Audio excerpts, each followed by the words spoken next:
think that even put me live either, did it? Son of a bitch, bro. And then my cam's not even working. Mother freak.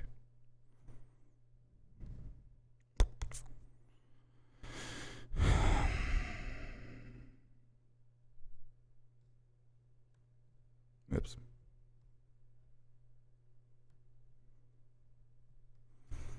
I don't freaking know if it's putting me live yet. Doesn't look like it. I can't even see comments even if so. What in the fuck is going on, bruh? What, am I doing something wrong? Motherfuck, it's been years since I've streamed. Alright, it says I am live. I guess we'll find out. Very interesting. Not really sure. Hopefully got it figured out.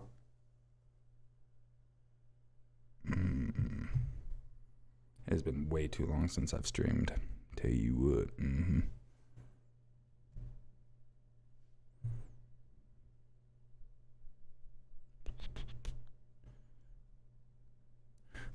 I don't even know if I'm live or not. I mean, it says I'm live, but I don't see anybody.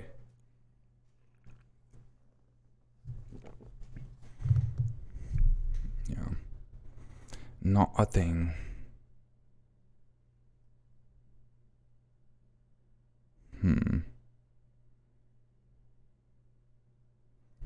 Son of a bitch, bro. It's always such a pain in the bowel.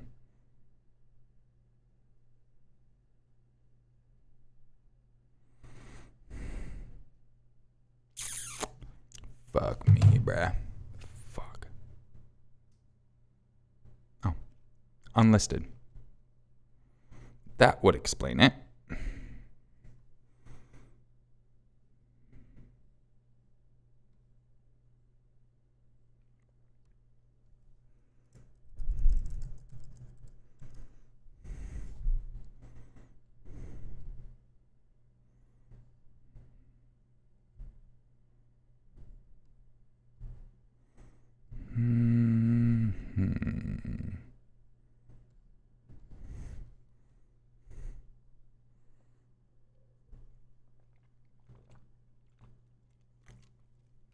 All right, so I guess that'll work.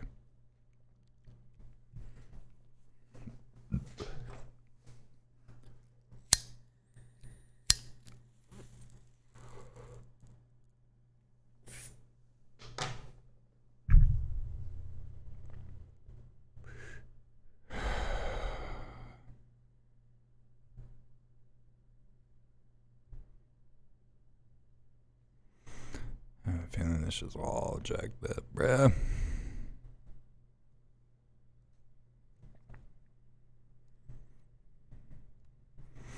Alright, let's see if that actually worked or not. I don't freaking know, man. Whoops. Excuse me.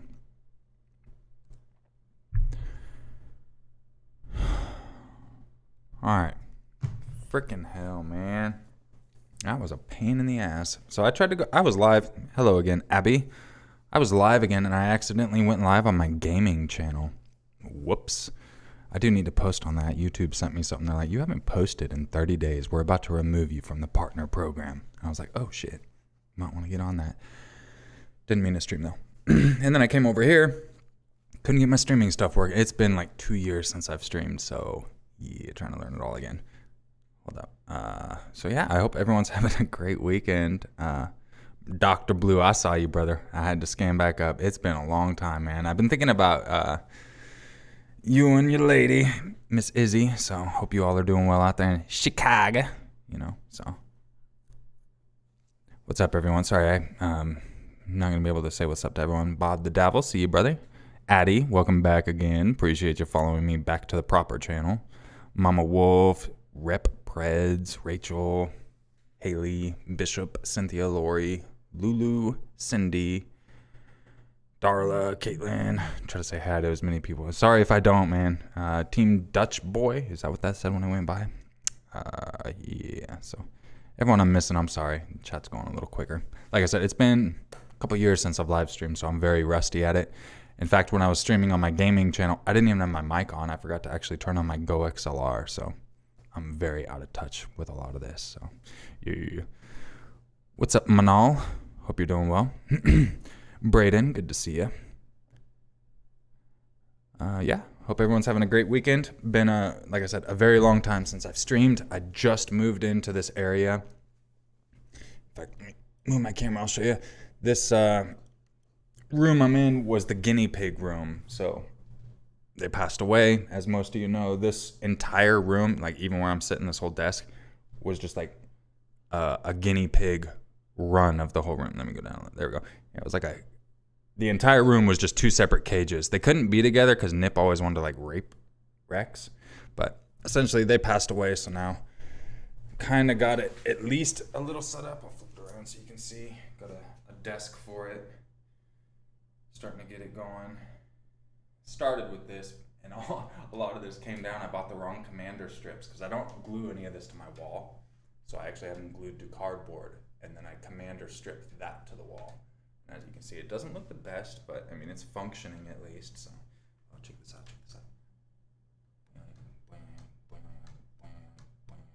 Yeah, that's one of my prized possessions. My wife got these little cat wire freaking things. All right, let's try to get this back. Figured I'd give you guys a little tour. Like I said, it's brand new up in here, so I'm hoping there's not too much of an echo. I guess we'll find out on the next video. Right before I started the stream, I recorded a new 911 video. So all my patrons and channel members, you already have access to the audio for that. And it'll go off to my editors as soon as my wife double checks the text for the calls and whatnot. So you can't hear me again? Oh, shit. Yeah, probably because I wasn't next to my mic. I forgot. But yeah, that was just a quick little area tour. Just moved in here, so I was in the closet, and now I'm out of the closet. That's right. Your maker came out of the closet. What's up? It's me. Good to see you. Hope you're having a wonderful weekend.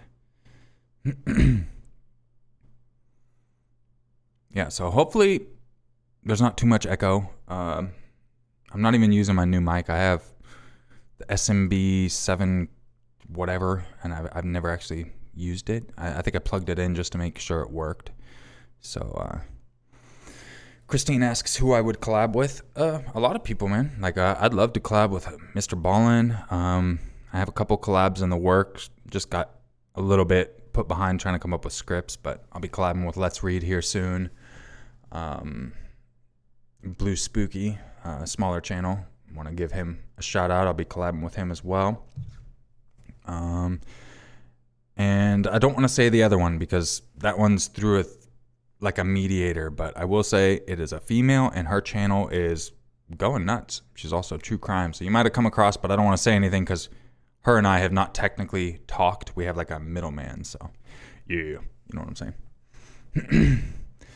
Jackson says, oh shoot, first time seeing your face. Yeah, a lot of the people that have been around recently haven't seen it.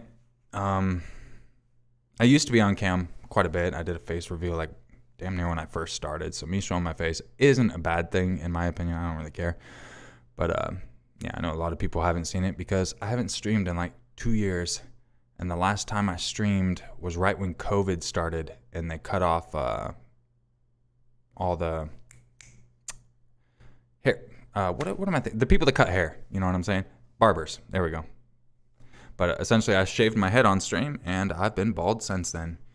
Hairline was already receding, so now I've just accepted it. So, it is what it is. Addie's like, diabetes. I haven't heard you say that in a while. If you have diabetes, call me. I'll deliver insulin right to your door. Yeah, Let's Read Mr. Ballin. All great guys. Yeah, so, yeah. Oh, Chai. Yeah, I wish you weren't at work as well. I'm not going to put this up on the channel after. I don't know. I honestly not really big in being in front of a bunch of people. Like, it makes me nervous just doing this, honestly. When I was in school, what was it? Middle school? Yeah, middle school. I ran for class president. Bruh. I got up on stage, and it felt like the chick before me said everything I was going to say in my written speech, and I got up there, and I just saw the entire school just sitting there, and I'm like, no. And I just started getting lightheaded like I was going to faint. And I just walked to the podium, and I was like, I'm running for president. Vote for me. And I just walked off. Not even joking. That was all I said, and I just walked off. I didn't win. Yeah, that didn't. Not much of a surprise. Oh, Rachel, thanks so much for the unicorn. Appreciate it. Yo, Nightmare Files, what up, brother? Hell yeah, combat engineer. Who? That's how I always said it in formation, you know what I'm saying? Actually, I have an old school picture of me from back in the military. Let me, I can actually bring it up real quick. One sec. I think a lot of people might have already seen it, but let's see. Add a new source. I got it saved on my computer, so I'm just getting it real quick. Seems like it's easier to bring it up just through my files and whatnot. So this was me. Oh my goodness, what was this? This was circa 2006, 2005, 2006. I was in Fort Riley, Kansas, and that was my machine gun that I had. It's a 240 Bravo. It's pretty much the biggest one you can carry. Yep, always been scrawny as shit, as you can tell. So, yep, that's me back in the day. I'll remove that real quick. All right. Yeah. I haven't changed. No, I haven't. The only thing that's changed is back then I used to actually have hair that I could pull off. Now, not so much. So I finally just gave up on it. You know what I mean? Someone's like, it's huge. Oh, yeah.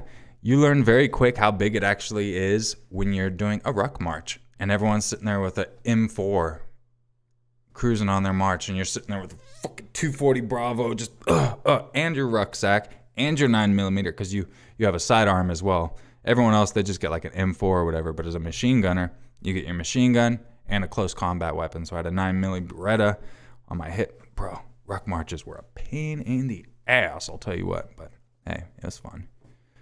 It was fun.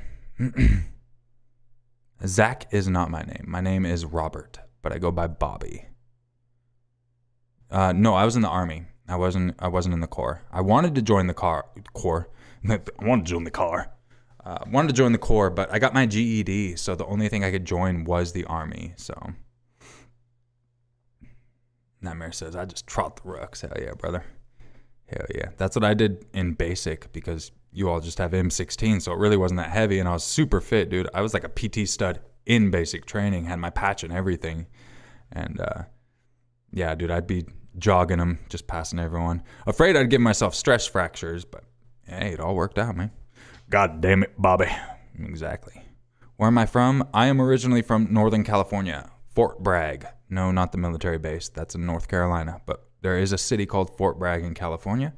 It's right on the coast. I think it holds the world record for the biggest salmon cook that happens. And it's every year there's a big giant salmon cook. I mean, we used to go diving, all that stuff. But now I live in Arizona. What got me started on 911 videos? So originally I started my channel back in like 2008, and it was just video games, and I just uploaded a clip to share with a buddy of mine. I think that's like one of my first ones. And then after that, I tried some Battlefield, trying to see if I could do anything. Didn't take off. Took a break, and then started a series called Wacky Worldwide News. Did that. I think I did 3 episodes of that, and just the workload was just wasn't fun to make. You know what I mean? And so I did 3 episodes of that, and then I took another break. Then I was working at a dental lab, and I got tired of listening to the same songs over and over. So found myself listening to True Scary Stories, Beat Busta, Lazy Masquerade, Mr. Nightmare. And within 1 week, I listened to them all, and I was like, okay, well, that means other people are having the same issue as well. So let me see what I can do. So started recording on my phone, got 80 views on my video in one day, and I was like, oh, shit. And so I got hyped as shit, and 6 months did that nonstop, and then went full-time, and then did stories for a couple years, and then they started slowing down like bad, to the point I went back to the dental lab. I was like, man, I'm going to go back to work. You know what I'm saying? Pay them bills. Hey, Jamie, thanks so much. Just got to know, what's your favorite Omegle Bars episode? Oh, I'm a sucker for 42. Man, I don't remember the number. It was one of his recent ones. It's that one. Got you spinning like your fucking ceiling fan. It was that one. It was so fucking hard, dude. That was stuck in my head for like a week. I just remember that part of it. But that's definitely my favorite H-Mac Omegle Bars for sure. So then, the videos started doing bad, and I was working full time again, and then just start going through YouTube, like I did originally, and I was listening to 911 calls, and I'd get done listening to a call, and I'd be like, okay, well, what happened? You know what I mean? So I'd be researching on my own just to see what happened to the cases, and then it was just another aha moment. I was like, oh shit, if I'm looking it up, that means other people are doing the same thing too. And then I was halfway done with a scary story video, and that as soon as I got that aha moment, I stopped the video, and I stayed up for 24 hours straight. It was the weekend. I didn't even go to bed. I stayed up for 24 hours from the time I stopped the video, so I was probably up like 30 some odd hours, and I just got my first 911 video done. Put it out, was hyped as shit to see how it'd do, and it sucked. It did horrible. Worse than my story videos were doing. I was like, oh shit, well that sucks. So I did my story videos, did another 911, and that sucked. And then I just went back to stories, and 6 months later, out of nowhere, my 911 videos blew up, and I was like, well, hot damn, let's go with it. And it was great too, because I was just getting bored of stories, man. Like, it just felt like no matter what I do, I was always repeating stories. And there was actually one story I did. Man, I thought this was a legit story. I really did. I mean, it's a real story, but I thought it was the actual one of the family members' victims that messaged me. Nope. So this person submitted a story years ago. I'm not going to say the name. I've made the video unlisted and gave her the link so she could share it with the cops if need be. Very crazy story. Told her I wouldn't make a video on it. I have all the messages she sent me saved, but out of respect for, I literally have it on my on my desktop. And her name is the file name, so I'm not going to show it, but I was going to even show you the file. But thank you so much, Dara Hart. I appreciate that super sticker. I hope you're having a wonderful day. I appreciate you dropping in and showing some love. It means a lot. Oh, by the way, if anyone's wanting to donate, I know this sounds weird, but if anyone wants to donate, I would recommend going to Patron. Even if you did like a $1 a month, it is what it is, but you actually get extra content or an early content. I'm going to be working on some new exclusives. As of right now, I just posted the new 911 video audio only because it's got to go to my editors, but that's up for all Patron and channel members. So even if you don't want to join Patron, you can be a channel member. Just check your feed. It's only for members, and you'll find the audio version. Oh my goodness. But I forget exactly where I was at, but that's pretty much the story of how I got on 911 calls. There was something else I was talking about too, but I get distracted. It is what it is. Most memorable 911 call. That's what I was saying. Sorry, I remembered. Okay, so I thought it was a story that was submitted by someone. They sent me news article links, pictures, everything. So I did an entire video about it. It was about a lady who was murdered and they never found the killer. So I make this video and I post it. And then, I don't know, like 3 months later, and like the chick who shared it with me was going through commenting, replying to people, hey, this is blah, blah, blah, because they were asking questions and she was going through responding. So then I get on my Facebook and I have a message, and it's from the name of the actual person in the story. And they're like, hey, I see you just posted a video about my sister. I didn't message you. And I was like, wait, what? And she's like, in fact, can you give me the email for the person who sent that? Because a picture you featured in your video, the family they didn't even have the picture. It was a picture of her and her son, I guess, like right before, like the day they died or she went missing. I forget the exact details because it was so long ago. I know she was murdered. So she sent me that, and I was like, hey, do you have any way to prove you are who you are before I just give out this email? And she proved it to me. I was like, holy shit. So I ended up making the video unlisted, gave her the link. I was like, here you go. You can give this to the cops. I gave her the email as well because, like I said, the whole family is like, they don't know where that picture was even from. They've never seen it before. And she was even commenting. She's like, this person's going through pretending to be me in the comments. I was like, I know. That's why I thought it was you. And Yeah, so that's kind of right around the time I stopped doing stories as well. It's like people really want true stories, but bro, I can't verify anything as case in point. You know what I mean? Like, you can send me articles and everything, but it's damn near impossible for me to know who you are. So, and yeah, that's probably one of my most memorable scary stories for that one.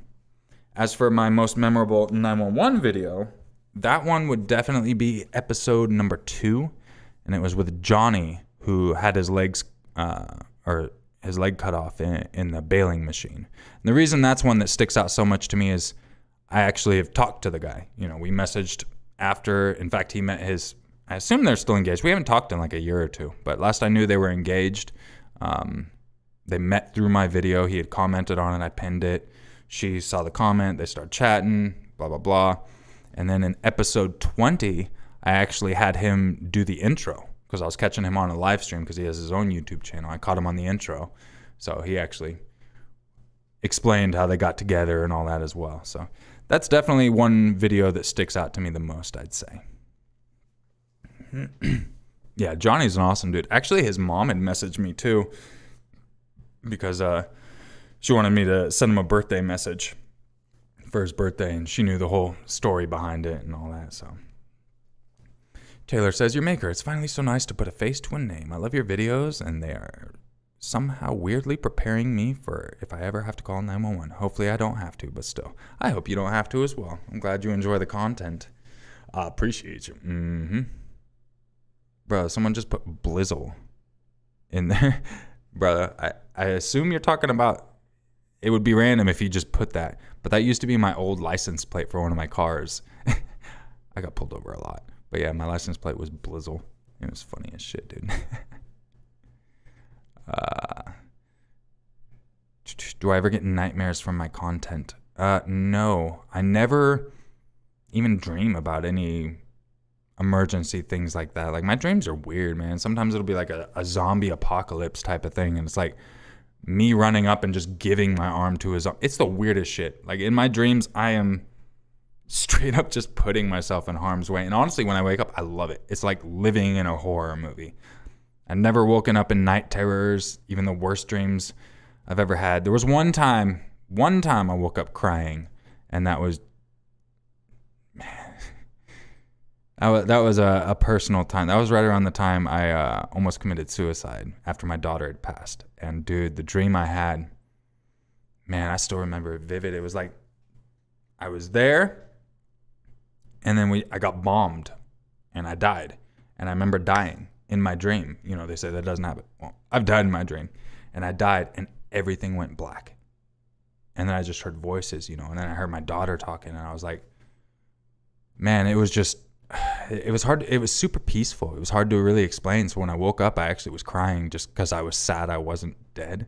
You know what I mean? So very hard time, but nope. Yeah, I don't have night terrors. Don't really have nightmares from any of my content. None of that stuff. So, and now I hired people because it did used to put me in a bad mind space. Not when I'd sleep, but like when I'd write all the scripts myself, do all the editing myself, all the text. I mean, you're talking, I had no time getting out of the darkness of humanity type of, like, it was just so overwhelming. That's why I eventually hired a couple people to do writing and editing and stuff like that. Because at least now I can be more myself and not just in it all the time. So, yep, that's about my whole dream thing. But no, I love my bad dreams or scary dreams, man. I love them so much. Like the ones where I'm getting attacked or something. Like I said, it's like living a horror movie, and you really can't beat that. You should read books to put people to sleep. I would buy immediately. Your voice is so relaxing. Yeah, that would be kind of fun. I've only narrated one novel, and that was years ago, and that was called Dance in the Dark. And it was written by Chris Allen and Melody Ann. Oh, sorry, I forgot this member. Kathy, thank you so much for becoming a member. Make sure you go check that member feed because there is audio for the next 911 video, so you have early access. Go enjoy. But the book I did was by Chris Allen and Melody Ann. Melody Ann is a New York Times bestseller. She does erotic books. So the book I did was she collabed with a friend of hers. So it was an erotic horror. And I've never talked about my cock that much ever. I mean, it was just like, There was one scene where I'm like, I don't even want to talk about it here. Very interesting. We'll just say sex in the sink and the nipples going in the dishwater. Well, at least that was what was in my head. Harley Dawn, thanks so much, brother. I hope you're doing well. It's been a while. At work, but wanted to say hi and hope you have a great day. Thanks so much. I hope you have a wonderful day at work. I really do appreciate you dropping in even, It's been a very long time. And yeah, actually, Eden Studios did the female role in that too. So it's actually a sex scene between me and Eden in there. And bro, I'm the one doing all the editing and I am just busting up. I'm like, oh my God. Because Eden's a friend of mine too. And I'm like, this is just so awkward. But it was funny. Do I work another job along doing this? No, now I'm back full time. Once 911 started doing well, I did quit the dental lab again. So now I do this full time. Hopefully I can keep doing it. YouTube's been very, very wonky lately. I know the past lot of videos of mine have been demonetized. So those sponsors have been saving my butt because each time I make a video, I'm down a few hundred right off the bat between script writing and editing. As soon as I post a video, I'm already down like $300 to $400 on that one video. And then I get demonetized and it's like, son of a bitch. So luckily I've had some sponsors to offset that. So let's just hope it goes well. I know my new series I tried with the deep dives tanked so bad. Oh my God, horrible. Like reminiscent of the 911 days or right what got me to switch over. So hopefully those will pick up. We'll see how it goes, But like I said, just recorded a new 911 video. And I'll take a break from the deep dives. And yeah, I also have some stories set aside to maybe record as well because it's been a long time since I've done actual stories. Is Apex my favorite game? Right now, probably. That's the one I play the most. So yeah. Someone said Benadryl works great for lucid dreaming. Oh yeah, that's a good tip. Along with, sleeping 5 hours, setting your alarm, waking up, and then just going back to sleep, repeating to yourself, I'm going to be in a dream, I want to stay awake, or something just like that. Kappa, thank you so much. A face to the voice. Awesome. Man, your maker, thank you truly for your content, brave. I appreciate you. I'm glad you enjoy it, It's definitely a great distraction, I've always been into true crime ever since I was a kid. I mean, I had a buddy... if any of you remember the old Rescue 911 shows, actually my half-sister's cousin was on there and his mom as well. His mom had twins and then they had really bad issues. Like one of them's got a tube in his head now, but they're all doing great. But yeah, they were on that. So Debbie says, my first live. Is this really you?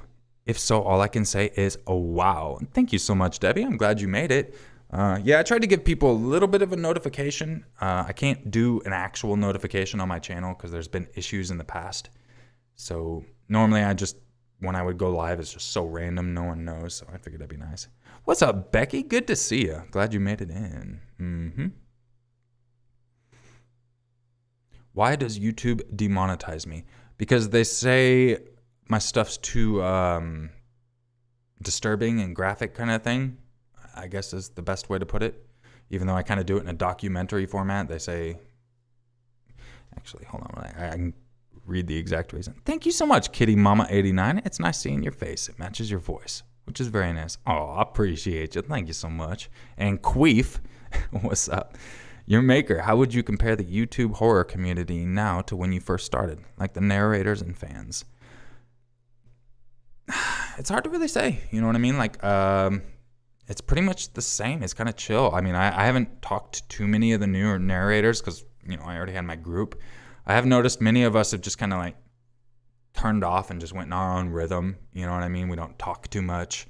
But I mean, that just happens over time. I'd say the more people get in, there's always issues, but we stay out of the drama, or me and my close friends, we stay out of the drama. It's not worth it. So thank you so much, Kim V, for 32 months. I'm at work listening in the background. I just wanted to say hello to everyone. Good to see y'all here. Much love to you, Kim. 32 months. That makes me think you are like one of the longest. I think you became like as soon as I had that option. My goodness. Thank you so much. I don't have my other YouTube thing, but essentially it's just graphic. That's why my my videos get demonetized. What was it? Your maker. How do you get access to 911 calls? They are all public information, public record. Everything's covered under the Freedom of Information Act. So if there's a 911 call you want, you just reach out to a department, send a letter type of thing, and then they'll redact anything and send it to you. But like even 911 calls you find online, you can use those. It's all public records. So like even people on TikTok or other YouTube, I noticed they'll cut my 911 call portion out and they'll just upload it.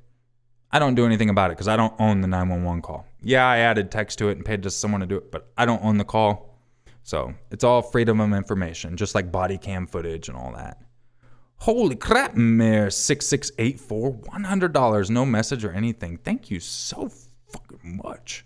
My goodness. You are awesome. And Carly, new member, welcome so much. That didn't make sense, did it? Welcome and thank you so much. Make sure to go check that feed so you can see the next 911 or listen to the next 911 video. And Kim Rhodes, thank you so much. I really do appreciate you. You guys are being way too kind. Like, we're just chilling, y'all. You don't have to donate. Like I said, if you do want to donate, I would recommend doing Patron. You can do as little as like $1 a month. You get early access. My next 911 audio is out there. But yeah, you guys are far too kind. And then freaking Abby coming in, Bunny Suit Creations. I don't know why this says 7 months when I've been a member for 4 years. Why? No, ma'am. It says 53 months on my end. I think you might be the longest one. No, on my end it says member for 53 months. Holy motherfucker shit. That's crazy. Much love to you and the fam. And yeah, I hope you're doing well. Where's Chaos? Thank you so much, brother. I appreciate y'all. Yeah, it means a lot to me, you know. Like I said, I'm just here trying to test out, and it's been a while since I've actually even chatted with anyone, so it is what it is. How are my kitty cats? Let me see if I can find one for you real quick. One sec. Let me get the diabetic.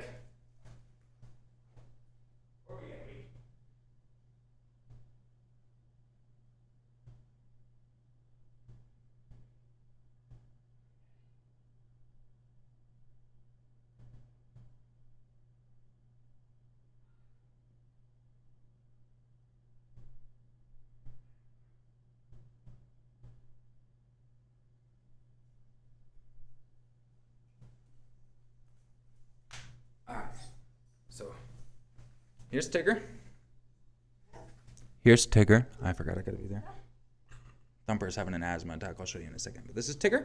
He's the one who had diabetes, but he's been in remission, so he's all good now. But big he is. Big old boy. He's good. Don't know why I'm holding him like that. And then my fat boy ran out. He's in an asthma attack. One second. I'm gonna give him his inhaler.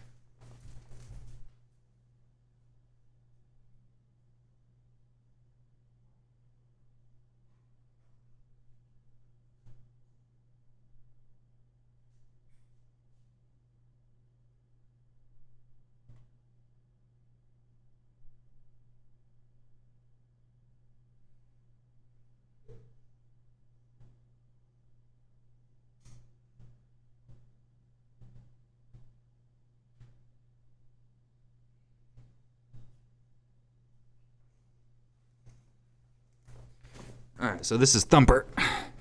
I just gave him his inhaler. He's still coming out of his asthma attack. But this is my fat boy. I'll stand up so you can get a visual. Alright, I'll put you back down. There you go, Papa. There you go, sweetheart. This is his first time in this room. Like I said, this used to be the guinea pig's bedroom, so they weren't allowed in here. And I wouldn't let him in here because I'm allergic to cats. So I wouldn't let him in here for the longest time. So, yeah, he's meowing now. He's a baby. He is a cuddle bug. Caplet overdose, thank you so much. Says Mississippi here. Can I get a good old yeehaw? Sorry, I'm broke. Love you though. You didn't even have to spend anything. Usually if you tag, well, I don't want to say that. I was going to say if you tag me in the chat, usually at least it sticks out because it actually puts a red highlight to my name, so it makes it easier to stick out. But no, you don't got to donate, but appreciate you. Much love out here from Arizona to Mississippi. What made you come up with the name Your Maker? Video games. I used to have a video game tag called Oops, You're Dead. And then a lot of video games shortened it to where you couldn't have that much of a name. But I'd like it to say when you've been killed by, and then I just put your maker. And that's pretty much how it all came about. Like I said, you used to be your maker 69 because it was taken on my gaming system. So I made my YouTube channel the same. But then once I got like 15,000 subscribers, I just made it your maker. Jordan's also in Mississippi. Much love, bro. Cross says, I got a 30-pound kitty myself, so I get big cats. Yeah, he used to be about 30 pounds. I think now he's down to 23. He's been all on the steroids. Like, he has 2 different inhalers. One's his emergency, and his other is his steroid inhaler. So we've been trying to get it under control for him. But yeah, he straight up, I don't know if any of y'all have seen a cat inhaler, but you know, it's like that long, and you just inhaler at the end. It's got a spacer and then a mask. I am covered in cat hair, and I'm so allergic. They're one of my biggest allergies, too. It's funny. Oh, excellent.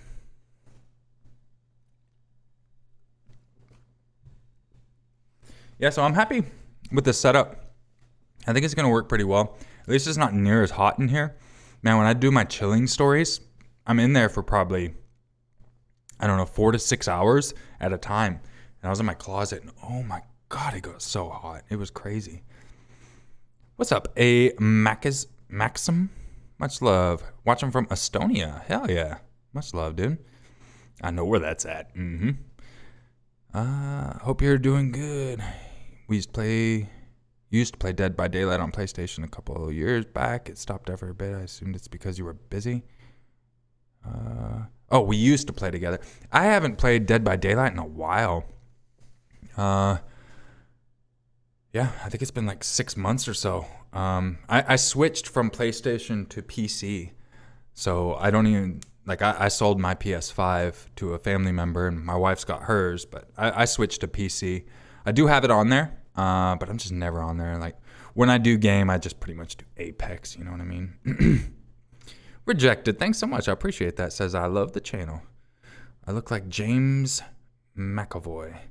Who is that? Is that? No. I was thinking that tennis player from McAvoy. I don't remember. Please do a video about Kenneth Osborne. He was obviously wrongly convicted and needs some exposure. Send me an email, family. Dutton to yourmaker6260@gmail.com.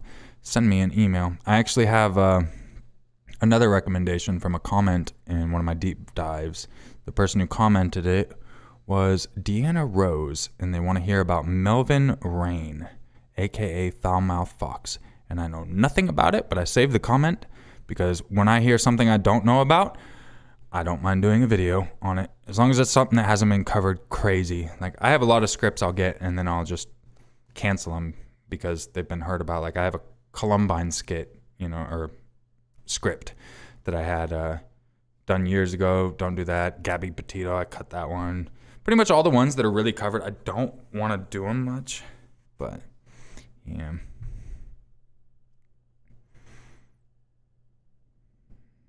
I just always pray I'm never going to hear my 911 call on your channel. It would break my heart.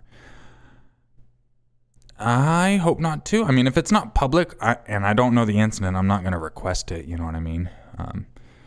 One 911 call I've been thinking about was my ex-wife's with my whole incident with my daughter. But at the same time, I don't know if I want to get into that. You know what I mean? So I've kind of not yet. Ryan, thank you so much. Much love to one of my favorite horror content narrators. I always get excited. Eyebrows. I get notification from your channel. Thanks so much, Ryan. I appreciate you. Glad you enjoy the content. You actually look like Gabby Petito's killer Brian Laundrie. Do I? I honestly don't even remember what he looks like. I didn't get as wrapped up in it as everyone else. You know what I mean? Like, I always see the darkness, so I mean, not much really surprises me nowadays. Niecy Weesey, good to see you again. Much love to you, Bobby. Thank you so much. Good to see you. I'm glad you were able to make it. Hell yeah, that's what I'm talking about. Yeah, baby. Yeah. Just do a whole video about B-Rod voice. Oh, Lord of Shower. Hey, Brett. Good to see you, Brett. What's up, Brent? Hope you and the missus are doing well, man. It's been a while. Do you have any more kids? No, I don't. And do my wife and I plan on having any? No, we don't. And if we do decide we ever want one, we're going to adopt probably. If she does get pregnant, she gets pregnant and we'll have a baby. But no, we figure if it does come time, we'll adopt. But right now we're kind of, we had guinea pigs. Those things, believe it or not, are like kids. You can't really leave. So, now we can't even leave because we got a cat with asthma and another one that is diabetic. So we can't leave again. We haven't been able to go on a vacation in like 7 years. Long time. Last time I went on vacation, it was to go see my mom, and I just drove up alone. And that was when a guinea pig died. I got there, and then my wife called me, and it was about to die. So I just turned around. I think it was like I was up there a day, and then turned around. So, yeah. Yeah, guinea pigs are crazy work. Crazy work. When are you going to collab with Fear Your Maker again? I'm still trying to decide what I do with that channel. I don't know if I just make it into like a vlog channel or if I just do like clips or... I don't even know what to do. Back when they demonetized both of my channels completely, that pretty much killed it. I was afraid it was my voice triggering whatever issue because they just told me it was reused content. So I don't know if they were just off my voice. Now I see it was probably just other stories might have done, but... Yeah, they had demonetized both of my channels at the same time. But fortunately, I got this one back. So, yeah. Have I ever covered Sean Bentler? I think you might have. The name sounds familiar, but honestly, it is so hard for me to remember how many cases I've done. Okay, case in point. There's one that's going to be in my next video. Paul Murdoch. His dad is Alec Murdoch. And I recognized the name. I was going through the script and I was like, wait, I know this name. Have I covered this story? Nope. Turns out they just had a very long record. So essentially, the one I had covered in a previous video was Alec Murdoch. I don't want to ruin the video. Essentially, this is like a previously type of thing, but I don't really go too much into the previously. I explain what happened after and what I covered in the video so you don't got to watch it all, but... Yeah, pretty crazy to me. Talking of guinea pigs, have you seen DC Super Pets? Oh my God, it's hysterical. I have not. I think that's the one with Dwayne Johnson and Kevin Hart, right? And if so, then we do plan on watching it. You still playing games with your fans? We're playing games right now, boy. You want to play a game? I haven't really. I solo queue and everything. I haven't even met up with a friend in a long time to play. How did I meet my wife? I met my wife on Facebook. Yep.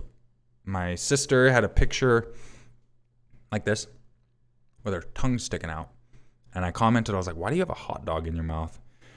And she's like, I don't have a hot dog, that's my tongue, blah, blah, blah. And her best friend had commented, well, it does kind of look like a hot dog. And my sister was like, shut up, he doesn't need support. And I was like, yes, I do, for my balls. And then we all had a good laugh, and then I started DMing my sister's best friend, and then, she was in an abusive relationship or something, in a bad spot, so paid some money to have her move. I saved up and then just picked her up, and we drove on up to Oregon and started everything pretty much just like fresh. There was no even dating beforehand. It was just chatting, texting for probably 6 months to a year as I'm saving up money, and then it was literally... us started living together in the most ghetto studio apartment you could think of. Meth heads stabbing each other, cops there every day. Whew, good times. Good times. Yeah.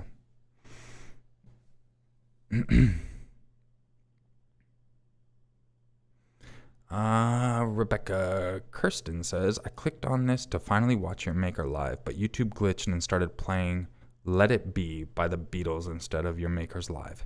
My good, I would be so upset. I don't like the Beatles. I think they're one of the most overrated bands ever. I think they need to give all the credit to their manager. That dude was a beast. Positive Potential says, you could read shampoo bottles and I'd pay to listen.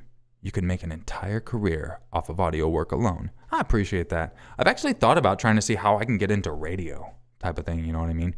Have it, even if it's just like a short little thing, you know what I mean? So, yeah.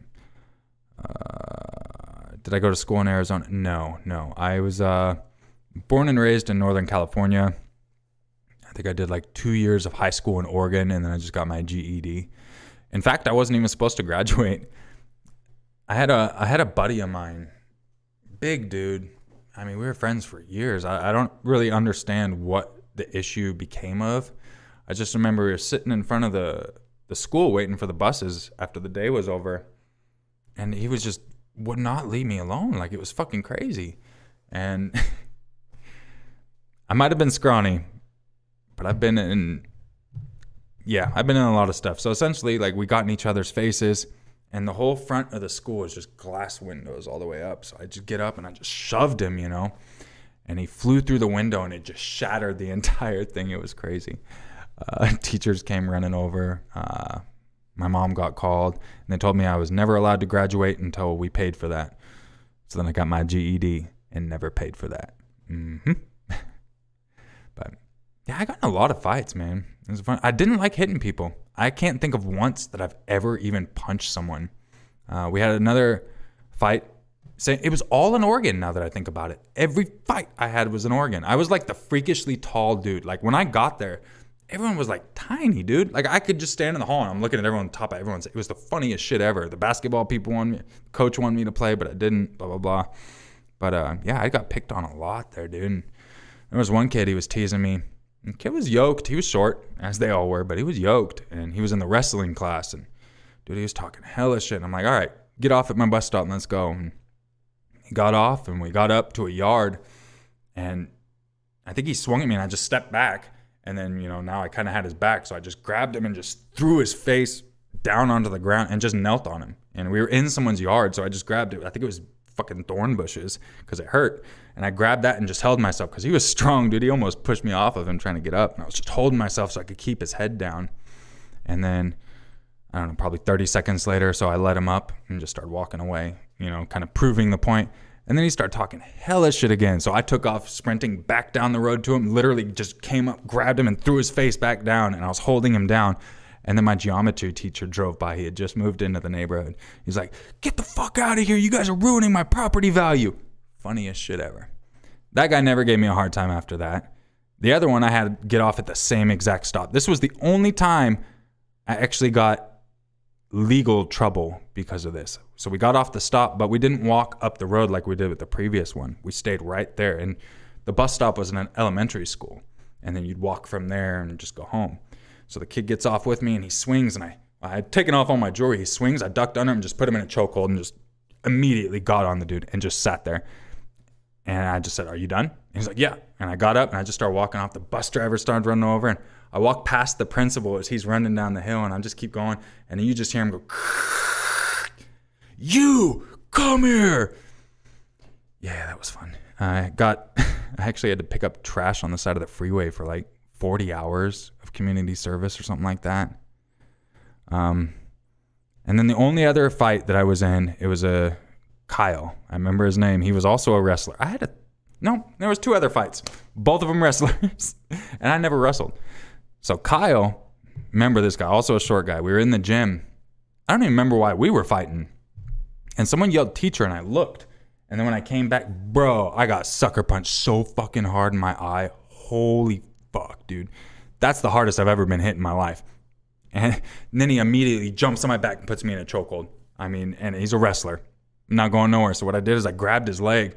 And like I said, we're in the gym floor, and I just jumped as high as I could and just slammed on my back. And you just hear his skull go, and he let go immediately.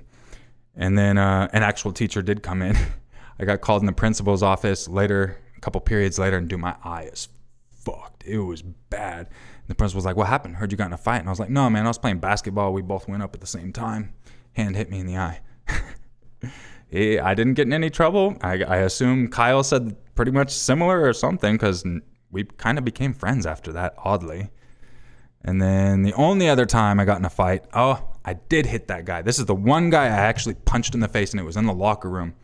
And his coach knew it too. So my sister was dating this dude, and she wasn't supposed to.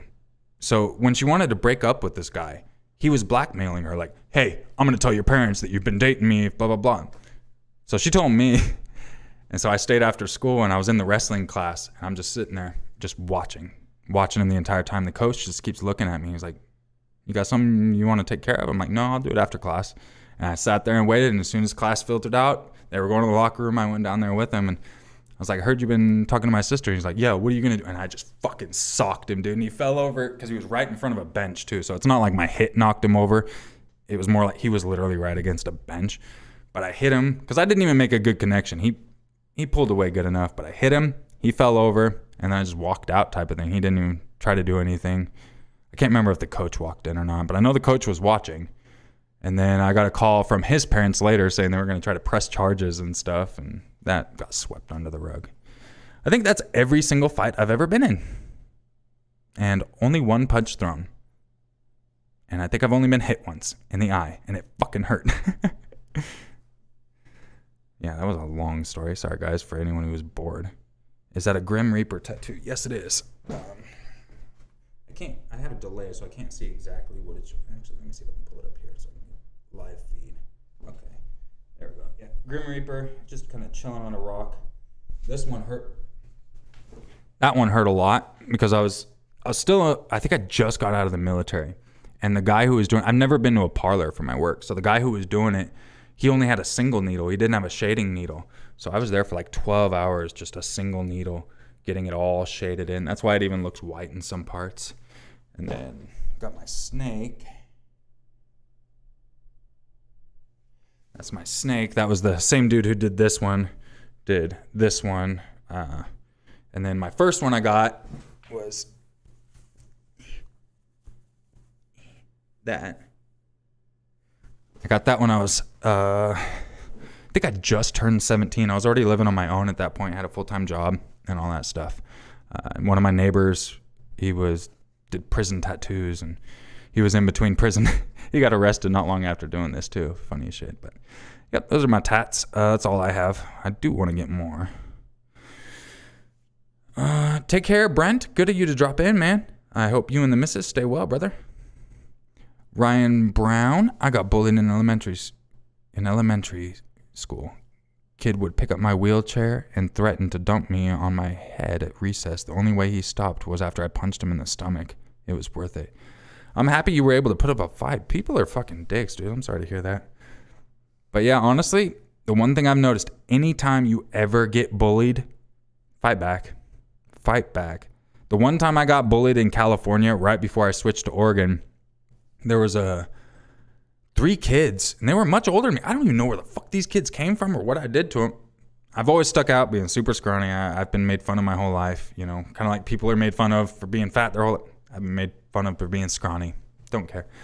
But I just bought hot chocolate in the morning. They used to sell hot chocolate at school, and I bought it, and I was just sitting out there drinking it, and this kid and his fucking friends come up, and he's like, going on. He's like, I'm going to take your hot chocolate and pour it on your head. And he reached out and grabbed my cup, and I just, pushed it towards him and just squeezed it as hard as I could. So that way it just exploded all over him because it was hot as shit. And then I took off running. I ran as fast as I could into the cafeteria and didn't get beat up because the lunch ladies were in there. Bro, I probably would have got my ass whooped. Those guys were pretty fucking big. But worth it. Never saw him again. Don't even know what happened. There was also a chick, now that I think about it.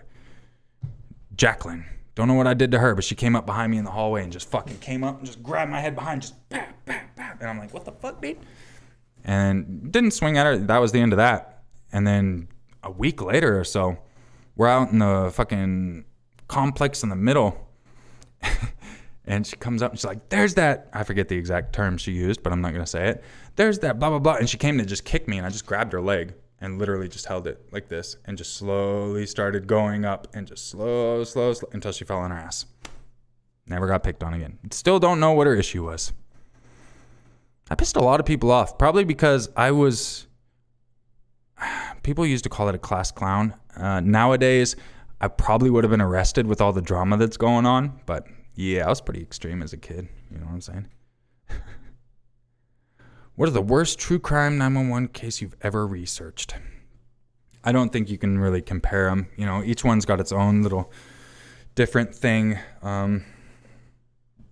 It's hard to really say. You know, you can't really compare someone's kid getting murdered to a dude being raped in front of his wife and then murdered and then his wife completely raped and then trash bag over the head thrown away. You guys, unless you're a patron, remember, you haven't heard that one. That one was only an exclusive because I can't put that on YouTube. At least not on my main channel. But yeah, there was a... Man, that was brutal. So, hard to say, you know. Lena says, respect from Arkansas. Enjoy your channel immensely. So much love. I appreciate you. That's super awesome. It would be fun to have a beer with you. Bro, grab a beer. Let's have a beer together. Cheers, you know what I'm saying? Mm-hmm. Now you had a beer with me. I don't know. I might do a meetup sometime at point in the city. I've thought about it, but how old am I? I am 35. 35. Apart from Apex, what's my favorite game? Hard to really say. I mean, I don't play too much anymore. I played a lot of Call of Duty before Apex. Pretty much when I switch a game, I'm done. I loved Battlefield, but they ruined it. I pre-ordered the 2042 freaking Ultra Platinum, whatever the fuck. There was like $100 or $150, and then the game was just shit. I've literally played it for maybe 30 minutes. So, hard to really say, you know what I'm saying? Yeah, so, okay. I do have permission to listen to one story that I've narrated from Chilling. I do have permission for that. And if you aren't on Chilling, if you don't have the Chilling app and you love scary stories and you like my voice or even Let's Read, I mean, we have a bunch of narrators over there. I shouldn't say I'm partnered with them. Being Scared, he's another narrator. He is the one who started the app with a friend of his. So I'm just a partner with them. I don't own the app, but I just like to say it's our app. I'm a partner. But yeah, if you don't follow there, I mean, there's 2 hours just from me alone of content every month. So definitely worth the check out. But I do have permission to listen to a little. Lisa, thank you so much. It says new member. I thought you've been a member before, Lisa. If not, regardless, thank you so much for becoming one. And Andrea, sorry, I probably said that horribly. Thank you so much. Both of you make sure to go check your the feed in the community tab. You'll see the audio for the next 911 video you can listen to early. Nisi Weesey, thank you so much for dropping in. Says, I'm off to sleep now, but thank you for entertaining me. Stay safe. Much love, Nisi Weesey. Good to see you again. Hope you and the fam stay well. What's up, Harmony? Glad you made it as well. I'm doing well. DGuts211. How you doing, brother? So yeah, let's figure out. Do you just do YouTube/Patron or work elsewhere? I do YouTube, and then I have Patron, and then I'm also partnered with the Chilling app. And then when sponsors, come in, that's kind of all my different revenue sources. So yeah. Is my Discord active? No, not my public one. Even my Patron. I'm so bad with Discord. Like, I'm just like never on there. I have a Discord for patrons and stuff, and I made mods because I'm just so bad and I'm like never on there. Like, the only time I use Discord is to have a phone call meeting or something like that. So, yeah. Michelle, and I, and Jaren G. Thank you so much for becoming, or Dreen G.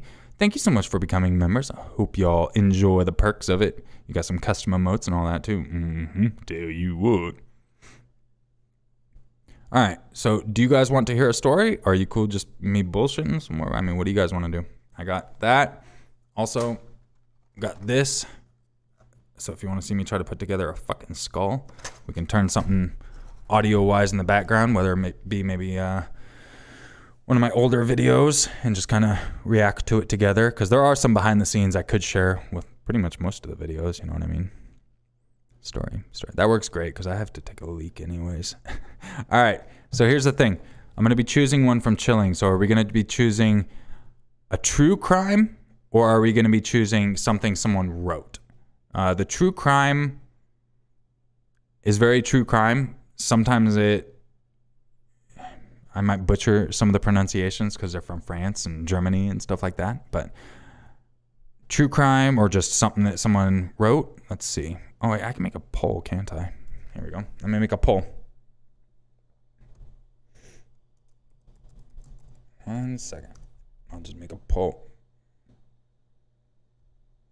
Oh, wait, it's just yes or no? What? Can't I add my own? Here we go. I'll just put true crime. And there we go. Start that and ask my community. We'll let that go and we'll see. I assume most of you are going to want to hear true crime, honestly. That's kind of what I figure with what I've done recently. So what we'll do is I can just start that story, take a leak, and get what I need to get taken care of, and then we can kind of work on the puzzle at the same time. Kind of bullshit, you know what I'm saying? Yeah, 97%. 116. I don't think there's any coming back. I'm just going to end it right there. All right, so end that poll, and let me pull up my... Here, I'll turn on... Well, I guess I'll go through and just read. I was going to turn on my screen capture so you all could see it, but I'll just go through. Yeah. I have so many, it's kind of dumb. Like, I have so many, it's kind of dumb. Sorry, I'm actually looking. You guys don't even understand. Here, I'll just, I'll show y'all. What am I looking for? Display. Okay. Yeah, these are all different months, and each one, well, besides the ad, but like all these are 2 hours of content essentially. So like there is just a shit ton. So what I do is here's all the timestamps for the different things. We got a Jack the Strangler, Locusta of Gaul. Both of those are real. Circleville Rider is a real one. Shergar, I believe that was a real one as well. Shergar, I want to say that was a horse. Trying to see which ones we have the true crime ones for. The Good Los Antrax, that's all about the cartel. That one's freaking long as shit. That one's like an hour long. Forever. I don't have the timestamps there, do I? Trying to go through and see which one you guys would enjoy. Mustard or freeze. Something. Well, only that top one is the true story in that one, or the true crime, I should say. Well, I don't remember if I was going up or down. I already did that one.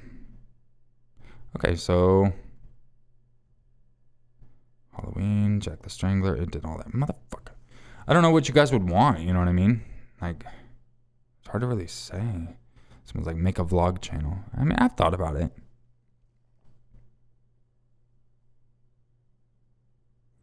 Yeah, Mr. Black Pasta is awesome. Chatted with him quite a bit. He's actually the one who helped set up all my audio and whatnot. Helped me go through and learn a lot of stuff. No, starting another poll won't matter. It's the issue of now we just got to find what true crime one to listen to. I don't want to choose something that's like frickin' forever, because some of them are just so detailed. It's just like people might get lost in the details, you know what I mean? Charlie Chop Off is probably a good one. Maybe we'll do Charlie Chop Off. Yeah. Wait. Will I get in trouble on YouTube for that one? I think I might. Because the chop off, yeah, use your imagination what the chop off is. So I don't know if I should do that one. I might get in. Well, I'm deleting the stream. I mean, if it gets age restricted, it gets age restricted. I'll just do that one, I guess. Fuck it. We'll do Charlie Chop Off. Let's see how it goes.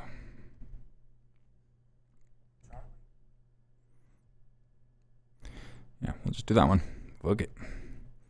I only want to do one of them because I don't know if I have permission for the others. I only told him I'd do one. And honestly, it was months ago because I was like, hey, man, I want to do a live stream. It's cool if I listen to a story. And yeah. So what I'm going to do is I got to use the restroom as well. So I will get it going and then I can sneak out and do that too. Okay, yeah. If this gets age restricted, I hope you all are signed into your YouTube account. I don't know if they will age restrict my stream, but this story is Charlie Chop Off. Just use your imagination. Yeah. So, yeah, let's do it.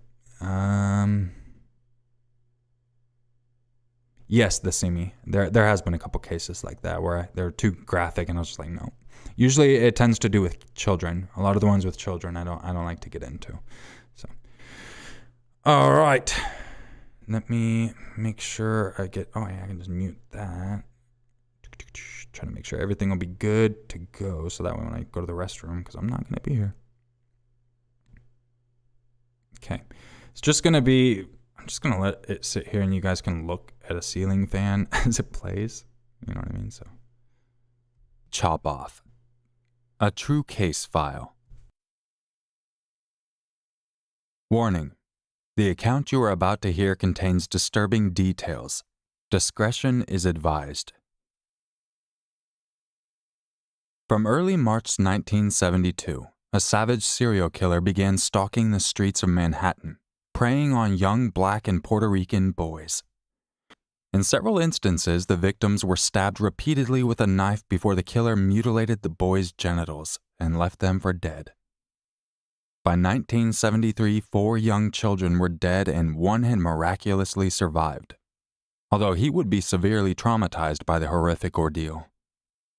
The following year, police made a break in the case when a man was arrested while attempting to abduct a young Puerto Rican boy.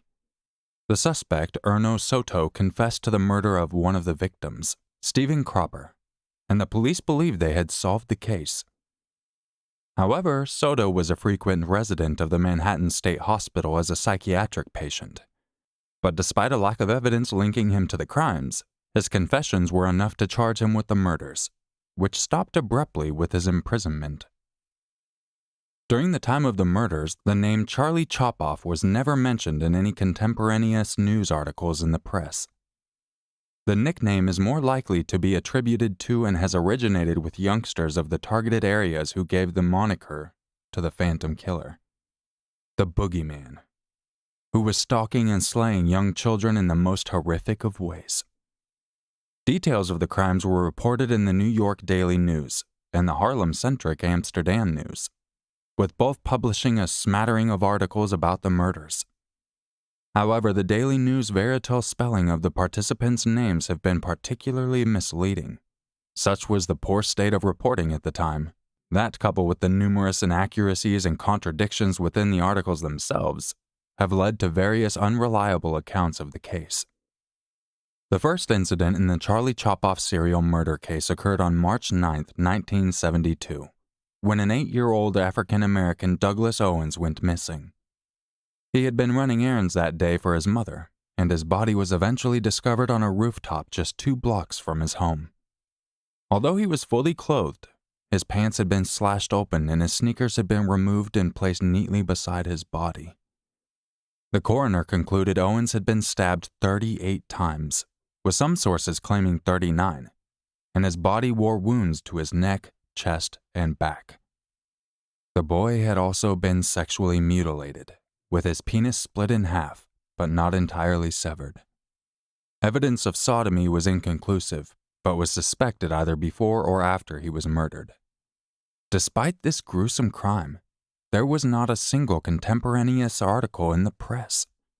March 9th is the date most often cited with the murder of Douglas Owen. Later in the series of murders, an early New York Times article gives the date as March 4th, while a more recent Daily News article lists the date as March 16th. The following month, a 10-year-old unidentified Black youth was attacked similarly. On April 20th, 1972, the boy was accosted on his way to a nearby shop when he encountered a man who engaged the boy in conversation. He offered him 50 cents if he would assist the man with a task on the roof. When they reached the supposed destination, the assailant forced the boy to undress. The victim was sexually assaulted, sodomized, and castrated. The man also stabbed him repeatedly in the neck, back, and succeeded in cutting off his genitals. After the brutal attack, the perpetrator moved the child downstairs to the hallway of the apartment building where he was subsequently discovered alive by a neighbor lying on the floor, bleeding heavily from his wounds. Some sources note that the victim's shoes were found nearby, but it is uncertain if they were located within the hallway dumpster or on the roof where the attack occurred, which was coincidentally the roof of the victim's apartment at 174 West 107th Street. There were several similarities between this attack and the murder of Douglas Owens, specifically the removal of the victim's shoes and the fact that the boys had been running errands when they were attacked. The traumatized victim was only able to provide police with a vague description of his assailant, who introduced himself as Michael. The boy recalled he was in his mid-30s, stood approximately 5'7" tall, with a slender build and being neither dark-skinned nor light-skinned, but more olive-skinned, believing he was either Spanish or Italian. He further described the man had foul breath, a mole on his cheek, and a limp when he walked, and he was right-handed. This victim was the only one to have been moved post-attack to a secondary location, and this was the only crime where the victim's missing genitals were later found. When the attacker managed to flee the scene, he took with him the victim's mutilated genitals, which were recovered the following day from a local park. Patrolman Lavandero of the 24th Precinct was approached by a member of the public who said they had discovered a curious trio of youths playing with a black penis on Amsterdam Avenue. He turned it over to the officer, who in turn brought it to the attention of the major crime squad. No more incidents were reported until later in the year, when on October 23, 1972, another young boy fell victim to the vicious Harlem castration killer.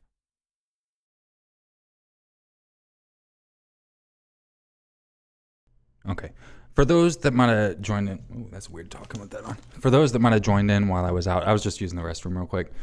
We're listening to a story that I've narrated on the Chilling app. It's a true crime, very dark, so viewer discretion advised as per normal on this channel. So that's what's going on right now. Yeah, well, now you guys know. And hello to everyone who might have joined. 9-year-old Wendell Hubbard disappeared while playing near his East Harlem residence, 2013 Fifth Avenue, near the corner of 125th Street. At approximately 5:45 p.m., Wendell asked his father for a quarter to buy candy at a local shop. His father, Brooks Hubbard, later told the Daily News, "I never saw the boy no more." He was reported missing when his mother, Mary, called out for him to come home, and when he didn't reply, she went to the police. At around 9:45 p.m., 3 neighborhood boys playing on the roof discovered the body of another young boy. The medical examiner concluded Wendell had been stabbed 17 times, with some sources reporting 19, mostly in his abdomen, neck, and chest. His pants had been pulled down but not removed, and his genitals were mutilated and removed by the killer who took them with him. Like the other victims, Wendell Hubbard had been sodomized by his killer, and the circumstances of his murder were mostly identical to that of Douglas Owens, who lived only 6 blocks away from the Hubbard family home. Police from the 6th District Homicide and Assault Squad began an extensive search of the area and knocked door to door to see if anyone had witnessed the crime or had seen anyone suspicious. But no one had witnessed the boy's murder. A week after his death, the Amsterdam News published a small blurb about the crime, the first time that one of the victims had been mentioned in the press. Despite 2 child murders and 1 surviving victim committed in a 15-block radius, it would be another 10 months before the New York Times made any mention of the murders. On February 4, 1993, the New York Daily News wrote about Brooke Hubbard and the only mementos of his murdered son. "I have the death certificate. I have a little Boy Scout flag and a little cap he had from Troop 157. I keep them in a drawer. Sometimes I go to that drawer and look at them." There were no further attacks against the youth of the city during the rest of 1972, and it appeared by early 1973 that the killer had vanished. Then, on March 6, 1973, a young Hispanic boy went missing. That evening, the mother of the 10-year-old Luis Ortiz was sent by his mother on an errand to purchase milk and bread from the local convenience store. Although the child arrived at the store and made the purchase, he promptly disappeared. When he failed to return home, his worried mother notified law enforcement, and the NYPD launched an overnight search, but no trace of the young boy could be found. The following day at approximately 1 p.m., the body of Luis Ortiz was found in a basement stairwell at 200 West 106th Street, 1.5 blocks from his home, by a woman taking out her trash. This location was only 1 block from where the site of the attack on the surviving victim. Ortiz was found to have been sodomized, castrated, and viciously stabbed 38 times, with other sources citing different numbers, in the chest, neck, and back. Like the previous victims, the boy's sneakers were placed at his side, but his groceries and genitalia were missing. Unlike the other boys, he was a dark-skinned boy of Puerto Rican heritage, while the others had all been black. Numerous local inhabitants came forward to reveal that several neighbors had seen the Ortiz boy in the company of a stranger shortly before he vanished. The mystery man was described as a slender, olive-skinned man with bad skin, standing between 5'7" and 5'10", between the ages of 35 to 50, which closely mirrored the description of the surviving victim's attacker, but with one minor difference. Luis Ortiz's companion had black marks on his chin, whilst the living victim's assailant sported a prominent mole on his left cheek. The multiple witnesses who reported the boy's abduction, along with over 300 tips that were called in to detectives, helped police to develop a composite sketch of the suspect. One of the neighbors who came forward with information believed she had a previous encounter with the killer. The unnamed woman said that 2 days before the murder of Luis Ortiz, a man had approached her 9-year-old son, Juan, offering to give him a free bicycle in exchange for help with an errand. The boy agreed to accompany the man, who introduced himself as Tony, but said his mother was strict and he would have to ask her permission first. The next day at an appointed time, Juan had failed to appear. Instead, his mother arrived in place and told the stranger to stay away from her son or she would contact the police. Despite the lack of news coverage of the child killing, the woman knew that such a transaction did not seem right. The day after this confrontation, Luis Ortiz disappeared. When questioned by police, the woman described the man, which closely matched the description from the surviving victim. However, there was one notable discrepancy, with the surviving child describing his attacker as an olive-skinned white man, while the woman said the man she encountered was Hispanic and spoke with a slight but noticeable Dominican accent. The NYPD worked with the woman to produce the first composite sketch of the slayer. The Ortiz boy was the first of the castration killer's victims who had been seen with his attacker, and his death was the first murder to get significant media attention. The local community was in fear after this latest death, and public meetings were held to determine the best way to keep their children safe. On March 10th, 4 days after his death, protesters staged a demonstration at the 24th Precinct on West 100th Street, angry that the NYPD had failed to devote more resources to finding the predator stalking their children. The New York Times published an article on March 12, 1973, in which a worried mother on 108th Street shouted at her children out of a 5th-floor window, "Are you crazy? Get back in here, right by the door where I can see you." The NYPD was by now compelled by the community's wrath into creating a task force with the sole objective of finding the Harlem castration killer. Officers began searching through police records, interviewed over 150 suspects based on witness statements, and consulted Interpol on the particulars of the case because of the potential for the international criminal linked to child molestation.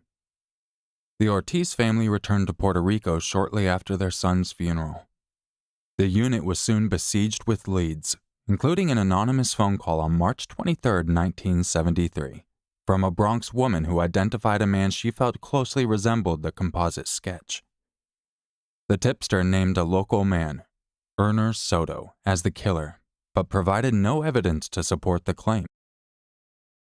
Yo, for those just joining, I am here, right here. What's up? We're finishing a true crime story, and then I'll be back on the mic. We're just listening to this together. This is the only one we're listening to together, so don't worry about it. If you would just want me to chat, I'm just in the background doing a puzzle. It's a 3D skull puzzle, so I'm just doing in the background. This is all live. I see some people doing their normal troll thing, not live. No, it's all live. I'm right here, and I think we got about 10 or 15 minutes left, I want to say. Let me look at the timestamps. Less than 21. We got like 8 minutes left, and then I'll be back on the mic, so yeah.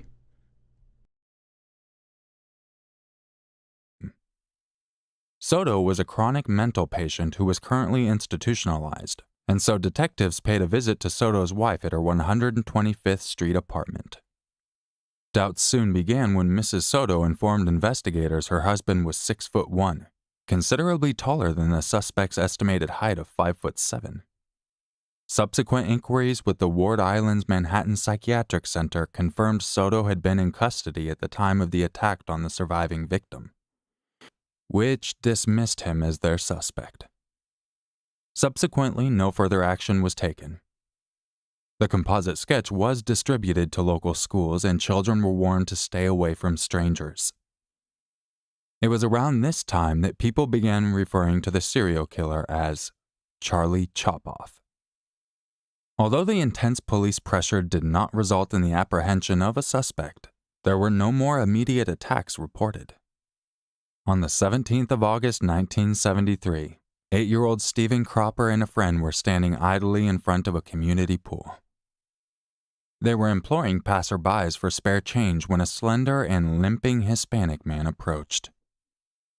Stephen and the man exchanged a few words and left together. Several bystanders would later report seeing the pair walking together in the area at approximately 3:30 p.m. It would be the last time Stephen Cropper would be seen alive. At 5:30 p.m., a woman discovered the bloodied body of a young boy on the roof of her building, his sneakers placed nearby. As was later reported by the medical examiner Michael Baden, Cropper's shirt had been pulled up above his shoulders, and a deep 9-inch X administered post-mortem had been carved into his chest. A third cut traveled the length of the victim's arms, severing the artery in his left elbow. The bloody razor used in the crime was discovered beneath the boy's corpse. There appeared to be no evidence of molestation or mutilation, although his pants, 2 pairs of tight-fitting jeans, an odd choice on such a day where the temperature reached 91 degrees, were unbuttoned but not removed, and that the body had been positioned in a sexually suggestive manner, which investigators believed was the work of the same individual. Despite the same age and race of the victim, some NYPD detectives believed it was the work of another killer. But there were enough similar factors to assume it was not a copycat of the Harlem child slayer. The killer had removed the boy's shoes and placed them next to the body. However, some investigators downplayed the significance of the footwear placement. It could be argued that the intended sexual assault would necessitate the prior removal of footwear, and that in this stance the killer has foregone the desire to rape when the victim attempted to flee. This time the killer used a razor blade instead of a knife as with the previous attacks, which were used to repeatedly stab the victims. Most significantly, the killer had not raped or castrated the victim, and his attack occurred 100 blocks from the previous crimes, which had all been perpetrated within a 15-block radius. NYPD Lieutenant Louis Karcher was quoted by the New York Times on August 18, 1973. "I've been in this business a long time, and I've seldom seen anything like it," referring to Stephen's murder. Eventually, the Cropper slaying was believed to be linked to the previous crime because of the similar description of the suspect as the Harlem killings, which convinced investigators that both the uptown and downtown crimes had been committed by a single assailant. The police investigation now intensified, and Lieutenant John Yuckness was quoted in New York Times on August 23, 1973, saying, "Every lead is investigated no matter how wacky it seems." During Charlie Chopoff's 16th-month reign of terror, the NYPD utilized every then-existing investigation technique. They began by sorting through some 9,000 police records of known child molesters, contacting Interpol in a fruitless search for similar murders abroad, distributed more than 1,500 flyers featuring the suspect's composite to police departments throughout the country, knocked on thousands of apartment doors searching for witnesses and clues, and casing areas methadone clinics on the chance the killer was an addict. Acting on the witness statement of the woman whose son was accosted by an unknown man and enticed with a free bicycle, the police canvassed the local bike shops. NYPD detectives also created a newly revised image of the suspect using an identikit, a then cutting-edge technology that promised to revolutionize the field of forensic composites. The surviving victim spent an entire afternoon choosing facial features from a catalog to recreate the face of his attacker. The result was a new, more accurate depiction of the suspect. Psychology was one avenue the NYPD began to investigate. Despite the field of profiling having not yet been established, investigators asked an NYPD psychologist to devise a blueprint of the castration killer's psyche. Dr. Harvey Schlossberg theorized the perpetrator was a self-hating homosexual who endeavored to emasculate his victims as an antidote to his same-sex yearnings by turning the little boys into little girls, the doctor opinioned. The slayer believed he could negate his homosexuality. Dr. Schlossberg also detected erotic undertones in the assailant's penetration heavy modus operandi. As reported in the New York Times on April 17, 1973, described the assailant's frenzied stabbing technique as, symbolically, it's an orgasmic. It's really quite sexual. 1 week after the murder of Stephen Cropper, the New York Times announced the first named suspect in the case. The suspect was arrested for the rape of a 5-year-old boy in a Bronx park on August 20th, 3 days after the Cropper murder. After luring the child to a secluded area of a park on 172nd Street and Sheridan Expressway, which was in the Morrisania area of the Bronx, on the pretext of playing a ball game with him.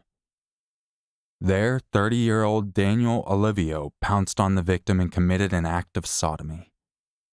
The child had managed to escape after the attack and alert his father, a hot dog vendor stationed nearby, who chased after Olivio and found him hiding in some bushes nearby the site of the assault. Olivio was described in the Times as Hispanic in appearance, standing 5 foot 7 inches, weighing 140 pounds, and with a pock-marked complexion and noticeable limp. Although Olivio resembled the composite sketch, police could not match up his known movements with those of the murders, so he was dismissed as a suspect. On August 22, 1973, Luis Alberto Gonzalez was applying for a technician's position at a Lower East Side health clinic when an employee noticed he bore a striking resemblance to the Charlie Chopoff composite that featured prominently in area storefronts. The suspicious employee alerted law enforcement, who arrived and transported Gonzalez to the station. Witnesses in the Stephen Cropper case were summoned, and Gonzalez was then interrogated and showcased in an identity parade. After enduring a thorough grilling that failed to elicit any incriminating information, witnesses confirmed that Gonzalez was not the man they saw with Stephen Cropper on the day of his death. Detectives were confident he had no involvement in any of the slayings. Meanwhile, erroneous reports of the killer's arrest had spread throughout the neighborhood, and outside the building a group of some 500 angry citizens had gathered, many wielding nooses and makeshift weapons and screaming, "Let's kill him!" as they encircled the police station demanding he be handed over for a swift administration of NYC street justice. When police barricaded the entrance to the precinct, some protesters attempted to climb the barricades and scale the roof of the building. After several hours, the crowd of residents from the Lower East Side failed to disperse, even when an NYPD spokesperson grabbed a bullhorn and announced in English and Spanish, "This is not the man. Go home," which was only met with jeers and projectiles from the crowd.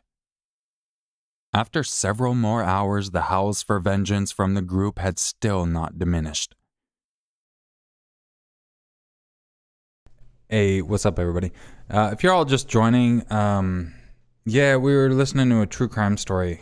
I guess I looked at the wrong timestamp. We still got like 12 minutes left of this story. I'm sure you guys know. Yes, this is live, for those wondering. I'm doing a 3D skull puzzle in the background. I thought this was only like, it turns out it's like 30-something minutes. We're 22 minutes in, but This is the bottom piece. That's what's sticking up, essentially. All right here. You see. That's just the face. Yeah, this puzzle is pretty hard. Reasoning being is there's 2 layers to each piece.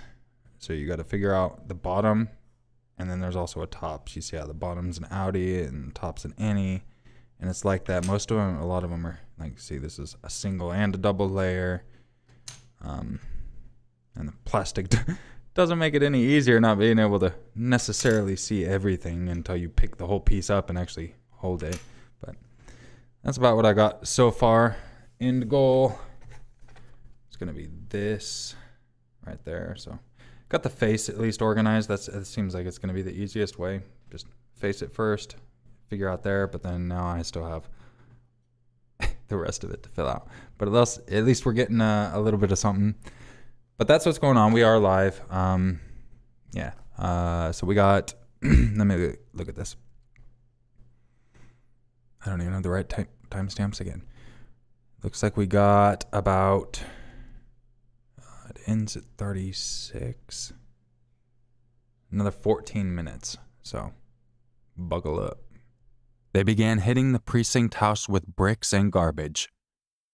The police were now worried that the increasingly lawless vigilante mob would breach the station's defenses and decided to escort Mr. Gonzalez out of the precinct in disguise.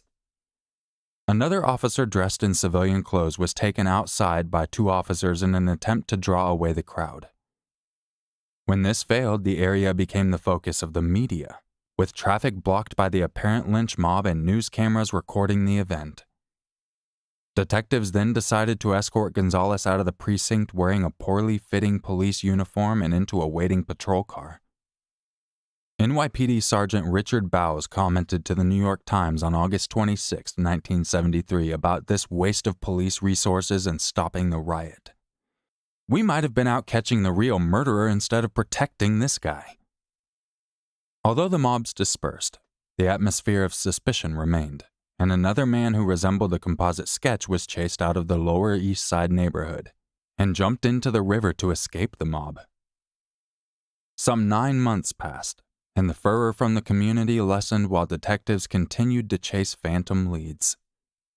Eventually, the task force was quietly disbanded, and with the NYPD unwilling to fund a further investigation, the case grew cold. Then, on May 25, 1974, a major break was made in the case when a man was arrested while trying to abduct a dark-skinned 9-year-old boy on East 8th Street in the Village. Retired NYPD homicide detective Ed Gomez was quoted in the New York Daily News on February 4, 1993, saying, "He was walking along holding the kid up over his head, holding him up to the sky, and the kid was screaming. The boy was approached by the man who attempted to restrain him, but the boy managed to escape and was seen by witnesses running down the street and calling for help. Neighbors came to his aid and detained the would-be abductor until police arrived. That man was 33-year-old Erno Soto. After this failed abduction, Soto was now back firmly in the crosshairs of the NYPD, and detectives launched a reinvestigation. This time, they uncovered additional information which indicated his dismissal as a suspect may have been premature. A check with the Ward Island's Manhattan Psychiatric Center revealed Soto had been free on a weekend pass when Stephen was slain. And during the interview, asylum employees revealed a startling fact they'd previously omitted. Soto had a history of creeping out of the psychiatric center undetected. And although he was listed as confined during the attack on the victim who survived, it didn't necessarily mean he was present. Detectives were now faced with the possibility that Soto had been absent from the facility without leave. Detective Ed Gomez commented on Soto's mental state to the New York Daily News on February 4, 1993, which reported he said, "He was crazy. There was no doubt about that. He was nuttier than a fruitcake." Although he had been periodically committed to various asylums since 1965, Soto wasn't covertly mental ill. He was considered psychotic, an almost raving maniac who rambled incessantly about religion and claimed to hear the voices in his head, described as slovenly by the New York Times. Soto was described in hospital records as being so out of it he can't give useful information. Despite this, Soto confessed during his interrogations to Stephen Cropper's murder, but he declined to take credit for the Harlem slayings. Although he was unable to provide any details about Stephen's murder, the case was still considered closed by the 1970s NYPD, who believed a confession was sufficient. The only surviving victim of the attack from the April 20th, 1972 assault was brought in and shown a lineup of men which included Erno Soto. Although the boy was not able to identify Soto as his attacker, he did comment that he looked similar in appearance, but said he was far too tall. The mother whose son was saved from abduction was unable to be reached for her opinion, having moved without leaving a forwarding address. There was little but circumstantial evidence pointing to Soto's guilt. He had an 11-year rap sheet for burglary and narcotics, but no known history of pedophilia. He did have ties to both the Harlem area, where his wife lived on 125th Street, and the Lower East Side where Stephen Cropper was slain. Soto's father, Felix, lived on Ridge Street, directly around the corner from the crime scene. The former members of the homicide task force were divided in their opinions of Soto's guilt, with most favoring 3 different theories. Some detectives believed that Soto had committed all of the attacks. Others believed he'd killed Stephen Cropper, but not the Uptown Boys. And the rest believed him to be a false confessor, innocent of all crimes.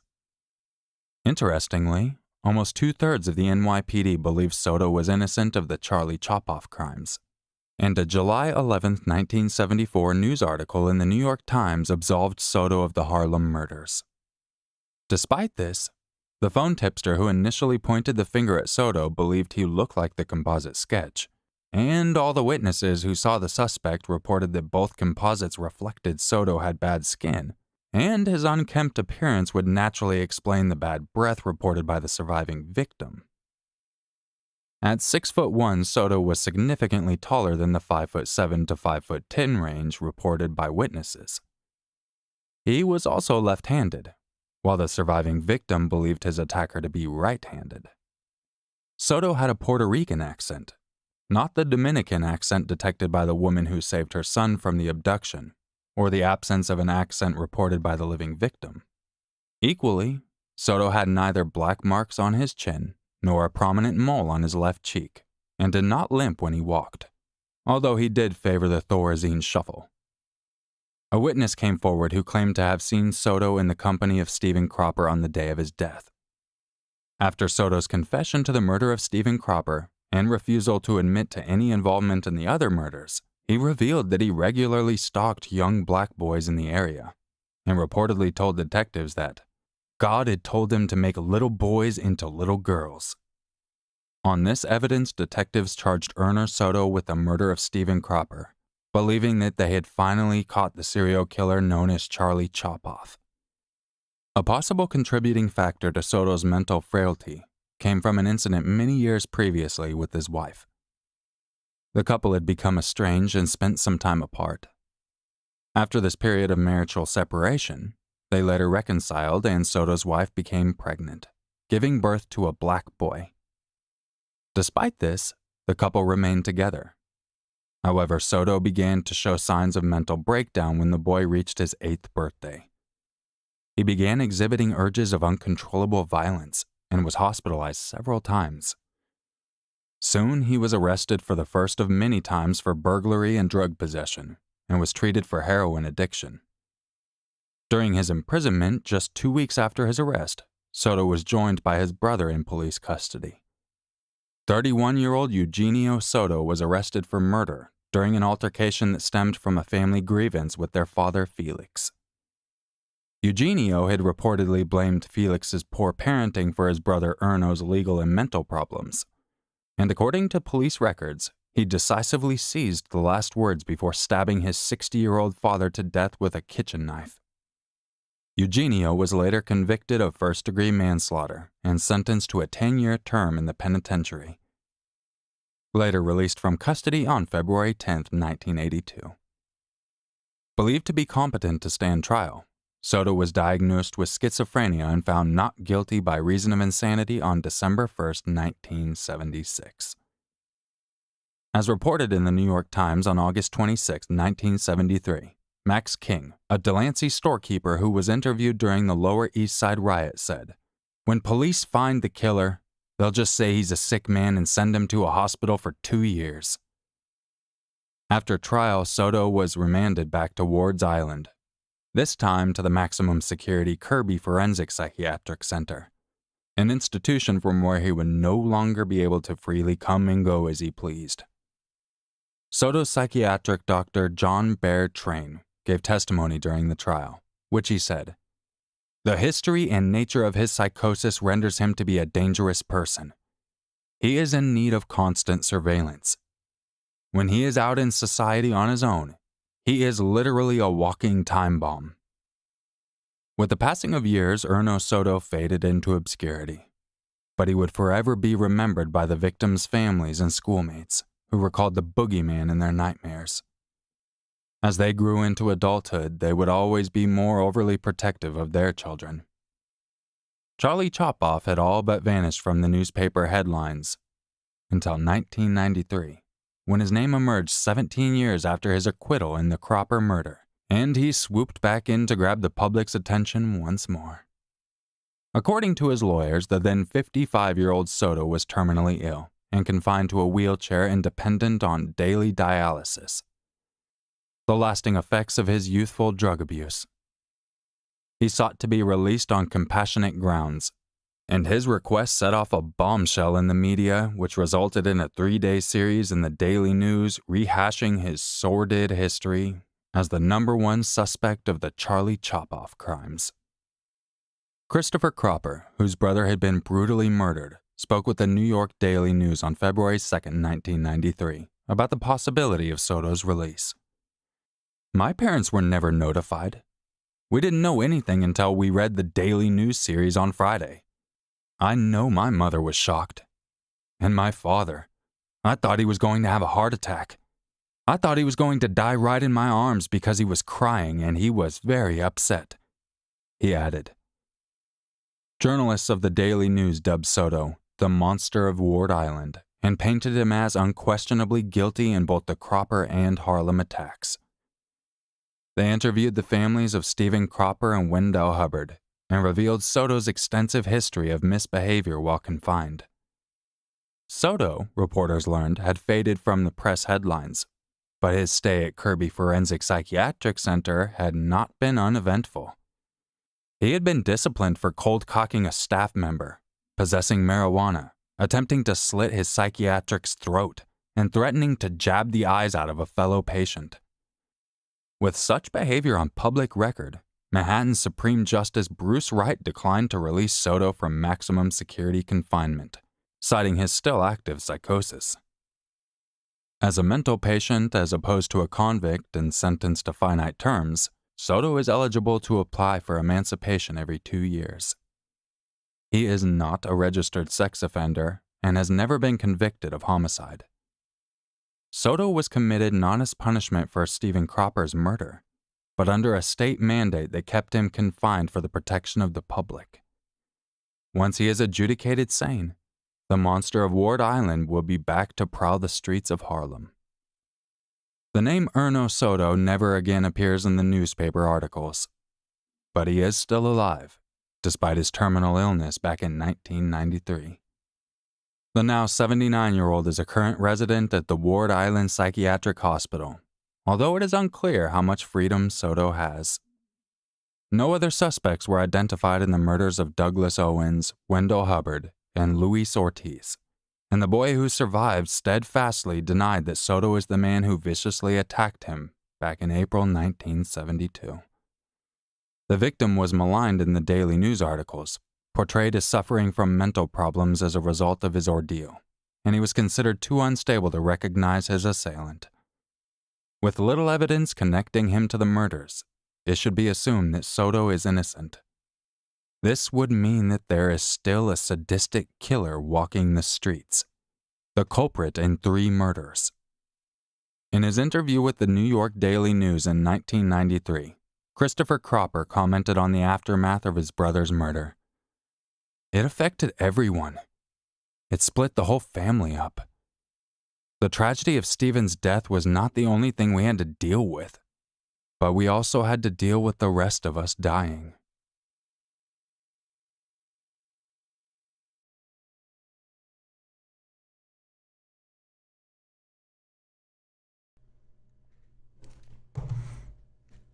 All right.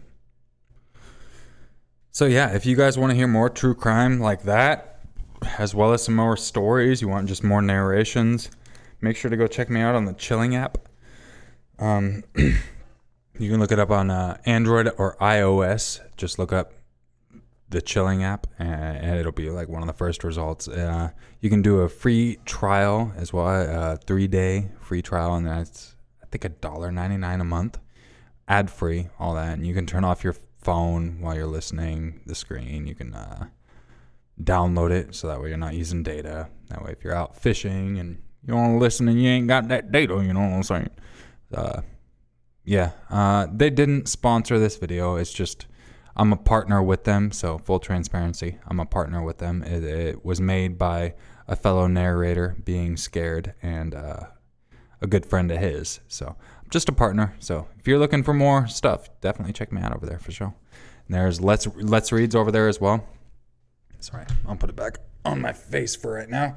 Let's Reads over there as well. And I mean, being scared, obviously. I mean, there's a lot of narrators over there. I always say it's because I'm actually partnered with them. You know what I mean? It's not like a sponsored thing. No, I'm legit partnered with them type of, as of now. You know what I should say? Good friends of mine, love them to death. Wonderful content, super great idea too. So seriously, if you're looking for content, check it out. They did not pay me to say any of this. Literally all they did is gave me permission to listen to a story with you all, and that's the one we chose. So there we go. What I was doing in the background is a 3D puzzle.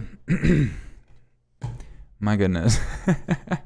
I got the whole front side of it done. I showed you guys, but my goodness, getting this rest is going to be a pain in the booty. I'll tell you what.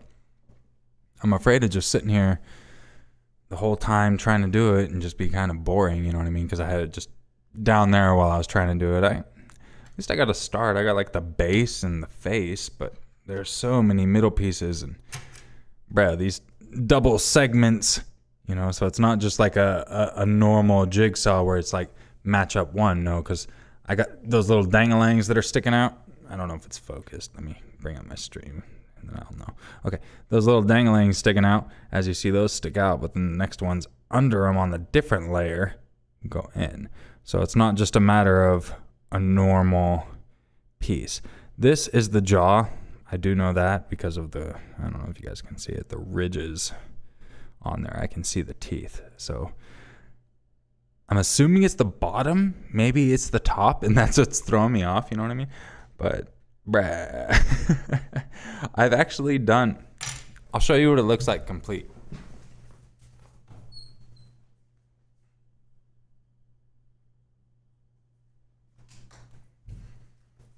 So this is a puzzle my wife knows I like a lot. And what I do is I just wait. I do one, and then I just wait a really long time until I forget what it looks like. So there's no point in doing a puzzle and then you know what it looks like. The next time is super easy. So I've done this puzzle multiple times. It usually takes me 2 to 4 hours. I mean, it's only 48 pieces and it's 12 plus.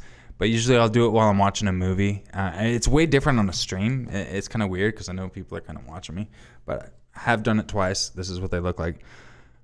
This is the gray one, more clear gray. This is what it'll look like when it's complete. I love the way it looks almost like crystal, you know what I mean? I actually have them in my living room on centerpieces. So that's that. And then I got the red one as well. So I have done these a couple times, hence why I've started with the face. It's just so weird doing it on stream, to be honest. And the way these ones go, the one I'm doing now is a blue one, so it will be different than the other colors, so that'll be my trifecta. But pretty much like there's a stem that actually goes through. So you see this, and everything will mold around that. And then once you get to the last piece, they have this little thing. It's called a key. They call it a key. And you just twist it in, and then it's locked together. And that's exactly how all these ones are locked together. Like from the top and the bottom, you don't see anything. Like if I pop the top piece off, that's where I can access the screw from. So that's why I have the top piece of the blue one set aside, because I know that is the very top one. But yeah, I love these puzzles, you know what I mean? Like nothing too complicated, but at the same time, it will take you a little while, especially if you're distracted, as I can't even get the top back on this one. But yeah, they're great. That's what they look like when they're completed. And this blue one will be the third one I do. Babe, when was the last time? When did I do the last one? The red one? Christmas? Okay, so yeah, it's been like 8 months since I've done them. So I like to forget about them and redo it. Otherwise, what's the fun? You know what I mean? Like it's so easy to just get it all done. But it is so much more complicated. I love them so much more than just regular puzzles, because just the double layer just adds a whole new aspect to it. You know what I mean? Like you'll think it fits and it doesn't. You know what I mean? Like, so you have it, especially with how clear they're. This one was a pain in the ass because it's actually super clear. Like if you take these pieces off, you almost can't even see. You know what I mean? Here, let me see if you guys can see that. Yeah. As you see, like it's just so hard to even see the indents because it's just so clear. So when you have it sitting on a table, I mean, you're picking up almost every single piece to just be able to see what it looks like. And that's why I enjoy them, you know what I mean? It's not a lot of pieces, not a lot, and but it's very well built. I think do I have that on backwards? I think I have that on backwards. No, maybe not. I don't know, man. Like I said, it's so long, but I love these things. Yeah, I think I have that on backwards. The other one feels smoother. But anyways, yeah, that's kind of what I was doing in the background. So much love to everyone who's been kind of chilling here. Sorry it was doing that thing. Hey, babe. Babe. I think she went outside. One sec.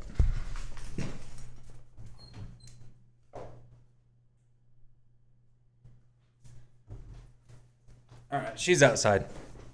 She will not get anywhere near the camera. I might be able to get her to yell from another room, but she ain't coming in. I'll tell you that much for sure right now.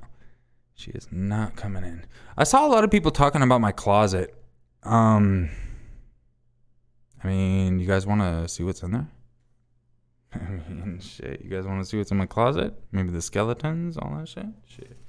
I'm just kind of chilling. I really don't give a fuck. It's been so long since I stream. I pretty much just kind of like to get on here and just chill, you know what I mean? Like I said, I'm very weird in front of people, so it's better for me to just like chill. I don't have friends, you know what I mean? So like you guys are my friends, you know what I'm saying? So.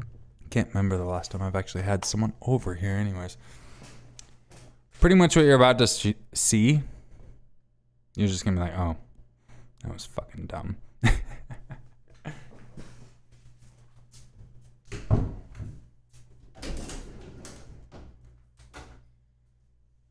I don't know how well my audio will work back there, so I don't want to talk too much while I'm over there, you know what I'm saying? Because I don't know. I don't think my mic will pick it up from over there, so I'll show you guys the concept. I wonder if I can bring my camera closer. No, if I unplug, then I'm fucking unplugging everything. I wish I could take you guys closer. If I could just take you over to the closet, that'd be fucking great. I'm on my laptop. This is a laptop. You guys are literally just sitting on a box. I do not know what to put this on right now. You guys are on a fucking Snuggies box, straight up. You know what I mean? Hey, y'all. Look at that. Inception. And then I got a light up there. But yeah, I don't think my cord's long enough. No, it just kind of shows what's there.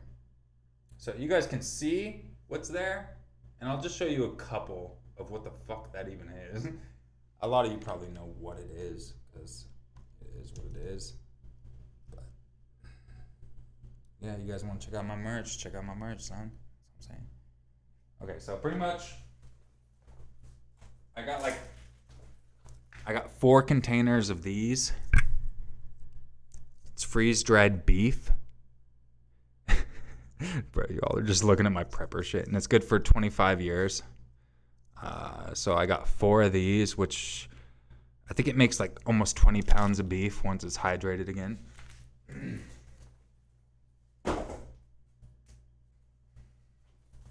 I'm better off just telling you. I got cheese sauce that's freeze-dried, good for like 10 or 15 years. I got eggs. I got Orange Delight. I have 3 of those because the calories on them are fucking amazing and they last for like 30 years. I got 5-gallon buckets.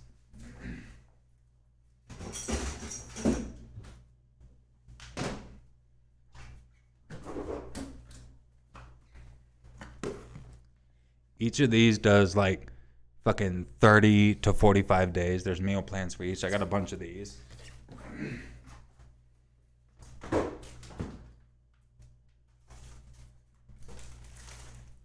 And probably the most important stockpile. A shit ton of sour punches. You know what I'm saying? I have literally like over a year's supply of coffee, sugar, creamer. I got fucking a shit ton of Spam.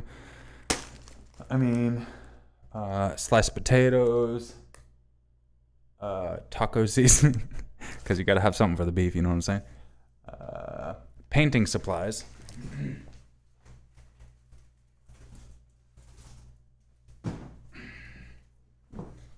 All this is my painting supplies. I got an easel.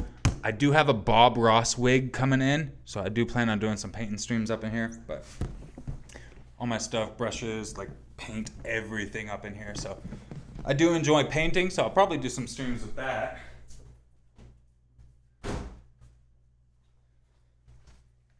And then the rest is like first aid and personal hygiene. Like we got a grip of baby wipes in there. I have instant hot packs, instant cold packs, tourniquets, blood clot, quick clot, ham radio, pretty much everything you could think about, you know what I mean? So, yeah, that's pretty much just my my emergent. And the other side is cat food.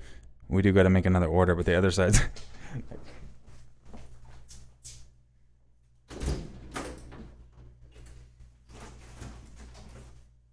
cases of cat food.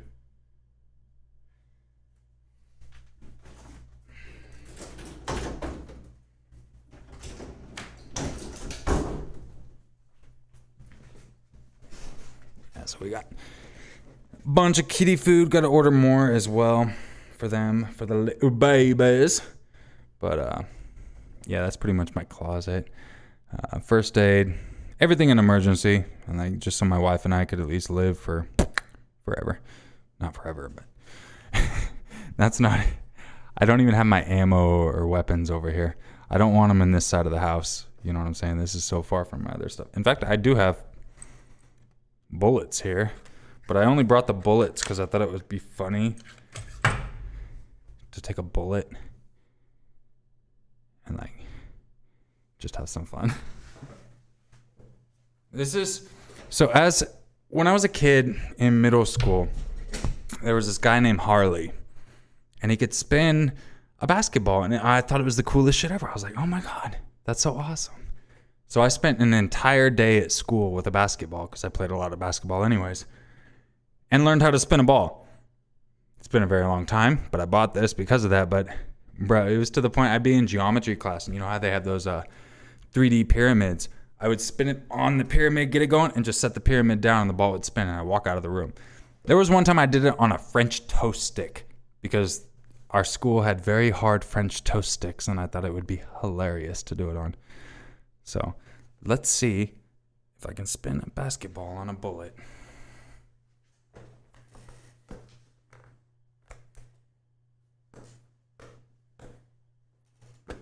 Didn't like that.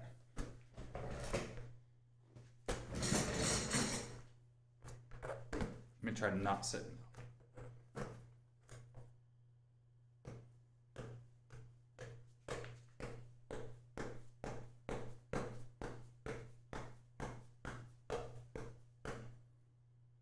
And then at this point, It just sits there and spins. This is where a lot of the Globetrotters and shit put it on people's fingers, because you can just sit there and spin it forever. I used to do it on broomsticks. I mean, I was bored as a kid. So, like, basketball was my go-to. Like, I can literally, if I had a pen, it's so easy to put it on a pen. I can spin it on a pen, punch it a couple times, and catch it back on the pen. Funny as shit. I used to actually spin it, drop it on the ground, and catch it back up again. Or spin it, kick it, and then catch it again. I actually was going to do a talent contest for the school, but as I said, I'm very bad in front of crowds, so yeah. But, hey, at least I used a bullet, right? That's the first time I've ever spun a basketball on a round.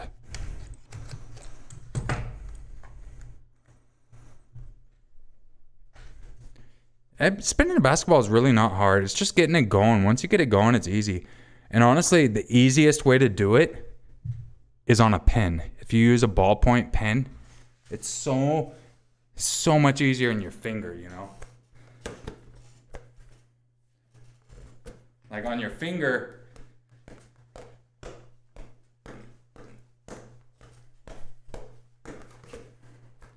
it feels like it kind of slides off, you know what I mean? But on a ballpoint pen, it stays like...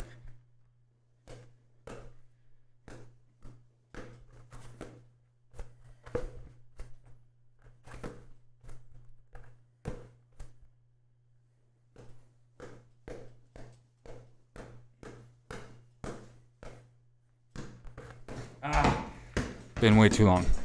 But yeah, I can do it on any of my fingers, spin it on them, all that.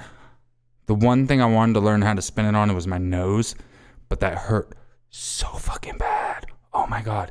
Because like when you spin a basketball, you spin it as hard as you can and you almost toss it up. And then all you're doing is you're trying to catch it on the point where it's the center. You know what I mean? So super easy once you actually get used to it. If I were to do it for like a couple hours, I'd be right back into it. But bro, you try it on your nose, you toss it up and it just smacks the cartilage. It hurts so bad. So then I had the idea, what about my wiener?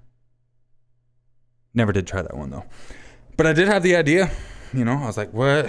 How many people can spin a basketball on your wiener? You know what I'm saying?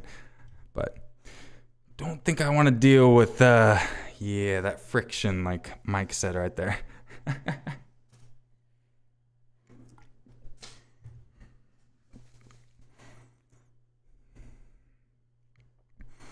Gia Marie says, love your channel. We used to spend so much time in Havasu. I miss that place. Yeah, it's a lot of fun out here. Yeah, honestly, if someone from Havasu hit me up and they're like, yo, bro, you want to get a beer? I'd probably be like, all right, bro, let's do it. But yeah, I'm pretty chill. Probably should be more about that. But I've even gone to the police station, gave them my address, phone number. I'm like, bro, if anyone says I'm killing my family, call me. You know what I mean? So, yeah. How tall am I? I'm 6'3". What am I drinking? It's Mickey's right now. Just got some Mickey's Tall Boys. I do have...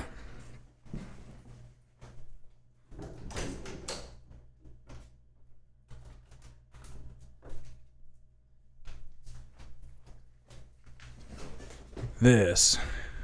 Let me make sure it's showing up on camera. Have this. This is a tequila. I've never tried it. I got it as a gift. And this is actually a hand-painted jar. From what I was seeing, it's like fucking a few $100s, dude. But I'm not huge into hard alcohol, you know what I mean? Like, it seems like you're good 1 second and then all of a sudden you're just gone. And I did that when I was younger. I feel good not doing that now. But I got this and I did look up and found out if tequila is unopened, it's pretty much good indefinitely. So this is another one of my emergency stockpiles, along with piles of edibles I have in there that I will recycle as they get to the expiration date. But yeah, I just drink more beer.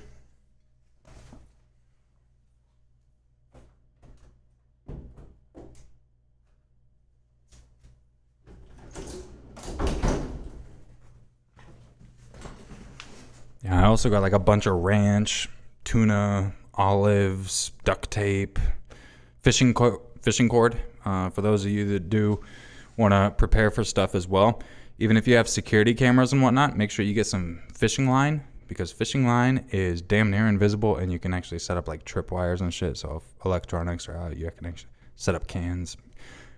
Dumb prepper, but at the same time, hey, you can use it for fishing as well. That should aid in amputations. Hey, along with the tourniquets, quick clot, and all the other medical supplies I have, I think we could probably pull an amputation off. Not really sure. Damn. All right, we've been live for 2 hours, so snap. Maybe we just call it here. Maybe I won't put the rest of this puzzle together. This was kind of a tester stream. I wasn't sure if my internet could handle it because I don't have a modem in here. It's actually in the other room, but I know it's a lot closer than where I used to record. So pretty much wanted to do a tester stream because I wouldn't mind streaming more. I used to love it, you know, just kind of chilling, and even it was just fun. Everyone relax. But, yeah. Someone said, check out 4 Patriots. I think that's the one I have.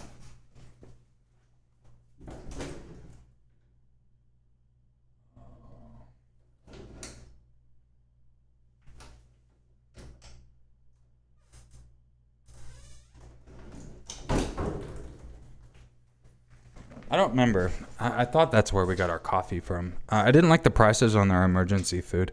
The emergency food I bought, those big ass buckets, 5-gallon buckets, those are, if you were to buy them now, they're more than 50% more. Like I paid $120 per container of those. Now they're like 160. But I bought all my shit right before this whole fucking Ukraine, Russia, blah, blah, blah. I was kind of reading into the economy, you know what I mean? I was like, I'm going to get some shit right now before everything goes yoop, yoop.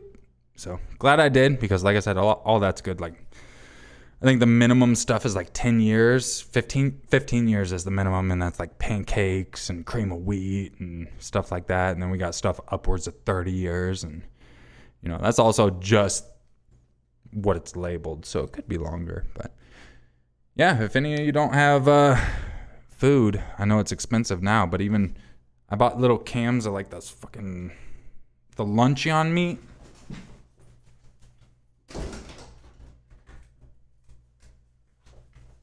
I bought a bunch of these for protein. They're only good like a couple years, but like if you go into the store, they're like $2.99. I bought them online and I got them for like 25 cents, 50 cents a can. Was it? I know it was like a quarter of the price. It was crazy. So, but this is only good a couple years. That's why I bought that freeze-dried beef. So at least that's good 25 years, because protein's very hard to find for long storage unless you get like peanut butter powder, which we also have, but my wife drinks that regularly. So it's not in the stockpile, oddly enough. Yeah. Someone said luncheon is delicious. Get a luncheon slice. Bro, I hadn't had it in forever. And just out of nowhere, I was like, I'm going to have some. Opened it up the other night, took a bite. Oh my God, it was so salty. I forgot. I was like, bro, I wish I would have made some mac and cheese or something. Because I was just going to fry it up and make some sandwiches, but Jetta Jade, your maker, what is your name? My name is Robert, but I go by Bobby. So you can call me Bobby. That's right. Dia, what's up? Good to see you. I hope you are well. I know exactly who you are, Deanna. And for those that don't know, that's my awesome thumbnail artist who is amazing. Hope you and the hubby are well. I'm glad you were able to drop by, lady. Definitely, if I head over to your country, I'm not going to dox you, but if I head over to your country, we are hanging out and we're eating and drinking whatever the hell it was you said we're going to eat and drink. Totally down. Dollface, good to see ya. You have been here forever, Dollface, and that is exactly why you're a mod. You are one of the OGs. Miss Blink, good to see ya. I'm glad you made it. We're going to get more stories. I mean, I can, fuck it. I'll record a story live if you guys want. It's, it'll be a view. Hold on. Let me pick up this puzzle. I'm actually going to disassemble the couple pieces I did do, and we'll do this another stream.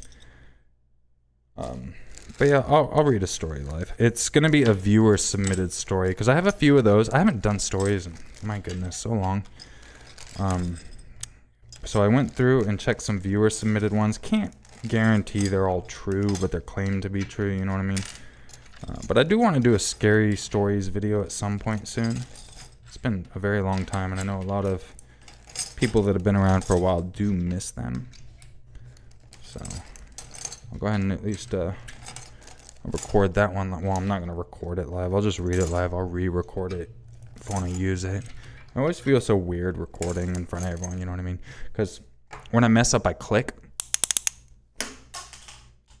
Drop my clicker. But I think that would be annoying during a stream, you know what I mean? Oh, Julie, thank you so much. Says, cheers. Love your baritone voice. Love your channel. Much love. I appreciate that. Thank you so much. I used to hate my voice. Really did. I used to actually talk like this in all of my videos because I was recording into a cell phone and I was afraid that I would reverb off of everything. I would actually be in my car really early in the morning in the desert. It would probably be 10 a.m. and 120 degrees out. And inside my car, in the garage, it was probably 140 degrees. But I would still record. I had to have a towel because the sweat would be in my eyes. And then eventually I got to the point where I could actually talk. And then, I kind of miss my old style, to be honest. It feels like it was probably easier on the ears. I don't know. Hard to really say, isn't it? Okay. Didn't think I looked like this. What, like a human? I'm pretty fucking average, bruh. Pretty average.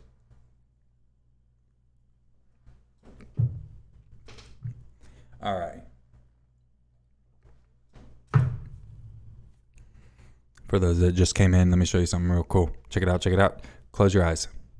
Close your eyes. Just close your eyes. Open them when I tell you. Open your eyes. Open your eyes now. Yeah. Yeah. Yeah. You seen bobbleheads. Have you seen bubble boops? Bro, this came up in my Facebook feed. And I was like, that's fucking hilarious. I'm buying it. I actually bought something else that came up in my Facebook feed too. Penis lures.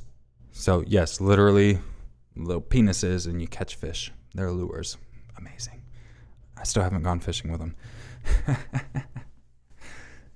All right. So I'm going to go ahead and I will read. Was it from Wish? No, it was just on the Facebook. Came through my feed on Facebook. I'll get the penis lures. One sec.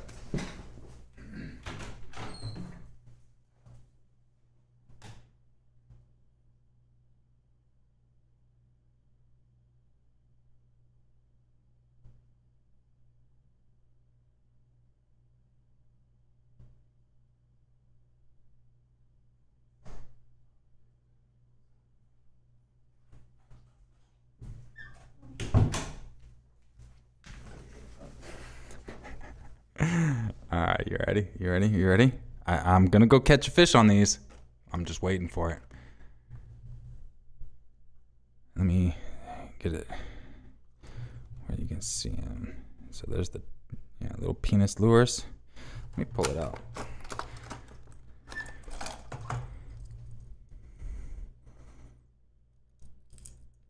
It's an actual fishing lure. It will stay above the bottom. Got a couple treble hooks. This one's caught right there on them testes. Couple trebs. Nice little lure. Tell you what, boy. If I get myself that there on catfish, aka pussyfish, on my penis lure, you know what's on. All right, let's go and I'll read this story for you guys. Demonetized. Yeah, I'm always demonetized, bro. I wouldn't be surprised if this stream's age restricted, especially after that story we listened to together. It is what it is. I'm going to delete it off the channel once it's done, so those of you that are here to catch it, you caught it. If not, fucking sucks for people. All right, oh, that's what I was doing. I was recording for you guys. Or not recording, but reading. Shit. I'm so nervous. Oh my God, it's been so long since I've recorded live. Hold on. Goose flabber. All right, let's do it. those are all timestamps. And just read timestamps to you guys.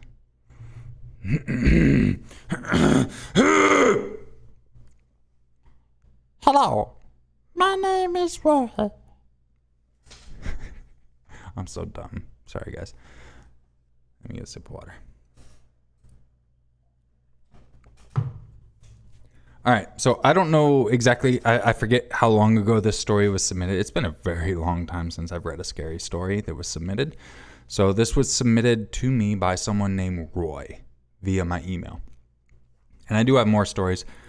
I'll probably put this one. I got 3 others. It should be a decently, I don't know, probably 30 to 40 minute video that I'll do at some point once I record them all again. I'm not going to record this, but let's do it.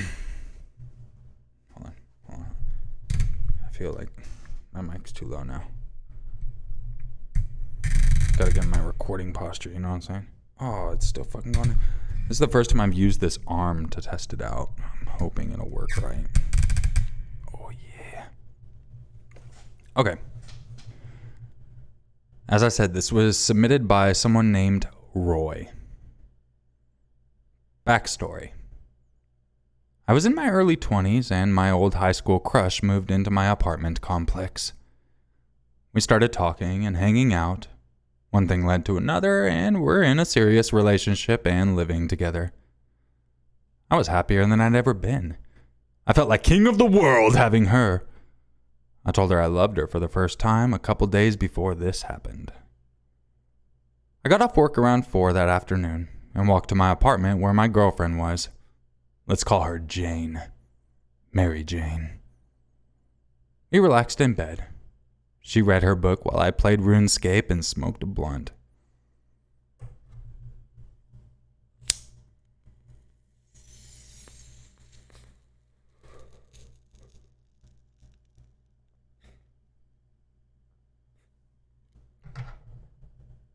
I played RuneScape and smoked a blunt. Life was good. Mary Jane's phone rings. It's an old friend that wants to come hang out. Yeah, so she gave our address. A few minutes later, we get a knock at the door. She got up to answer, and a minute later I hear my name in a shaky voice. I look up from my laptop, and there's a masked guy with a pistol pointed at my head standing in front of me. He was a young black teen. Couldn't have been older than 17. He tells Jane to sit down and 2 other guys come in. I'm going to preface this. I do think they said this was true. I shouldn't be reading it like I am. They did claim this was true, so this very well could be an actual break-in. So please excuse me. One of them comes in the room. He was an older black guy, maybe mid-20s, unmasked. I heard the other one because he stayed in the living room, going through my roommate's stuff and bagging what he wanted. The older one in my room walks directly to me and grabs my laptop from my lap, still logged into RuneScape and in mid-fight with whatever Slayer monster. Next, he grabbed Jane's phone from her hand. I tried to discreetly reach in my pocket to call 911, but I forgot my phone in the kitchen, which I have never done before. That was when I realized this is really happening, and there's no way out of it. He quietly walks around the room grabbing whatever else he wants and asks me casual questions like, "Do you have guns? Where's your weed?" Like he was at a damn grocery store. The kid with the gun is spitting pointless threats the whole time. How he's gonna shoot me in the head if I act like I'm gonna stand up. If I go for my knife on beside my table. Etc. Kind of getting questionable in my opinion. He saw my half-smoked blunt and demanded weed or drugs. I pointed to almost an empty jar on the table, which only seemed to piss him off and demanding more. After a few more minutes of ransacking my place, they left. Or so I thought. A few seconds later, I heard the door open and the kid with the gun come back in the room. He didn't say a word, but stood in my doorway pointing the gun at me. I braced myself and stared back, never breaking eye contact.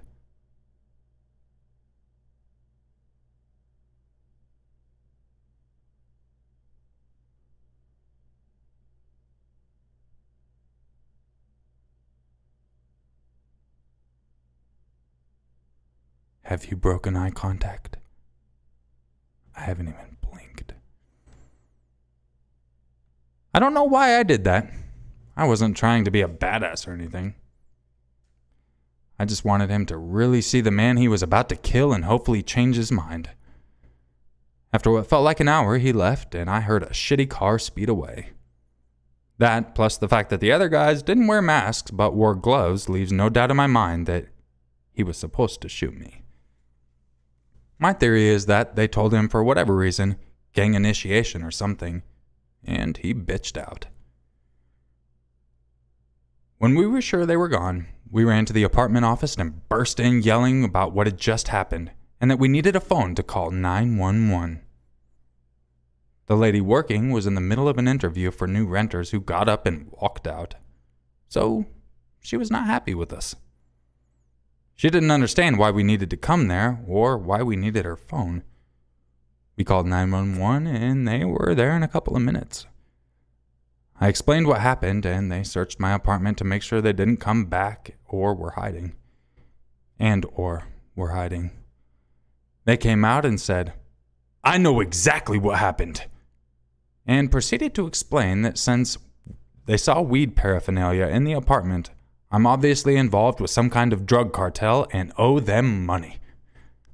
I argued and tried to explain I didn't associate with any of those types, so they threatened to charge me for the paraphernalia if I didn't either stop arguing or tell them what they needed to know.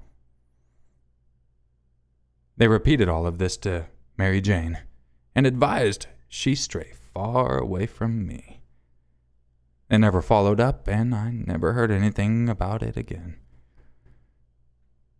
Jane ended up listening to them.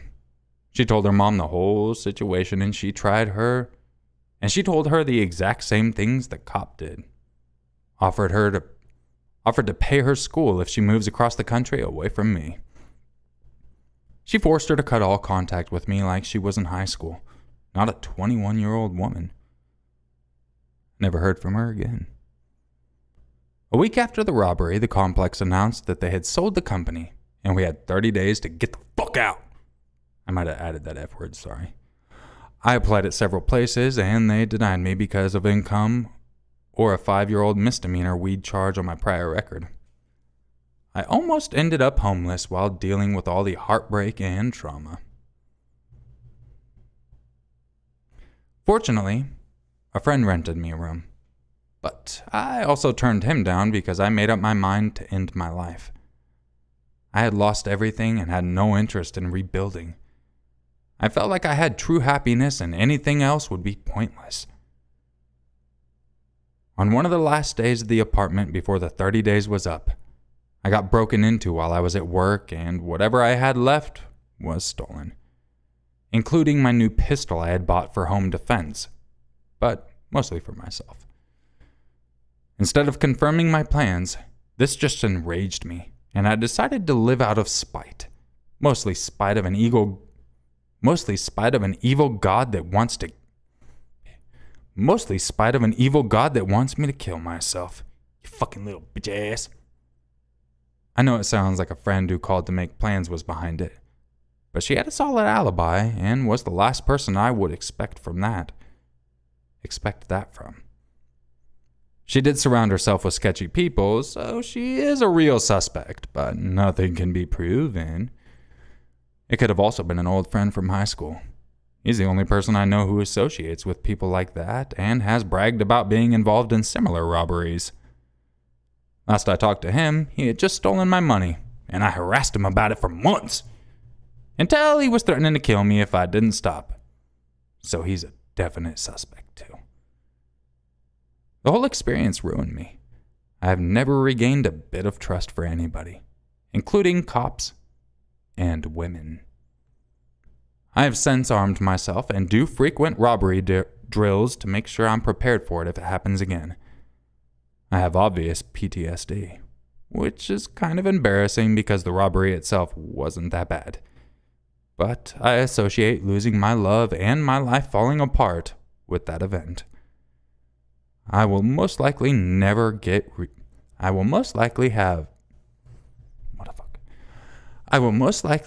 have real closure on the robbery or the relationship. I don't think I'll ever fully heal until I get it. Wait, what? I don't think I'll never fully heal until I get it. So I'm SOL. Ah, he's talking about the closure. Gotcha. I'm afraid of questions either of the two suspects because I'm afraid of what I'll do if they admit it.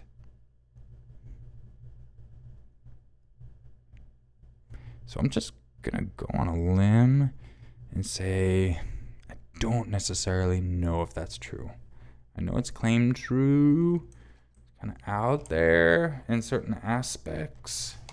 Like the robber is just asking for your weed. Whatever, though. You know what I mean? Fuck. That's kind of why I'm so hard on trying to find stories. You know what I mean? Oh, thank you so much, Christine B. Keep doing what you do. You're awesome. No, you are awesome. Thank you so much. I appreciate you. Glad I didn't miss that because it literally just disappeared. I can't see anything. So if anyone did do it, Christine B., I see you also became a member. Thank you so much. I can't go back any farther than that. I was reading, so I couldn't look at the chat. So if anyone did donate or become a member, I'm sorry I didn't get to thank you. My bad. So, yeah. That was spunky. It was kind of spunky, wasn't it? I'm just in a weird mood. I'm not in the recording mood. Like right before I did the live stream, I did my recording from the 911 video. So right now I'm just kind of shouldn't be hitting my desk so the camera doesn't wobble. My wife was like, you need to find something to stabilize your camera. Yeah. I do have a stand, but I think the arm behind it would be too long for this. Of your maker and Benedict Cumberbatch. Who would win? Who the fuck is that like a, I don't even know why, I can't even make a joke. I don't know what that is. Maybe the robber should have asked for raisins. You got any raisins? Num num sugar buns. Let me see them raisins. Let me see them raisins work. Work them raisins. Sugar bun what? Raisin. Sugar bun what? Raisins. Sugar bun what? Raisins.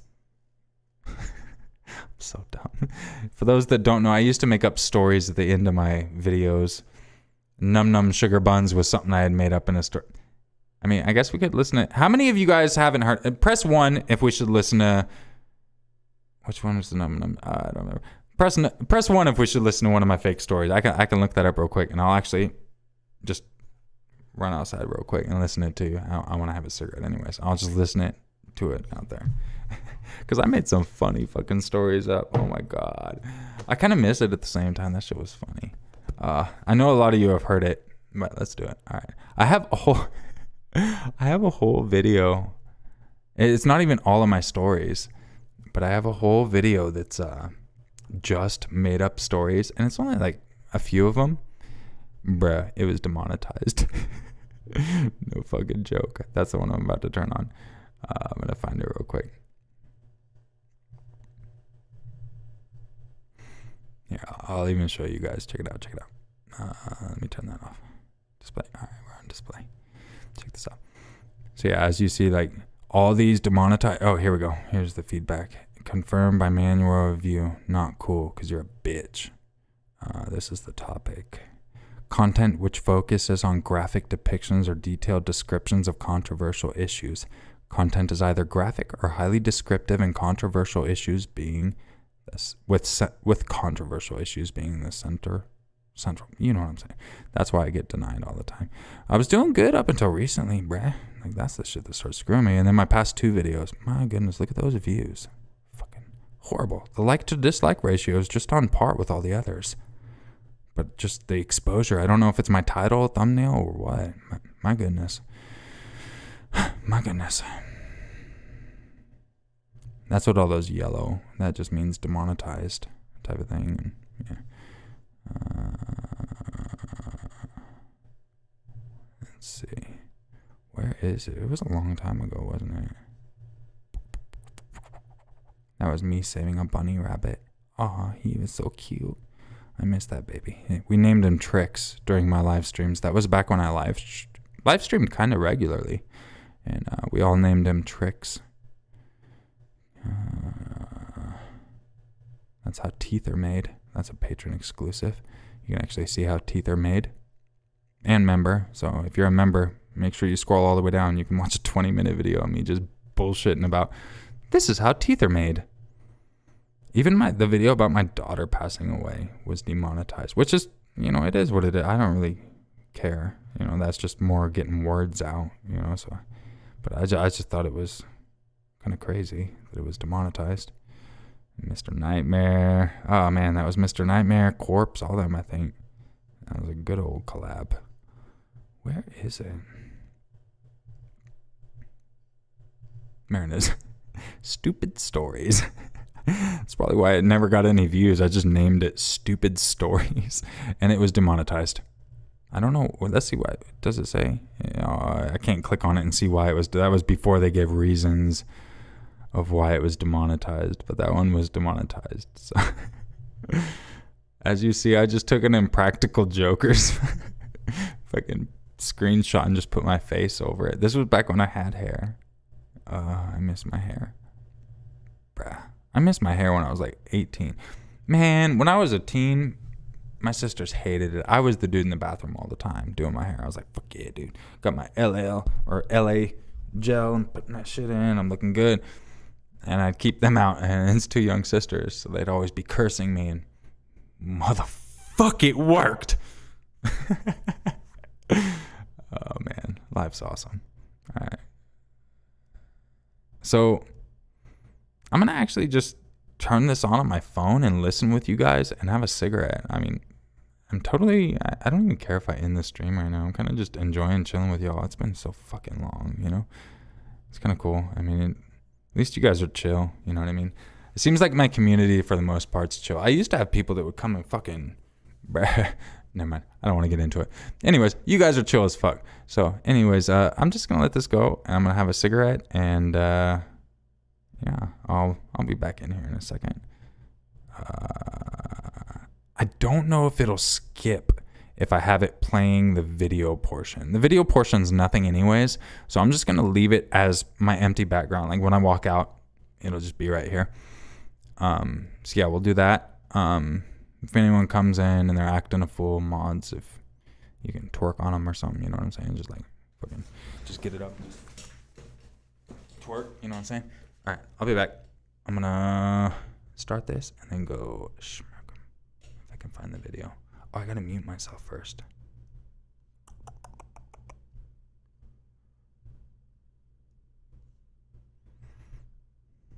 Oh. I did not mute myself.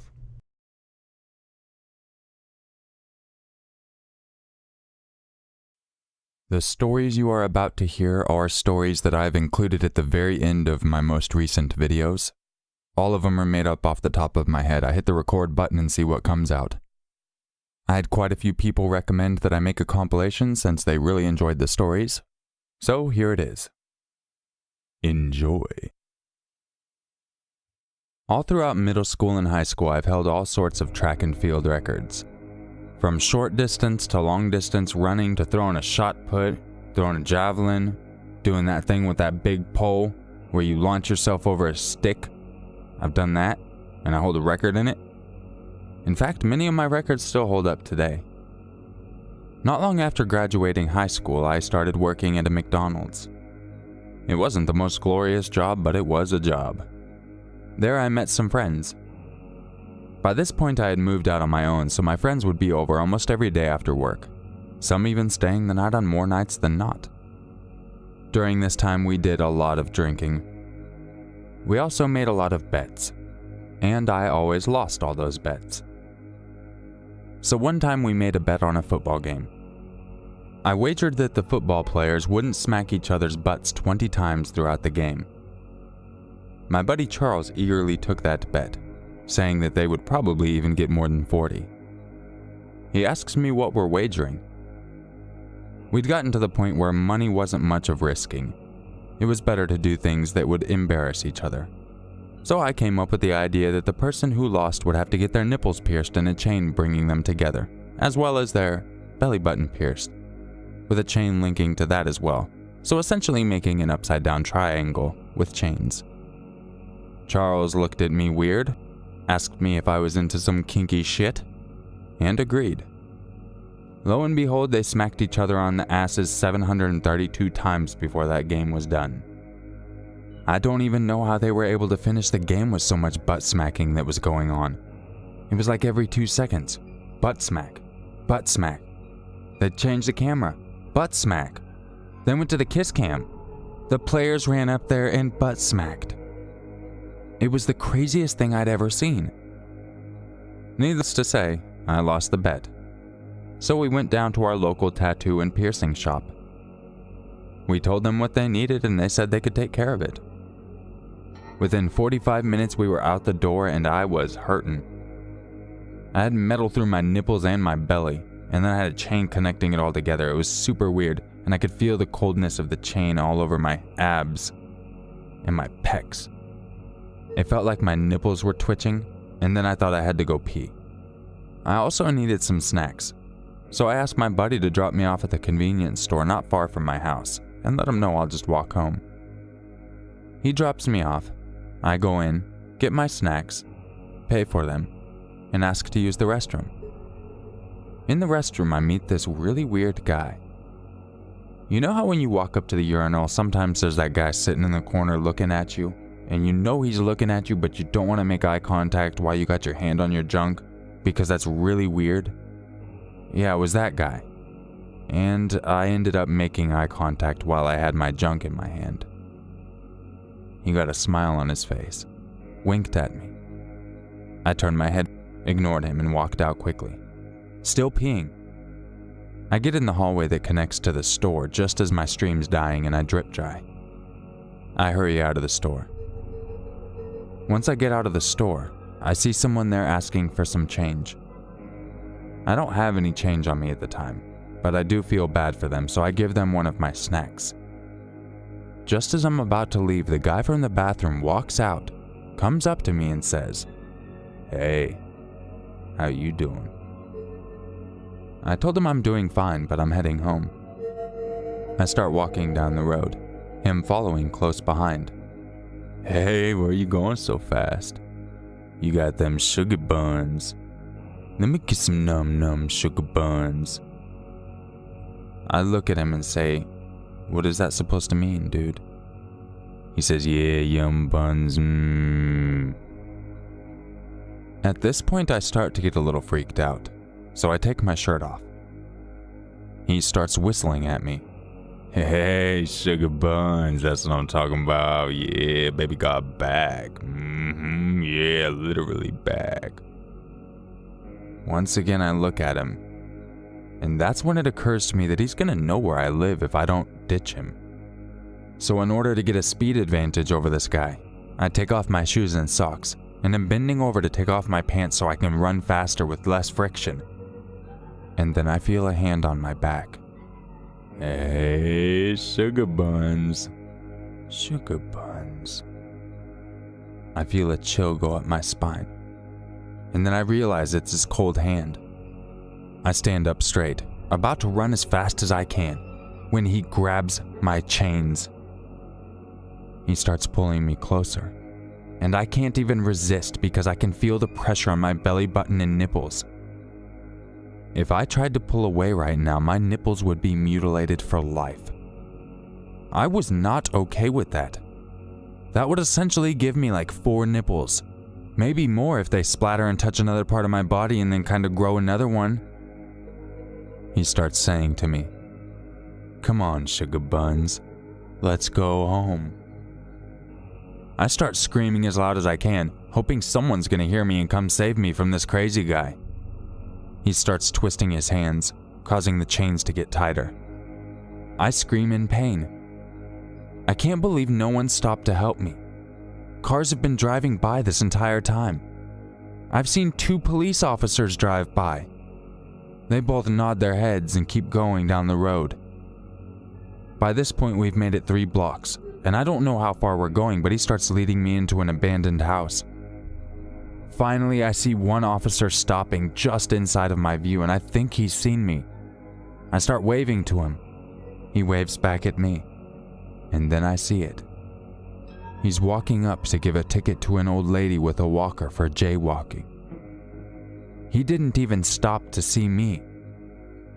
This man takes me inside by these chains, brings me in by an old pipe, and chains my chains up to the old pipe, essentially having me chained by my nipples and my belly button to this pipe. The man walks out, and I'm panicking, wondering how I'm going to get out of this. I easily can outrun this guy if I can just get out of here, but because of these chains, I'm stuck. And then it hits me. I think I can undo these piercings. I decide to give it a go. It took a few minutes, but I finally got all the piercings off. I bolted out the door and started running back towards my place. I was just about to get back to where my clothes were when I see a cop driving the opposite direction in the road. In my panic, I decide to run out and flag him down. I run out into the street, jump in front of his vehicle, and start waving. He stops in front of me and turns on his lights. I yell at him that I need help, that someone just kidnapped me. He tells me he's here to help, or he'll shoot me in the head and not think twice. He saw what happened, but he's gonna need me to turn around and put my arms behind my back. Without hesitation, I follow his every order. He puts me in handcuffs and puts me in the back of the police cruiser. I ask him what's going on. Why isn't he after the guy who tried to kidnap me?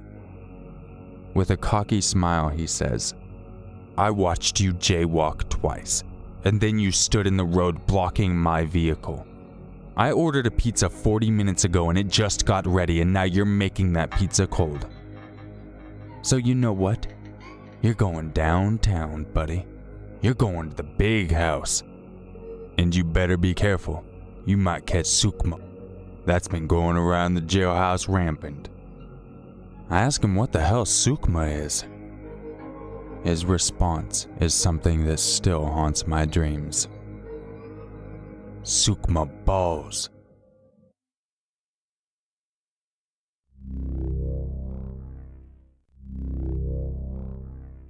There aren't many things in life that scare me, but this was easily one of the worst. I guess since none of you know me, I should describe myself. I'm a 5'1", 41-year-old man. I've lived most of my life with the constant bullying. It's something I've grown accustomed to, being this short. As the few people who are this short will know, it really sucks. That alone could be its own scary story. But the thing that happened as a result is even more terrifying. I decided to go to the bar with my friends one night. I had recently been fired from my job. My wife left me. She took my kids and my dog. She burnt my house down. She took my car and took one of the tires, not all of them, but I didn't have a spare. I also had no insurance on the vehicle, so I couldn't drive it anyways. She shoved a potato in the tailpipe, so I tried to start it once, but that didn't happen until I inspected the vehicle and found it. So needless to say, I really needed this bar time. We get to the bar and everything's fine. I see a couple women that catch my eye. I talk to my friends about if I should approach them. They recommend that I don't, because I'm short. They said they would go over and make the approach for me. They said that's what they're there for, they're my wingmen. Inside, I was hoping he was telling the truth, because the 4 other times they'd done this previously, they'd taken my girls. I still had trust in my friends, though. They had my best interests at heart. They told me that those girls wouldn't have liked me, because I'm short. I'd say about 5 minutes went by since my buddies went over and decided to go talk to these women that I was interested in.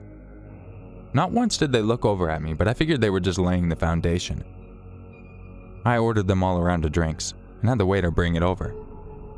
Once the drinks arrived, they actually all turned to me, held up their glasses in a cheers motion. I motioned it back and we all nodded heads. Then they once again turned away. I figured at that point they would wave me over, but as typical, they just ignored me.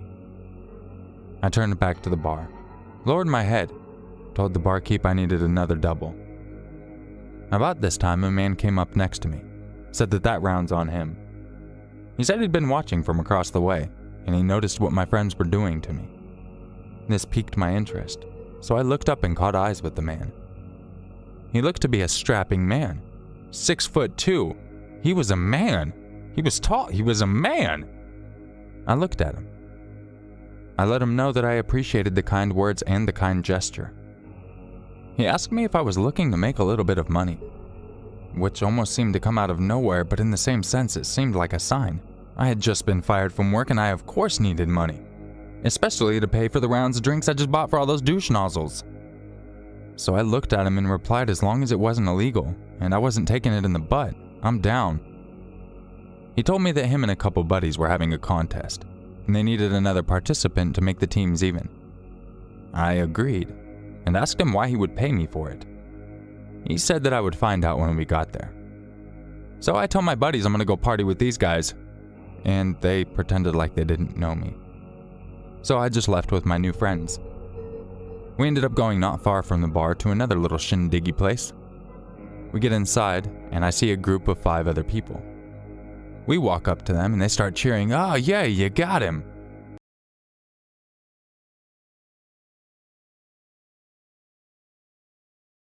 Yo, for the people just joining real quick, we're listening to a couple older stories I made up. I'm not recording. Oh, I'm on the mic now. But I'm not recording this. This is, bro, a video I put out. Shit, dude. Let me, I put this out August 20th, 2018. So almost 4 years ago. This is a video of just at the end of my scary story videos before I did 911, I would make up random, dumb, just literally just. I was walking down the road one day and I noticed a cat was looking at me strange. I didn't like the way the cat was looking at me, so I wanted to make sure I tied a ribbon on its tail so I could identify it any time in the future. The cat looked at me very weird when I was tying the ribbon, and then a lady saw me. She was walking with a baby, and I thought the baby recognized the cat. The baby was probably 2 months old, but the way it looked at the cat, my goodness, it had me going. That kind of shit. I would literally do that at the end of my video. Just the randomest shit I could, and I would just sit here, yes, straight-faced. My wife even thinks it's the funniest shit because I can just sit here straight-faced and tell the most bullshit story ever. But that's what you're hearing right now. I am here. I'm live. Hello. And much love to everyone who has been showing support to the channel. I will say anyone who does plan on donating, get yourself some perks out of it. Do a patron, become a patron for as little as $1 a month. Get early access to my content, exclusive content. If you don't want to go to another site and have your card on there, you can become a channel member. Don't know the prices. I think like $2.99 is cheapest. Not really sure, but that's monthly also. And then just check the community feed there, and you'll actually see the next 911 video. It's the audio version. It's early access right now. So, but there's also, make sure you scroll through the feeds because there's a lot of special content. So if you are planning on donating, much love. You don't have to. We're just kind of chilling. I'm just having some fun, relaxing with y'all. But if you do, might as well get some perks out of it. You know what I'm saying? Especially if you're already doing it through YouTube, might as well just do the member thing, whatever it is. So I'm going to get back into these stories. I'm totally right here with y'all. I was reading the chat even when I was out there. I was having a quick smoke break, but yeah, I was going to end the stream, but people wanted to hear the stories that I used to come up with, and I made all of these up off the top of my head, and this video got like no fucking views, bruh. Tell you what. But I also just called it Stupid Stories, so let's get back into it. I was excited. For once in my life, I felt like someone needed me, and they didn't mind that I was short. They looked like they were all dressed in sports attire. I felt like I needed to point out the obvious that I'm not the best at sports because I'm short. They were extremely encouraging. They told me that me being short actually gave me an advantage in this game. I don't know what we were about to play, but it was going to be amazing. They told me to go stand by a line while they had a huddle. Not long after, 3 men came walking up to me while the other 3 stayed behind. The biggest guy comes up and asks me if I'm ready. I eagerly say yes, but I don't know what we're playing. Much love, Thomas. Thank you, He bro. informs me that I'll learn along the way. Have a good night. He then proceeds to grab the back of my shirt and the back of my trunks and lift me up off the ground against my will. He starts swinging me in his arms back and forth, gaining momentum, and I felt the G-forces on my face. At the peak of his front swing, he lets go and I start flying through the air. I feel like gravity has no effect on me. I'm flying into space. I'm gonna get some moon rocks. And all at once, gravity takes effect, and it feels like I'm falling from the stars. I see my life flash before my eyes before I hit the ground, and then blackness. I wake up with them around me, asking if I'm okay. It appears I've been knocked out from the fall. I didn't want to seem like a weakling, so of course I told them I was okay. It's not very often that I got chosen to play sports, because I'm short. They all cheer and lift me up, bring me back to the start, and the next guy grabs me by the back of my shirt and my shorts. He does the same swinging motion, and once again I'm thrust into the air. This time I know this is it. I can't live through this fall. I am literally getting 3 feet in the air. Do you know how high that is for a short person? Imagine the Empire State Building for a normal-sized person. Imagine falling off that. It's not like that, but just imagine it. Did you imagine it? I landed, and once again I'm knocked out. I come to, and they're all around me asking if I'm okay. Stupidly, I tell them I am. They once again bring me back to the start and throw me in the air. This time though, when I landed, I didn't wake up until I was in the hospital. I woke up in the hospital to the doctors informing me that there was nothing they could do to save my arms or legs. That's when the reality of everything really sunk in. I was now only 3.5 feet tall.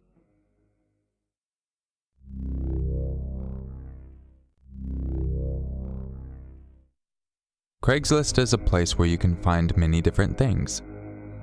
In most cases, an average meetup from Craigslist. Yo, whoever was in the chat right there and just said something about moon rocks. Yeah, check it out. You're gonna love this. Doesn't say moon rocks, but it is moon rocks. It's buckshots. For people that don't know, it's marijuana. Each of those is oil and keef. Like, it's a gooey. It sounds hard right now because I have them in the fridge, but moon rocks are the jam. So anyone who might not know what the hell is even going on, yeah, we're just listening to a video I made 4 years ago, just about stories I made up off the top of my head, just chilling, at the end of a video, that kind of thing. So yeah. Can I put this live on Patron? No, I don't even think I can do live streams over there.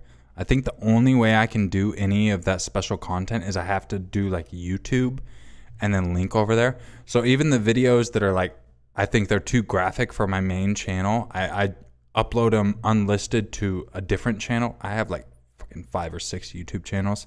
So I upload them to an unlisted channel and then share the link there. So that way, if there's any ramifications, it goes to that channel as opposed to my main one.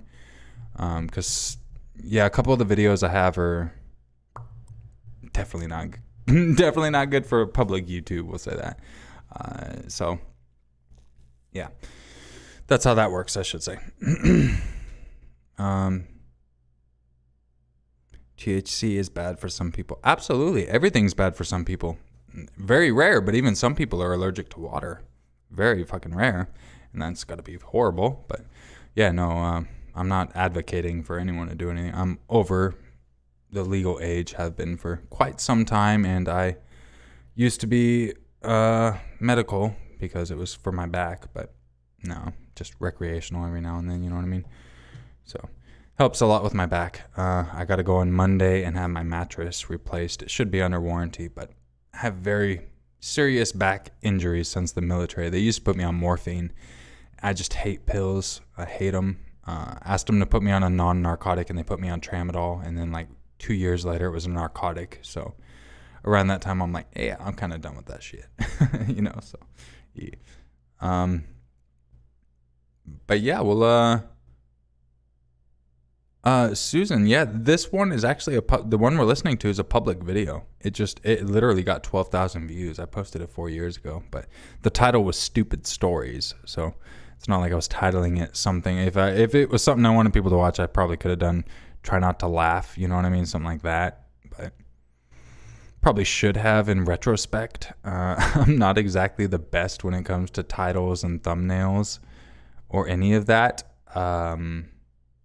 I wish I was much better, but I'm just not. So, yeah, everyone, tramadol's the worst. Tramadol's soda. Exactly. I mean, I could feel myself just like the nights I wouldn't take it, I just couldn't sleep type of thing. And I was like, what the hell? You know what I mean? So, I mean, they had me. I used to be on Klonopins, all kinds of stuff. And I just, now I literally just smoke weed when I need it. Other than that, yeah, no, I don't do nothing else. I stay away from sativa because sativa gives me that very anxious feeling again. So, like something they'd give you fucking Klonopins for. But more of indica is the one I stay with for the most part. So, yeah, not that it really matters. Yeah, it's legal in Arizona. So, yeah, that's why I'm not worried about it now. It's no different than me just drinking out of a beer. And if I get in trouble for it, well, now you're being racist. Even though it's not about race, I just call it, you're racist anytime I don't like someone. Racist. Fuck, bitch. Probably a Trump supporter. I say that all the time. Not to get political, and don't get me wrong, I don't want to say anything. I'm not saying anything against Trump supporters or anyone. It's a joke between my wife and I. So I shouldn't have fucking even said it. Regardless, let's get back into these stupid stories before everyone gets dumb. No politics in the chat, please. No, I know I fucked up talking about it, but just let it go. This list goes without a hitch. But then you find the stories like mine. It was a Tuesday. I remember the day because I had been looking for this item for about 3 months before it finally showed up. The item in question was the most beautiful platinum pair of toenail clippers you have ever seen. I mean, they were immaculate. Well, minus the few chips they had on the blades where someone had actually used them. But being how rare they were and the fair price they were asking of only $300, I would have been a fool to at least not take a look. They had left a phone number to contact, so I sent a text message. Almost immediately I get a response. They instruct me that they're home for the next hour and I am welcome to swing by. Now, I did keep in mind the normal Craigslist rules, how you don't meet people at their houses and whatnot. But being as it was a high-class item, I figured I could let my guard down a little. I arrived to the address and a woman opens up the door. Oh, hi. You must be Greg. Come inside, I got the toenail clippers ready. Don't mind my cat. He's not mean at all. He's a lover cat. He'll lick your toes while you test out the toenail clippers. Isn't that right, cat? Yes, kitty cat, you like it? You want the toe jam, kitty? Yes? Are you excited for the toe jam? Oh, yes. Greg, please come inside. We anxiously await your toenail clippings. We hope you find pleasure in the platinum. $300 is quite the steal, wouldn't you say? Now, to say that I was a little uncomfortable would be an understatement, and I saw her cat eagerly eyeing my feet. She instructed me to sit down on her love seat while she went and retrieved the toenail clippers in question.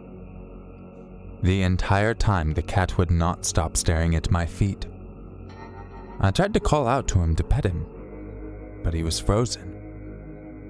After a short moment, she returns with the toenail clippers and hands them to me. Oh, please do test them out. I'm very excited to see how you feel about them. Awkwardly, I took off my shoes and socks, and the second I did, the cat ran right up to my feet and sat there waiting.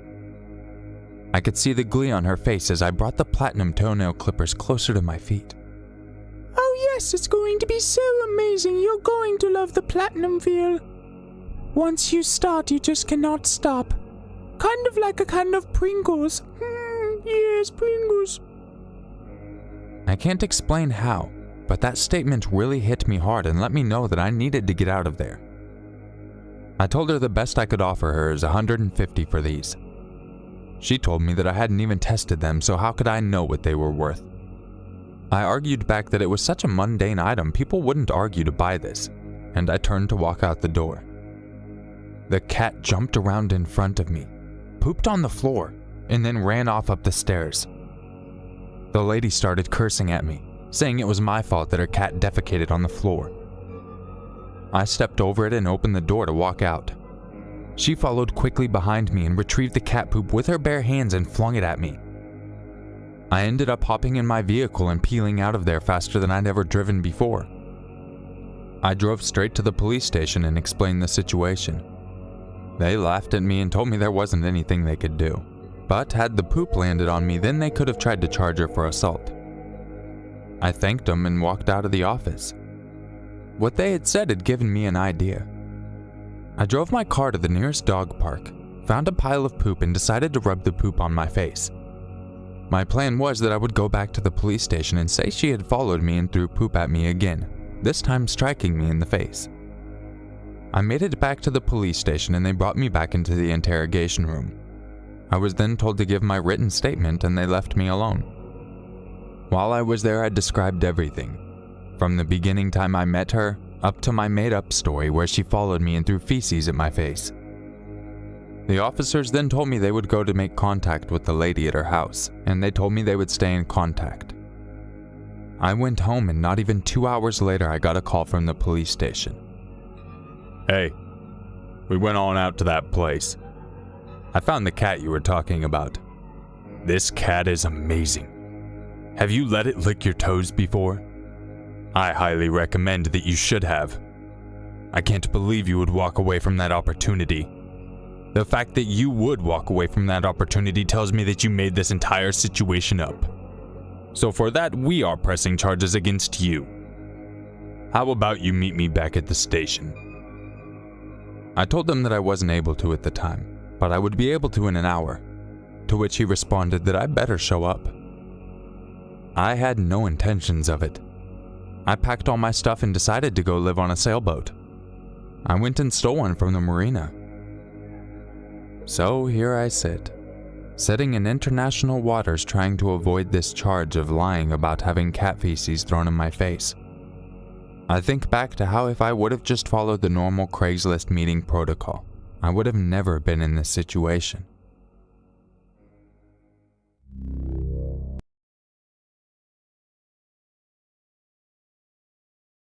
Bro, he's digging in my legs so fucking hard. Amanda, the random, thank you so much, says, thanks for the nice show. Yeah, I didn't think that fully through, to be honest. I was like, I can't get my shirt down. I don't want to stretch it because it's my new merch shirt and the neck's real tight and I like it. I didn't want to stretch it. So, I mean, I'm scrawny. That's weird. If y'all got turned on. Thomas, thank you so much. Asked for the Fat King. Here's the Fat King, baby. Oh, yeah. About to get them toes. Like, that's what I'm saying. I know that worked perfect for the story. It's funny because I was hearing it too. I was like, oh my God, this is like amazing. It's talking about the kitty cat, and the kitty cat is here. He is so chill right now. He's even got his hand on the desk. Oh man, he's just on my lap, chilling. He's so big. My legs are even spread, and he's still just chilling. I mean, he's got an indent right here. He's just like type of thing. But this is Thumper. For those of you that didn't know his name, this is Thumper. He's got asthma, so he does have an inhaler and all that. This is the cuddle bug. Every night in bed, I cannot go to bed without this guy. He will run up there and force his way under the blankets. Every single time. This is our thing too, me doing this kind of thing. Because he'll nuzzle in my arm like at night. He nuzzles up completely like this. As he's doing now. But that's what he does at night to sleep. Every single night. And multiple times, dude, like he'll leave at night and then come back. And it's like, bruh, I don't want to sleep. I can't. He's like a little kid, dude. Like I'll be in the bathroom and he'll just be screaming outside and there's paws coming under the door like he's trying to get in. He actually can open one of our bathroom doors because it's one of those hideaway doors. So he learned how to grab it and just open it. So we had to get a doorstop, and we couldn't fit it under, so I had to put it in the side. Because he'll go in. He's got Pika, where he eats plastic. So he goes and eats our shower curtains and stuff. I'm just covered in cat hair, and I'm so allergic to cats. And it's just everywhere now. Oh, it's even on my cup, bro. This was the dumbest idea. And we even brushed him. He's just nonstop. You see how fluffy he is. It's just nonstop, bro. Nonstop. You get him groomed, and they're just like, no, there's nothing we can do. And it's like, God damn it. All right, you ready to go out, boy? I think he's ready to go out because he is just losing a lot of hair in here, and I do not like it. He's ready. You see him? He's so ready, even though he's just trying to get more comfy. Oh, he's trying to get my lighter now. All right, I'm going to put him out, and then we'll probably wind this stream down. Yeah. Come on, Boogie. And this is how big he is. I'm 6'3". This is how big he is. I'm 6'3". Let me see if I can get him in cam.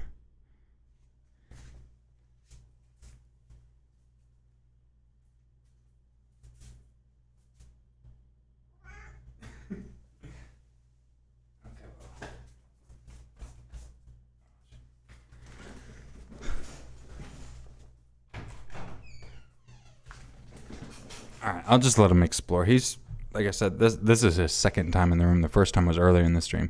He's never been in here because we always had the guinea pigs in here and never allowed him. And then they weren't really supposed to be in here because I'm allergic to them, and I record in here now.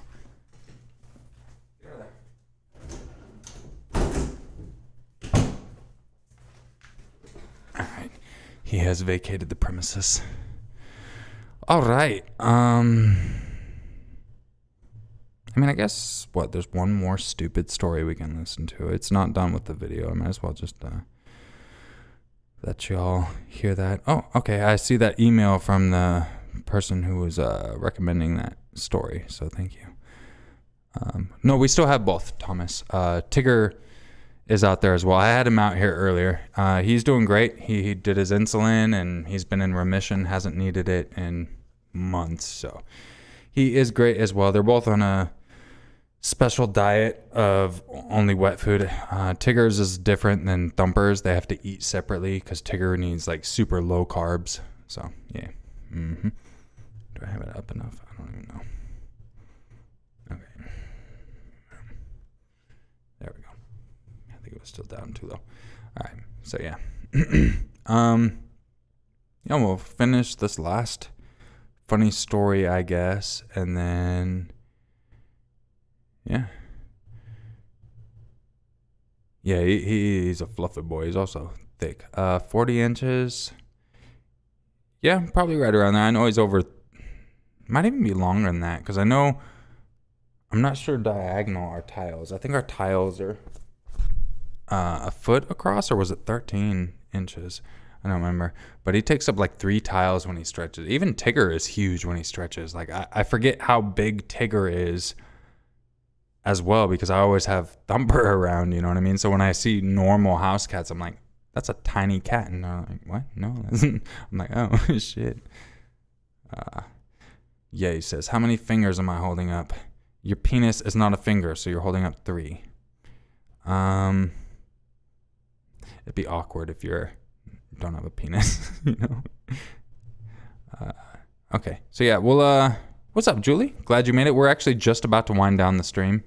So, yeah, we're just going to finish the last, I think it's like probably one story. It was just a dumb story I made up a long time ago. So, yeah. I was going to end the stream a while ago, but I forgot all about these stories, and people were like, oh, let's hear them. And I was like, oh, shit, that's right. All right, whatever. So, yeah, we got 11 minutes or so of this. So I'll be just chilling here with you guys. I probably should mute myself. Camping is an avid hobby of mine. Monday through Friday, 9 to 5, I'm a normal, behind-the-desk working guy. But on the weekends, I can head out to the middle of nowhere and let it all hang loose. Quite literally. I pride myself in my complete naturism, if that's even a word. When I head out for the weekends, I don't take anything with. In fact, when I arrive at the trail, I remove all of my clothes and lock them in my vehicle. I take my keys and I hide them on the inside of my rims. It isn't until about a half a mile down the trail that I actually feel free. I set up a new camp every weekend. I'm going to tell you all right now, this story that's being played was, like I said, stuff I make off the top of my head. I can only remember one portion of this story. I'm going to be as completely lost as you, but once it gets to the part that I do remember, oh my goodness. It's going to be fun. That's the great thing about these too, is like I'll watch videos with you guys that it's just like, I forgot I even did these, you know what I mean? Like I said, this one's almost 4 years old, you know, and I do so many videos, it's just like, man, I forget all about these. So that's why I enjoy doing these too. Like it feels like 3 hours hasn't even flown by. I really have nothing to do, but I'm just like, I don't know what I would do to keep people even entertained and worth a live stream, you know what I mean? So yeah, that's kind of why I'll just end it after this, but enjoy this story. Well, I guess if you can call it a camp. My preferred sleeping method is a little different. I like to make myself some cordage and just hang from the trees. Most people only do it with their food, that way the wild animals can't get it. But I had the brains to think that if we put our food up there so animals can't reach it, why don't we go up there so animals can't reach us? So that's what I do. I make myself a harness and the cordage to use. I'm not one for starting campfires. The way I see it, there's monks that go out in the snow and they're perfectly fine in their own mind. So if you don't have the mental strength to do that, you shouldn't even be out in the woods. I don't worry about food for the weekend. Food is a crutch for the weak. Some people do heroin, some eat food. Both are crutches. Both just as bad for you. Sure, the argument can be made that you need to eat to live. But is it really worth killing something? Even if you're a vegan, you're still killing a plant. Isn't it strange that to sustain ourselves, we need to actually kill something and absorb its energy? It's pretty violent if you think about it. Even for a plant, they can't run. The impending fear of knowing your time is short. But I digress. As for liquids, I guess you could just say that I bring my own hose. So night fell and I harnessed myself into the tree. There was a light breeze, so I was swinging back and forth in the canopy. I could hear the rustling of the trees, the hoots of the owls, and then I heard the most frightening thing I'd ever heard. Ow! Ow! What was that? I think it was a mountain lion. I start to get a little freaked out, but then quickly realize that I'm hanging in the canopy, so a mountain lion isn't going to get me up here. I can't see much on the ground due to the fact that I have no fire going, but with a little bit of moonlight that did make it to the ground, I could see that there was a shadow. As soon as it turned its head up, I could see its eyes glowing. It was the chupacabra. At least that's what I think a lot of people call it. It looked like a donkey and a duck-billed platypus with a cat-dog mixed. Like old school cat dog from Nickelodeon. Like, alone in the world, a little cat dog, that cat dog. Remember that? That's what it looked like. Back and forth, it had two heads. Its butt was a head, too. And I just remembered that thinking about it. Its butt was a head, it was cat dog. So its second head looks up. Now I see more eyes shining. This is where I really get freaked out. This chupacabra cat dog is looking at me like it wants to eat me. Quickly, something I watched in a nature video clicks into my head. It says that animals like this won't come around your territory once it's marked. I knew the best way in nature to mark your territory was to take a leap. So I peed all over. Just as I started, the wind picked up, which had me spinning around like a sprinkler. My urine was flying in a huge circle and it even started splashing in my face. But that wasn't a bad thing because I was a little dehydrated anyways and I needed some liquid. But once it hit the cat dog, chupacabra, In one swoop, it jumped up and bit the cable that was holding me, knocking me out of the air and slamming me into the ground. Ow! I could feel its breath. Ow! The only thing I could think to do was act like I was dead. So that's what I did. I closed my eyes and held my breath, anxiously awaiting the outcome of my situation. It sniffs me for a second before nibbling on my hand just a little. Not enough to break the skin, but it actually felt kinda cool. And then it took off into the night once again. There wasn't much I could do now that I was sitting in the dark. My cordage had been cut, my harness was all jacked up, my hand felt a little tingly, so I just curled up and wait. The next morning I decided to cut my weekend short, which is very rare. I decided that I would just stay the rest of the time in my vehicle, still nude, and then come Sunday evening I would drive home. But for the next night I was staying in my car. The rest of the trip was uneventful. There were a couple hikers that pulled up and saw me nude in my car, took some pictures, laughed, and walked off. Just a typical weekend. But I will never forget that chupacabra cat dog that I saw in the woods.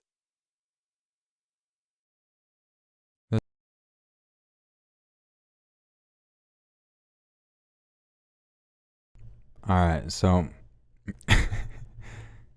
what I was showing on cam was smelling salts. I had never tried them before. And then I saw them on, I think it was Joe Rogan or some shit. And I was like, the fuck? I'll try it. I looked it up to make sure it was not like a drug and it was safe. And essentially like it's ammonia concentrate and it irritates you so you breathe in more oxygen. Don't like it. Not buying any more after that. I'll tell you what. I even tell people, like my buddies, I'm like, they're like, what's it smell like? And I was like, think of like super concentrated cat piss. And they're like, I don't want to try it. And I was like, yeah, now that I've tried it, I'm just going to use what I got. And then that's about it. I don't get it. You know what I mean? But yeah, the Chupacabra cat dog, as you could tell, that was Thumper. He came into my recording. And like I said, I was just making up stories off the top of my head at the end of the videos. That's what I did. So he came in while I was recording and then meowed. And I was like, well, okay. And I just shaped the story around that. And I think he meowed a couple times and I just took that and replicated it type of thing.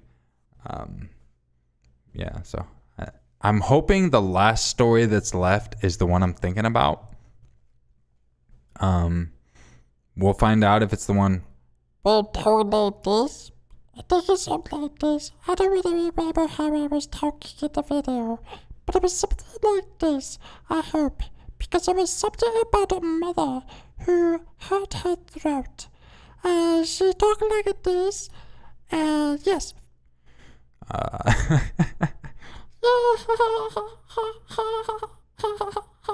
You know what I mean? Something. Oh man, I love having fun with my voices.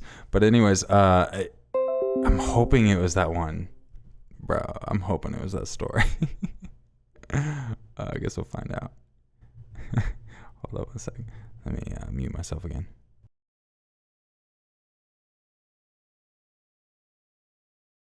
This all started 2 years ago when I worked at McDonald's.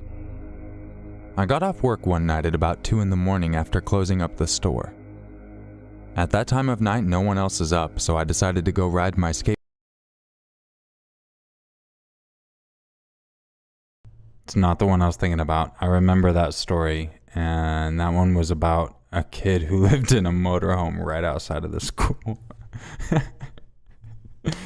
Fuck, I wish that one was right here, but it's not, so I wouldn't even know where to find that one. So we'll listen to this one, but damn, it's not the one I was hoping for.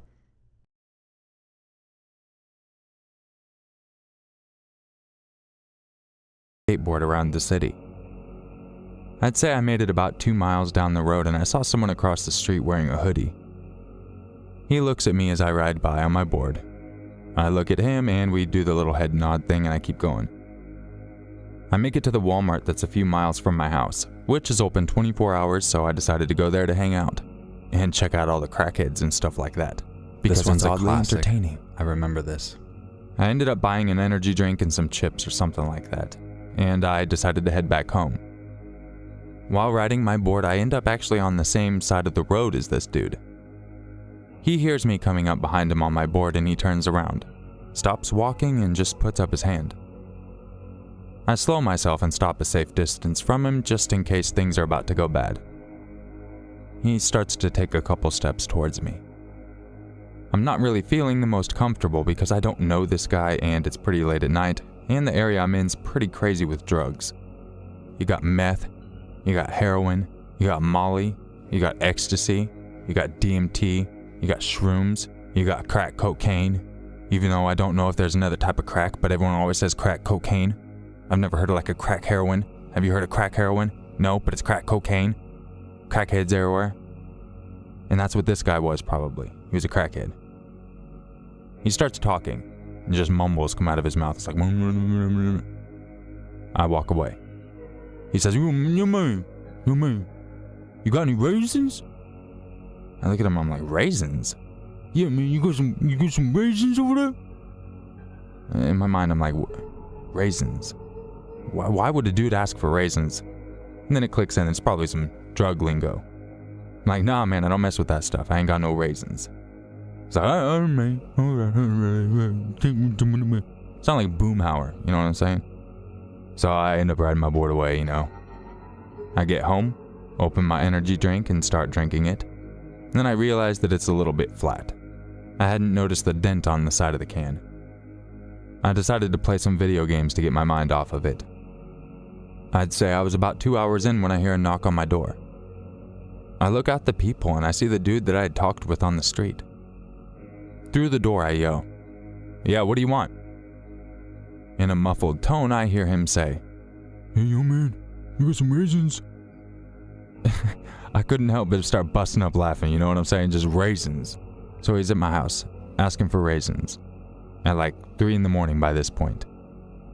I go over to my side window that's got a better view of the front porch. And I say, "Yo." He jumps and turns and looks like he's surprised. "Yo, you got some raisins?" I'm like, "No, dude, I ain't got no raisins. Get out of here." He gives me this really weird look. Almost as if you're deciding if someone's telling the truth or not. Then he says, "Alright man, let me know if you get some raisins." Then he walks off into the night. I hop back on my video games for about a half hour, and then I decide I want a beer. So I decide to go to the 7-Eleven down the street. I grab my skateboard, go out my door, and I make it about a block down the road before I see the same guy. I think you already know what he said when he saw me. "Hey yo man, you got the raisins?" I told him no, I don't have raisins. I rode down the middle of the road as to avoid him. I get to the store, buy my beer, and oddly enough I see some chocolate-covered raisins. I buy a pack, along with my alcoholic beverages, and head back down the road. I see the dude again, and once again, "Yo, you got some raisins?" I tell him yes, I do have raisins. I'm going as fast as I can with a bag of beer in one hand and I got the raisins in the other hand, and I swing it and pelt him in the face as hard as I can with the damn raisins, not even stopping as I pass by. Didn't say a word, just went straight home, walked in, cracked a beer open, played some video games. And everything I just said is a complete lie that I was making up off the top of my head at the end of a video just to entertain you guys for... Man, I'm so sad that 2 of the ones I was thinking of were not in here. And I don't know where they would even be. My God, I have 2 that I remember very Body distinctly. is smooth as Hold on. my belly. Trying to scan to old videos. Oh, did you all know that someone got a tattoo of my logo? Straight up. Let me flip this to display capture real quick. Check this out. Someone literally got a tattoo of my logo, and they sent me the video of it too. I thought it was fake, but they actually sent me a full video of them getting the tattoo. I can't talk about because it's not something for my channel, but it is something that's pretty damn big.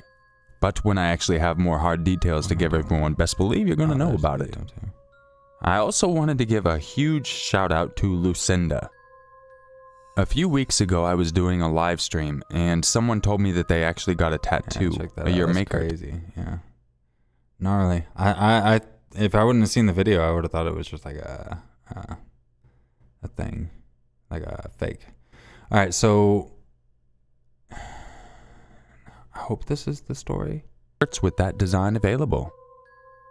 But yeah, I have a hard more. I want to step your game up. And I will catch you in the next one. It's always scarier. I've never wanted to be friends with someone over this game before so badly. Will you guys add me? I promise I'll have a mic tomorrow.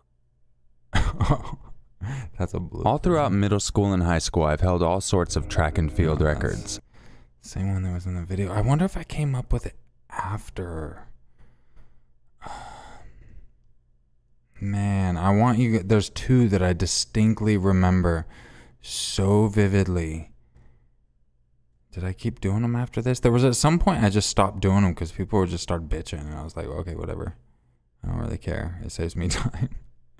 You know what I mean? Introduce themselves. The lady in all leather is Trinity. The scrawny white guy is named Neo. And the person I am speaking to, the black gentleman in the long trench coat, introduces himself as Morpheus. I don't even know what this story is. That's the great thing about making them up off the top of my head. I don't know what the fuck this one is. I have no idea. I don't think it's either of the ones I wanted though. So I probably should just find those ones. But what is this one? Oh, I'm curious. Beatrice had a thing for Scott, but Scott had a thing for me, which made things complicated.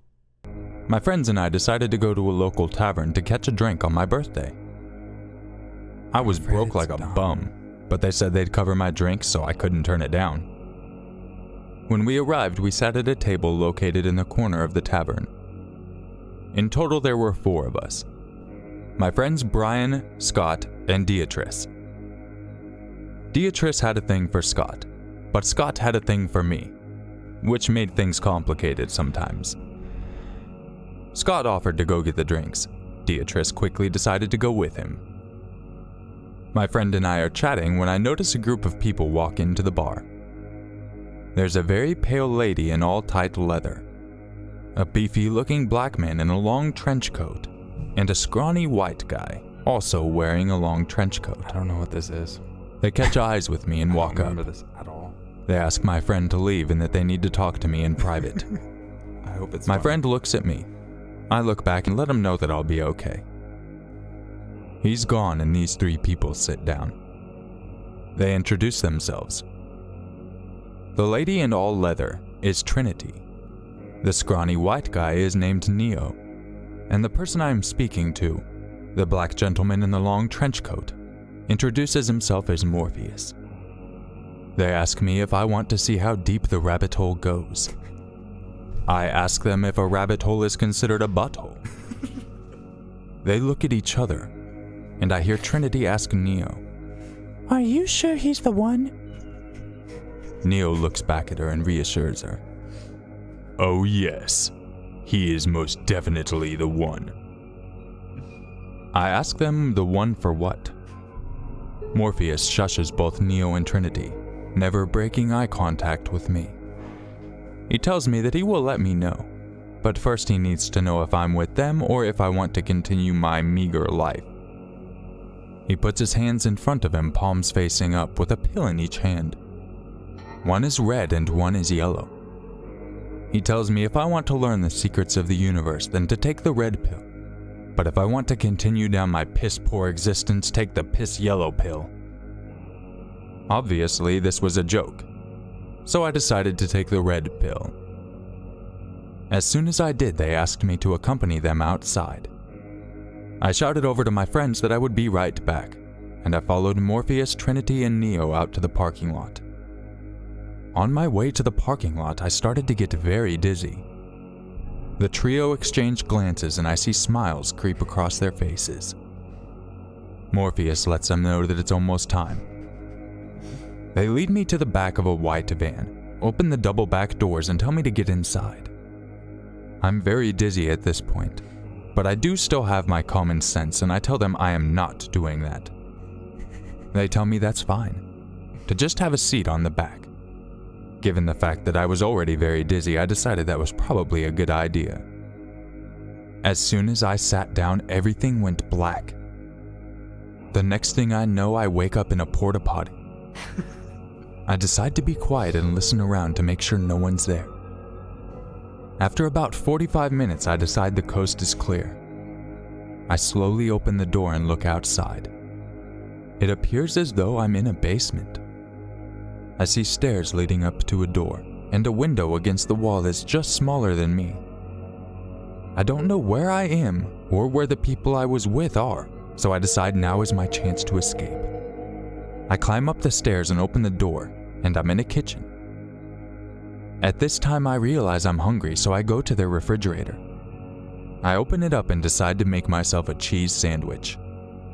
I notice some pickled pig feet in the door, so I decide to cut the knuckles out and put those on as well. I'm about halfway through the sandwich when I hear a door swing open. Trinity and Neo rush into the kitchen.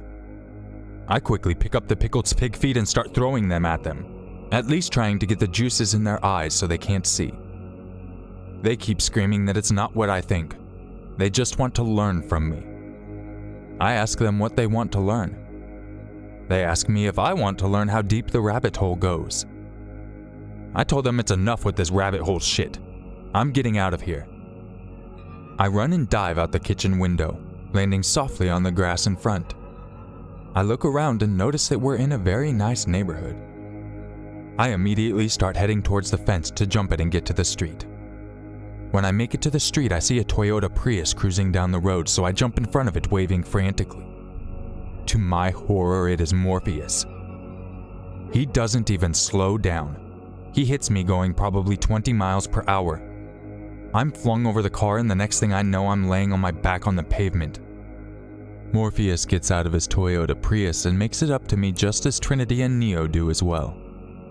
They once again exchange glances. Then Morpheus says, "It's time to find out how deep the rabbit hole goes. Trinity, Neo, pick this guy up and let's go." Trinity and Neo both lean over and pick me up. I start to struggle, but Morpheus reaches over and gives me the biggest purple nurple I've ever had. I instantly stopped squirming. I let them carry me back into the yard and around the house. They brought me into the backyard and threw me on my face. Morpheus throws a shovel next to me, points to the ground in front of me and tells me to start digging. The first thing that pops into my mind is that they're having me dig my own grave. I start begging them not to kill me, that I won't tell a soul and they can let me go.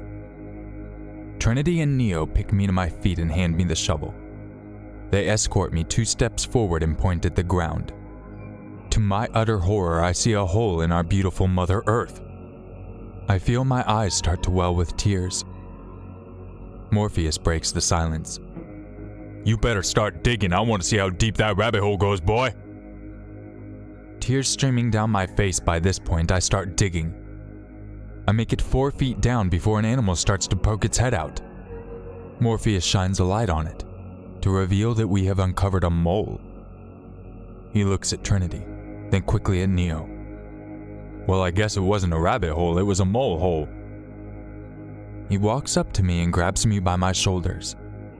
He tells me that I've done a great job, and then they all walk away, leaving me looking at a mole and holding a shovel.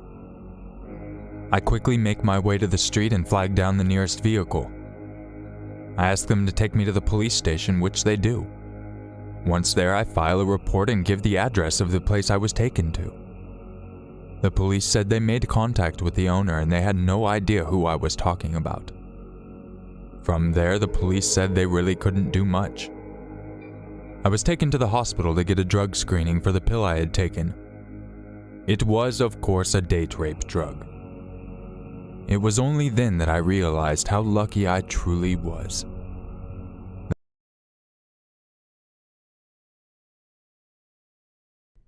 I do not remember making that story up at all. I had no idea where. I was just as clueless as you guys as that. That is not it. I never even remember that at all. That is not even close to the 2 that I was thinking were my funniest ones. One of them someone asked for because they could not find it either. And then I looked through some videos and I couldn't find it. I mean, whatever. Let's find it. We'll find out where I stopped doing them. Because there's two that I remember that are just amazing. That one, I was just as lost, honestly. So, yeah. Appreciate everyone dropping in and just spending time up in here. Yeah. Thomas, take care, man. Yeah, it was good to see you. Been on a very long time. Yeah, hopefully I'll be able to do it a little more. Like I said, now I got this room, so should help out quite a bit. I was in a closet that was super far from the internet, so more of this was a test to just see if I can even do this, because it used to be when I click my own YouTube video, it would just lag very bad. So I assume everything's going well. I don't see comments saying that it's very laggy. So yeah, but much love, Thomas. Yeah, it has been a very long, I think it's been 2 years since my last stream. And my last stream was when I shaved my head. It was like right when COVID started, that whole lockdowns and stuff for that. And I've meant to stream after that, but just with everything, it just, the whole internet thing, it made it difficult. So now that I'm in this room, it should be easier. I do plan on also getting like a modem in here at some point, so I can actually put a desktop, because right now I'm just on my laptop. So I'm very happy it's still working out. So much love, Thomas. I appreciate all the support, man. Have a wonderful night or day, wherever you are, you know. Much love, Michael Mayo. I appreciate that. Says, I love the 911 calls. Much love, dude. Hey, so if you guys do, I mean, I'm not doing anything. I can end the stream, but I really don't care. I'm kind of just chilling with y'all. A lot of like I said, that last one, I don't even remember that in the slightest. But I do remember 2 stories, and I want to find those. So if you guys want to chill and we'll just find them together, press 1. If I should just end the stream and we'll just call it a night, press 666. Satan. Yes.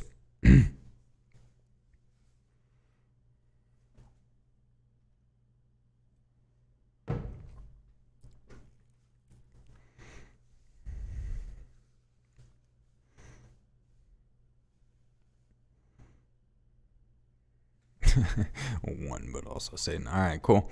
Well, we'll find out where this rabbit hole ends. That's what I'm saying. At least I want to find those 2. So let me get display capture back on, and we'll see. That way you guys can help me keep track too, because we watched this one and then we started up from here. I think it was that one we listened to and this one. I don't think we listened to the end of this one. I don't know when I stopped making up the stories, but it was at the end of one of these videos. I just stopped randomly. At least I looked a little different from far away. Possibilities, even at very young ages. Okay. I appreciate everyone checking out this video, and I will catch you in the next one. Okay. Well, and just remember, we'll see. It's always scarier if it's true. I can turn back on my cam for now. Bad bye. It's not going to show anything in the background anyway. Actually, it does show Lake Havasu City. I was born and raised in the country. It's night. Living in this lifestyle meant that I had a lot of responsibilities even at very young ages. I don't remember this one. The story in question takes place on my 6th birthday. I remember how excited my parents were. No, I don't. They had been talking about this day for a month. They had some big plans. They were going to go out to dinner at the fanciest restaurant, and I was going to get to stay at home alone. Oh my God. I remember at first this being is not sad one of the that they 2. were I leaving forgot all me. about that. This should be right But then up I there. realized that I was being left home alone for the first time ever. Meaning they trusted me enough and thought that I was a big boy. I wanted and needed to prove to them that I was a big boy. At about 7 p.m. they gave me the rundown of the rules. First, if anything major was to happen, to dial 911 using the landline. This was before cell phones. The second rule being don't open the door for strangers. The third rule was for me not to touch any of their alcohol, which they told me they kept in the safe, and they said that the combination was not 12-47-19.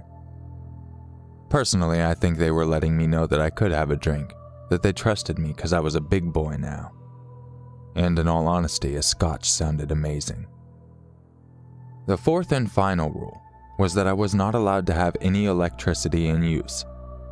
I was to sit on the living room couch the entire time they were gone, in the dark, as to be really sneaky and incognito, like a ninja in the night. Much love, Deborah. Not Thank you. visible unless I want to be seen. The way they explained it sounded amazing, so I told them to get out of here and that I was ready to be a big boy. They left and I locked the door behind them, promptly making my way over to the couch and sitting down. I can't say exactly how much time passed. I was pretty lost in my thoughts, being it was my 6th birthday and I was home alone all by myself, like a big boy. Then I started hearing scratching on the roof. The scratching slowly turned to thumping. Me being a big boy, I decided to sit there and let it play out. After all, no one would know I was inside if it was a person, but most likely it was just a wild animal, probably a raccoon or something. After a few more moments of me just sitting there, I start to hear clawing around the sides of our house. Now, had this situation happened the day before, I would have ran instantly up to my room and hid under the covers, possibly even dial 911. But since I was a big boy, I sat there, sneaky like a ninja, hidden in the night. And then I heard knocking at the door. "Hey kid, I know you're in there. How about you open up this door? I brought some candy."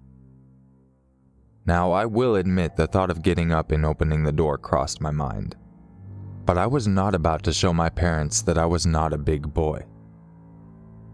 So I sat there, still, like a ninja in the night. The guy kept knocking. "Hey boy, I see you. Come here, open up this door. I got some good candy. You ever had this Lucas powder? It's really good. You should put it on your tongue, it tastes awesome. I eat so much it rips my tongue apart. It's addicting, kid. You're gonna want some. Open up this door." The thought of something so good that it was addicting really intrigued me, and it was at that moment that I decided that I was a big boy. I can open the door. So that's what I did. I walked to the front door, and I tried to look through the peephole, but it was too high for me to look through. I unlock my door and slowly open it. Just as the door starts to open, the man pushes his way in.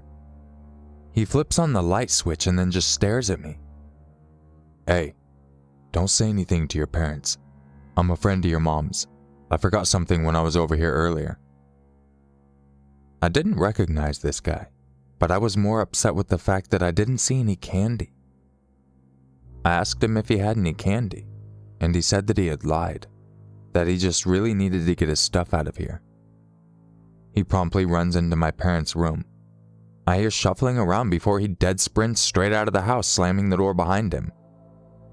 I'm standing there baffled, wondering where my candy is. Then it occurs to me that if my parents come back and they see the lights on, they won't consider me a big boy. I lock the door, turn the lights off, and sit back on the couch, once again like a ninja in the night. My parents arrive home shortly after. They asked me if I had any issues while they were out. I mentioned that there was a guy knocking on the door, but I wasn't opening it because I was a big boy and a sneaky ninja in the night. My father walks up and pats me on the head, looks me in the eyes with a big smile and says, "Happy birthday, kiddo. You're a big boy now. I'm not your real dad." I was in awe. I look over at my mom with tears in my eyes. She reaches down and pats me on the head as well. "And I'm not your mom, Timmy. I got you from Angela down the street for a couple dozen eggs. We just thought since you were a big boy you should know. Have a good night. Happy birthday. Don't knock on the door. We're busy." And with that, they disappeared into their bedroom. The next morning, I woke up and went out to the living room and everything was gone. The couch, the television, everything. I ran to my parents' room to let them know we had been robbed. I opened the door, and to my horror, everything is gone. I bolt to the front door, about to make my way outside, when I noticed the note on the door. "Hey, kiddo. Since you're a big boy and all, we decided we'd move out and let you have this place. We figured we should let you know the rent is $750 a month, Electric usually runs around $200. Water and sewer is paid, but other than that, you gotta figure it all out, man. Good luck, dude. We've been waiting for you to become a big boy. Go take the bull by the horns. Not literally, because you'll probably die. In the refrigerator, you'll find a jar of pickles. If you ration it right, it should last about 3 days. After that, you might want to make a trip to the grocery store. I left 75 cents on the counter to help you with your newly found expenses. We're proud of you, big boy. Have a good life. I sat there in shock. I didn't know what I was going to do, and I was extremely scared. But as a big boy, I knew I could handle myself. I went and grabbed a pickle from the refrigerator, and then sat on the living room floor. It felt so good to finally be a big boy.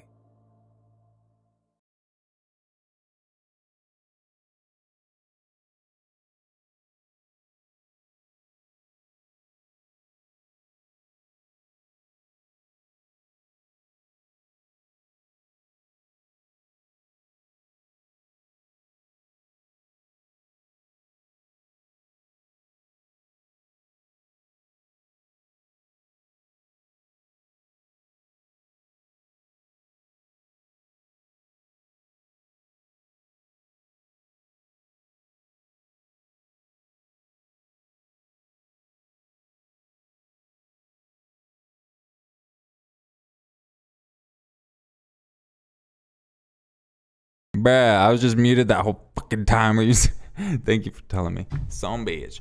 Okay, so yeah, I forgot all about that story. Like I remember as soon as I got to the big boy, right before I was like, oh my god, I remember that. But I forgot the whole ending.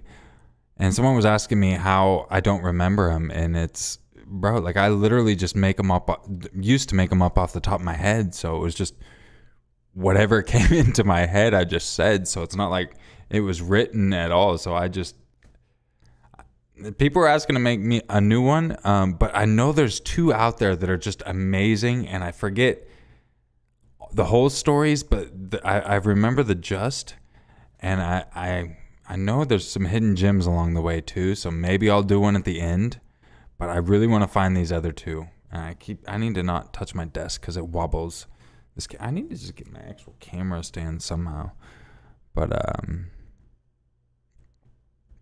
yeah, people, you have to start doing these again. Man, I feel like it wouldn't fit with my content now. You know, like I feel like it would almost be like disrespectful. You know what I mean? So that's why I haven't. Like I would love to break. You know, that's why sometimes I'll mispronounce shit and point it out. If I butchered it, blah blah blah, shit like that. It's just try to find something to break.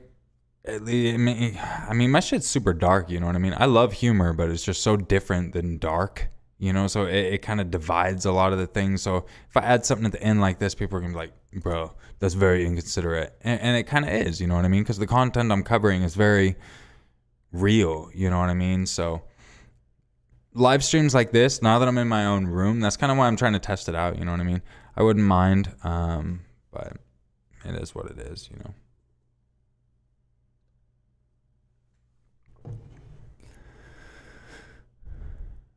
TK says my 74-year-old mom is here laughing at your story too. That's awesome. So yeah, I'll find a couple more because I want to find those too. There was one that I know is hilarious. Oh my god, I don't remember when I stopped doing them. You know what I mean? I think it was close. I had just moved out. This takes place about 5 years ago when I was working security for a private company. It wasn't a big fancy company where you'd see celebrities. It was more of a security for birthday parties, rodeos, and even land owned by some bigger companies. The incident where this happened was at a wedding.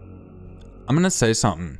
One thing I will mention, a lot of these videos, the basis of the character, like what they do type of thing, that's actually my life. Like I literally was a security guard, like it was describing. I found the easiest way to kind of mold a story off the top of my head was to take something super like my life and just go nuts with it. So like even the other one when they were working at McDonald's, that was just like, that was something I did, you know, when I was younger. Like I'm just taking a little bit of my life and just going super nuts. Like a lot of this obviously didn't happen to me, but like the thing like that, like I was a security guard, you know, it just made it super easy to give that basis to where I'm not contradicting that part of the story, and I can just kind of embellish it and go dumb with it. So just want to kind of to point that out. So that's how that works. So let's get back into it. I was working this with two of my friends, Paul and another guy that I don't remember his name. Someone asked what made me make these videos. These were at the end of my actual scary story videos. You know, I don't know if you're talking about my 911s, but I explained earlier what got me into those. It was essentially I liked the content. I felt there was not much covered, so that's how I got into that. As for these stories, man, I just got super bored with narrating just, you know, let's not meet stories all the time, honestly. So at the end, I would just make something up to make people laugh, you know what I mean? Because sometimes the stories were just like, man, you know, like I wanted something that was like a dessert, you know, something people look forward to. So that's why I did those. But then it just got to the point, I mean, that's the thing about being a YouTuber, you know, like comments used to really get to me. Now I don't honestly really, and besides a stream right now where honestly, when I'm talking, I don't even read the comments anyways, but yeah, they'll get to you after a while. You know what I mean? Like I don't even read the comments on the video about my daughter anymore. Most of my videos, I just post it and go with it. Cause they'll get to you after a while, you know? And nowadays it's just like bullshit. So I really don't care. So I'll go on there, but at the same time, it's just like, why even worry about it? If people enjoy the content, I don't want to go on there and just, you know, so yeah, that's how that goes. But yeah, no, it's all pretty much fucking, now I would feel awkward doing it. I would start doing it again, but I don't feel it would fit with my 911 videos. It wouldn't mesh well. I would feel weird about it, just the seriousness. Like maybe, like I said, these streams or something, or maybe start doing some scary stories every now and then and add them at the end of that. I don't really know, but it's just, I don't know, the stories you do, there's so many channels that do them. I don't want to be competing and doing just double stories. And honestly, like, I mean, even, you know, we get a few hundred people and it's like, that'll drive my whole viewer range down and kick me out of the algorithm. You know what I mean? Like I said, the one where it was just my made up stories, man, I got like 12,000 views in 4 years. You know what I mean? And over time, that kind of shit hits the algorithm, especially with the way I get demonetized on a lot of stuff. My stuff's pretty dark, so got to be very careful with what I do as well. But that's why I figured live streams would be cool, and I'll just not put them on the channel, just kind of chill. And the people that want to hear them, they can be here, try to do it, you know. So a second channel, I mean, maybe Fear Your Maker or something. I've been wondering what to do with it. I don't really fucking know, you know what I mean? So I don't know. There's just so much that goes behind it. Honestly, to be honest, like my views have been dipping so bad, and I'm just like trying to figure out what the fuck I'm doing wrong in general. So I don't want to fuck with shit too much, you know? Like being completely honest. Like I do got to think of it like a business. You know, this is kind of my livelihood now once you take that step full time, you know? So I literally have a writer, an editor. They have their own team and whatnot. So I'm putting real money out every single video. So I have to, you know, just try to think of it from a business aspect. It sucks at the same time, but at the same time, it's awesome. You know what I mean? Like I've been very fortunate to be able to do what I love and just relax. You know what I mean? Do this kind of shit. Just chill with y'all. So I don't regret it at all. I'll ride it till the wheels run off. I don't expect it to fucking go forever, but man, I fucking love just chilling. So it is what it is, man. I don't fucking care. But I'll just, like I said, I got a gaming channel. That one I've never even really promoted. That one was my first channel to ever hit 1 million views on a video. Oddly enough, it was some 30-second fucking Fortnite clip. Funniest shit ever. Yeah, first video I've ever had, even on this channel. It beat this channel to 1 million views on one video. And that one, I think it's got like 10K subscribers just all naturally without, you know.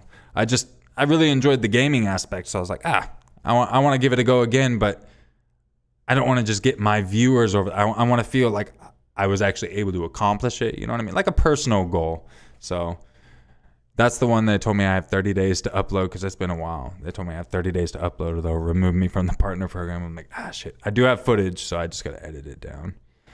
Jigboy20, thank you so much, says, your maker, are you the voice of R Space? If not, you guys sound like, no, I am not. I only do this channel and occasionally, well, not in years, but Fear Your Maker. And then I have a different channel that's a gaming one, but no, nothing like that. It's actually pretty much the same channel name as this one, so yeah. But yeah, honestly, I'm just happy with the way everything goes, you know what I mean? I've been pretty lucky. Can't complain at all. And it was just a matter of not giving up. A lot of people ask, what do you got to do to be a YouTuber? And it's like, man, just keep trying. Shit, I've been doing this shit since 2008. I have hundreds of videos that are completely unlisted, like video game video. I mean, videos I put, my God, hundreds of hours into editing type of thing. You know what I mean? And just like none of it took off. You know, it's just, it's rough. I'll tell you what. But that's why I'm just, fuck, man. I feel very thankful. And that's why I appreciate y'all being here. You know what I mean? More than you guys know, seriously. Like, it is like a dream. It's fucking awesome. Seriously. And the people I met along the way, like straight up, I used to listen to B Busta and Lazy Masquerade and all that shit before I even started. Like, I commented on B Busta's video. It was a combo between them, a collab. And I commented and asked them advice. And, you know, I think it was just pretty much, you know, try to be consistent. And that's what I did to launch. And now with my new genre, it's really hard because like I said, trying to treat it like a business, I got to take time to try to get them approved. Like, I can eat the cost of, you know, a few videos. Like I showed what it was, 3 of my past 5 videos. I don't make money besides ads, you know, but you got to just hope on ads. It's a lot of dynamics, but at the same time, YouTube, I got to dance around that. And I've had videos age restricted, you know what I mean? So there's certain things I got to make sure I do proper to keep the true crime okay, especially with the bad rap even just narrators get, you know, the scary stories. So, man, I'm just so happy with how everything's worked out. I even collabed with Mr. Nightmare, you know, Corpse Husband. I've known him since way back. Lazy Masquerade, Eden Studio. I mean, any of you that have been around the channel for a very long time, I mean, Corpse, Lazy, B, Eden, we used to all live stream, you know, and I remember there was one time Lazy was on cam one time, and it was just funny as shit. He didn't know he was on cam, and we could all see him, and he had his like eyes closed, you know what I'm saying? And we was just like, open your eyes, and he thought it was like a metaphor. And man, it's just the fun experiences like that along the way, you know what I mean? So, I just feel very fortunate. There's feels like a lot of time actually paid off, you know what I mean? Just don't give up, try different ideas. That's what it took, you know. My first whatever ideas didn't take off, and then it was just a matter of don't give up, keep going, and shit, son. So I've worked with, you know, Rob Gavigan now. I remember old school Rob Dyke. Mr. Nightmare, I've collabed with him as well. Chills, top 15s, Dylan. That's probably what a lot of people know him out. I mean, just the people I've met along the way, awesome people. It's just, it's kind of weird just to look like it's very humbling, you know, like, man, it's just so weird. Sometimes, you know, you cruise through the city and you're just like, bro, my subscribers could fill up 10 of these cities type of thing. Like, it's weird, you know, thinking like a stadium, multiple stadiums. It's very humbling, you know, at least in my opinion. So, I mean, I can't thank y'all enough. It truly is just fucking awesome. Mr. Ballin, I have not worked with yet. Oh man, I wish. I have sent the invite, but my dude is always on the hustle, and I respect that. He's changing the game for sure. So, but we do follow each other on Twitter, you know, so we definitely recognize each other, but maybe in the future. But hey, let the man do what he's doing. He's bridging some gaps, dude. I am so happy to see him make that jump from TikTok over. And yeah, if you guys don't know Mr. Ballin, check that man, check him out, dude. I remember the first video I watched was about an Egyptian girl. Or she wasn't even Egyptian. She was just born, and her past life was Egyptian. And essentially the mystery was she was able to explain things that wouldn't normally be explained, you know. So I don't know, just I've been addicted since then, you know, just the questions of certain things and all that. So yeah, definitely check it out if you're not. What do I use for editing? I don't even, my video editing, I outsource that now. I was horrible at it. I think I did the first, I don't remember, but I just could not get it all proper, not like it is now, you know. So I have a couple people, well, they have a team in Malaysia that do it for me as well.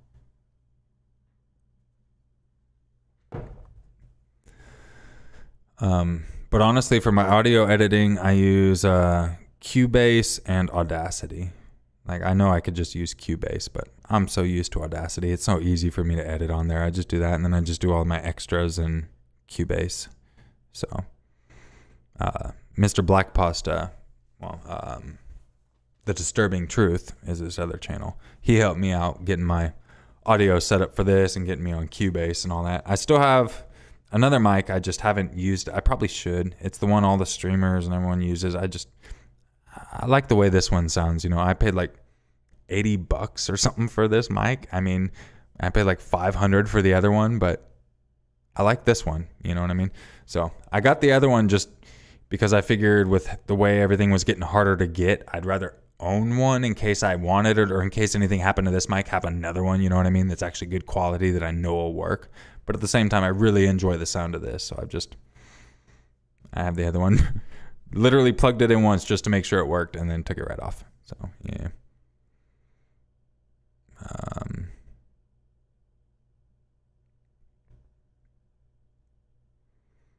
All right, so let's see. We're still looking for this story that I made up. I paused this one, or did we even start it? I don't know. This might be the start of one. I might have paused it part of the way through and just completely distracted everyone. And if so, I'm sorry. So essentially, if anyone's new here, I'm going back before I did 911 videos, I did scary stories. And at the end of my videos, I used to make up stories just off the top of my head.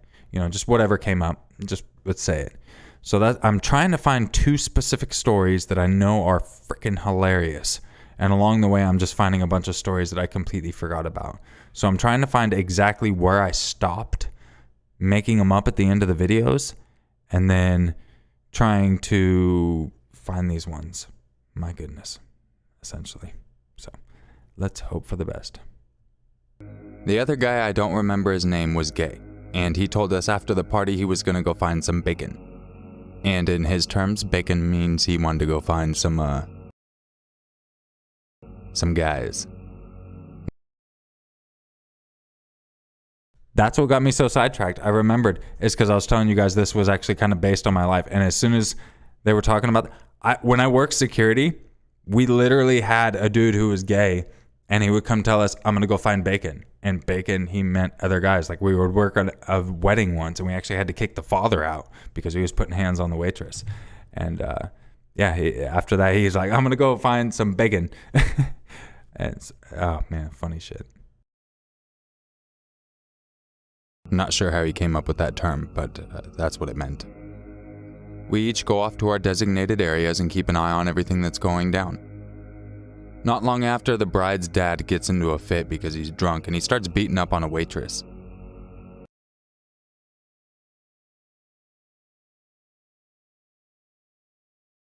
Well, I guess I'm saying this a lot more real than I thought it was. Hey, much love, Jackie boy. I appreciate you. Last stream I got to see was the one where your office was in the closet. Also, I miss hearing you say, "Let's not meet." Yeah, it's been a while. I literally just moved in here, so this is kind of a tester stream to make sure it works out. So I appreciate you dropping in. Hell yeah. Okay, so I don't know where this story is going to split off from my real life. I assume very soon, because I don't have anything else really funny beyond this, but I thought it was pretty funny. We have to kick the dad out, who paid for the whole thing. Once all us security got him out, we decided to go back to our areas. As we're walking, I'm walking with my friend that I don't remember his name. Great friend, right? And as we walk past guys, I hear him going, "Bacon. Bacon. Bacon." I know what he's doing and I find it a little weird. But either way, I separate and go my way back to my area, he goes his. The way we got to this wedding was in my vehicle. Where this wedding was being held was probably 3 hours from where our stationing was, the main station for the private company. The end of the wedding comes without any more incidents, and all of us security meet back outside. Everyone's getting ready to load up into my car, and then the friend that I don't remember his name comes up to me and tells me he doesn't need a ride back, he's going to find bacon. I give him a weird look because we're hours away from home and he doesn't know anyone here, from the looks of it. Regardless, he's a grown-ass man, so I just told him okay. He takes off and I hear him doing his bacon thing again. I drove everyone home, and on the next job I actually got stuck with a bacon guy again. My bacon friend. Wait, that sounds wrong. Not my bacon friend, not in that way.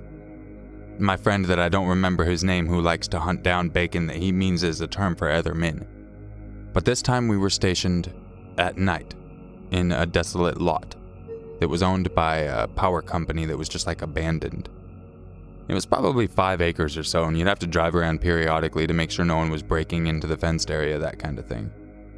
Pretty chill job. But even with no one around, he would just say, bacon. I'd ask him why he kept saying it, and he just said that he was looking for bacon. And being that there was only one other guy in the car, it had me wondering if he thought I was bacon. And I am more than a piece of meat. I am a human being with feelings and hair, not just meat. I got fingernails. Are you gonna eat fingernails? Some of you probably would, and that's weird. You're almost like a cannibal if you think about it. Either way, nothing much else happened. I never saw my friend that I don't remember his name who liked to hunt down bacon, and bacon was the term for other guys, again. And Paul got into meth, and last I knew he looks like a wizard. And here's something even better for everybody. Normally this is where I make up a story, but this whole story is actually true. I worked security in California for a short time after I got out of the military. And yes, this happened at a wedding. So it's kind of weird. And yeah, that lot, I was actually really hoping some would go down in the middle of nowhere, because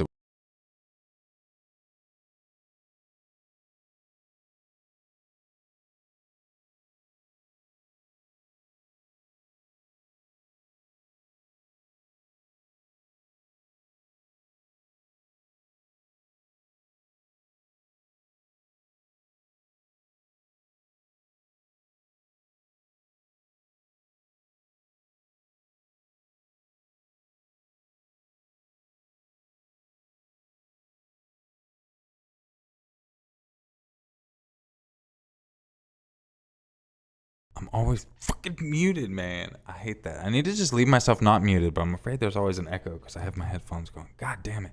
What I was saying is I forgot that was all just not even a made up story. That's why I was telling you guys. I was like, I don't know when it separates. And the whole time I'm like, it's not separating. Yeah, I guess I just actually told an entire story about my life, and it did kind of sound made up. Paul did get into meth, and last I knew, looks like a wizard. Probably is dead by now. That was over a decade ago. But, man, fun times, tell you what. What an interesting life. Yes. Lone Wolf, what's up? Good to see you. I think I remember your name from a while back, if I remember. I don't know. It's been years since I've streamed anyway, so a lot of the faces I see, I recognize, obviously, some of the people. But it's been a very long time, you know what I mean? So, much love to you. I hope you and the family have been well. I'm looking at the chat amp. Sorry. What's up, Eddie Batelho? What's up, dude? Welcome to the stream.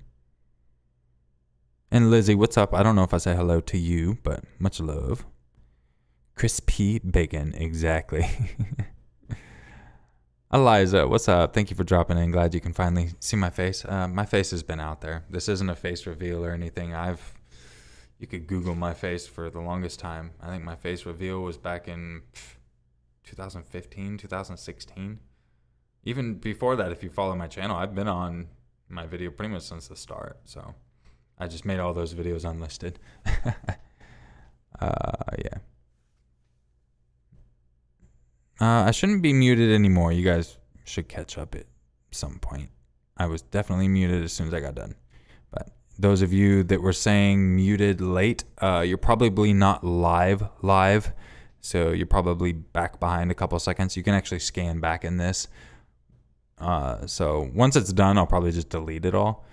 So you wouldn't be able to scan back too much. But if you want to be live, make sure you click the button that says live, and that'll skip you right up to live.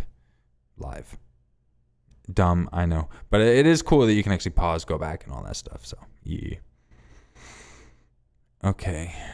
I want to find these stories so freaking bad.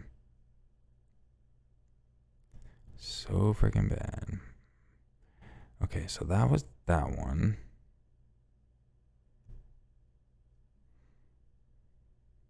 They've got to be here somewhere.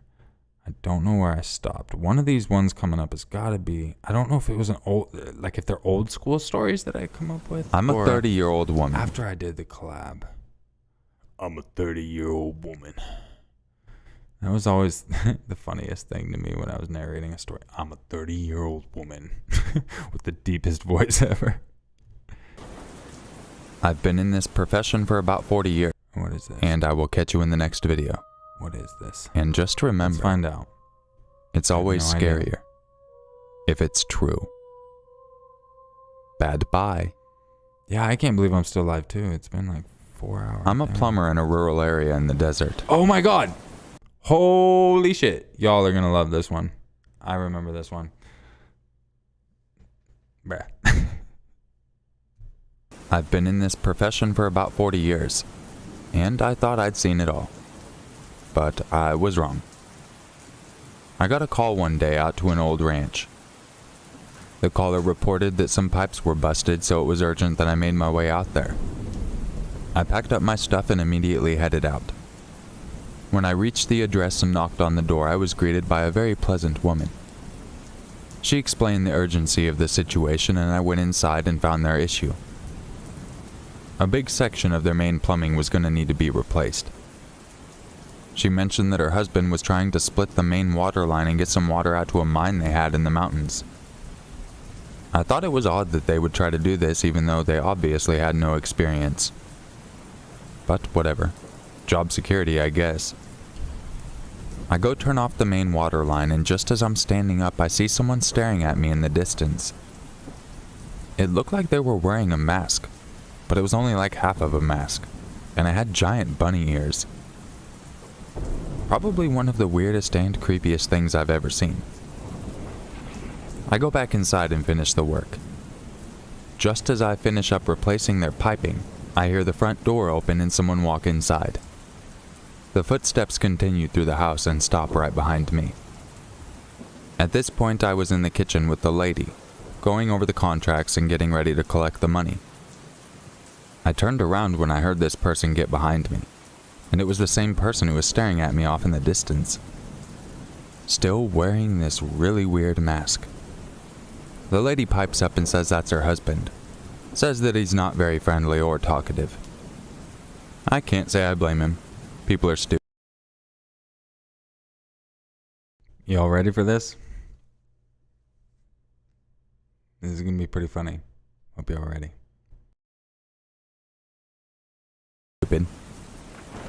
I extend my hand out in a greeting. How you doing, sir? My name is Billy Bob Rob. He doesn't reach out his hand to return my handshake.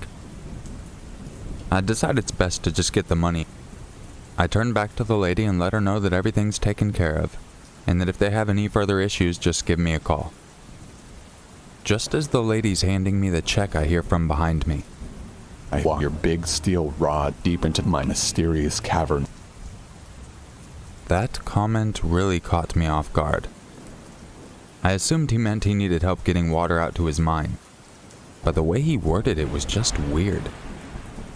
Not to mention his voice was like someone took a bunch of bumblebees and put them in a metal coffee can, slightly shook them up for about an hour, froze them and tied leashes onto them, defrosted them and brought them back to life, made them smoke 17 packs of cigarettes a day for 32 years, and then merging them into one super bee and making that a human. And that's about where I drew the line. I thanked them both for their business, walked out, drove away, and tried to avoid them. I made a note when I got back to the computers and put that I didn't want to work there again. Unfortunately, my business card had my cell phone number on it. Every day for 4 months, this guy would call and just say, I walk your big steel rod deep into my mysterious cavern. And I would just hang up. I finally mentioned it to a few friends and they let me know that there's actually an app that can block calls. So I installed the app and blocked the number. And for another 2 months following that, I'd get a call every single day from a random number, saying the same thing. I walk your big steel rod deep into my mysterious cavern. I eventually just got a new cell phone number altogether. But there wasn't much I could do about them calling the office. So I made sure to never answer the office phone. So to that creepy guy with his big bunny ear mask, let's not meet.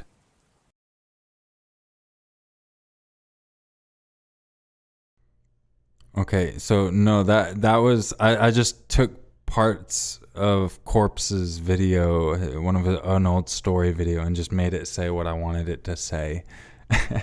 So yeah, no, that wasn't me imitating him. I literally just cut up one of his videos and just took the audio from it, essentially. Oh my god, that's a funny one. I forgot all about that one too. Ah, man. I used to have so much fun with these back in the day. And Katie, I'm glad they used to help you out back in the day. I used to bust up even still now. It's great to hear him years later like, oh my goodness, how old was that video? November 16th, 2018. My goodness. Yeah, like this is definitely like a trip down memory lane. Holy shit. So I didn't stop doing them by this point. So I haven't even found the point that I stopped doing them yet. I had to have been right after this. This one's only 12 minutes long. Let me check it out. This one's like 12 minutes long. So it has to be here.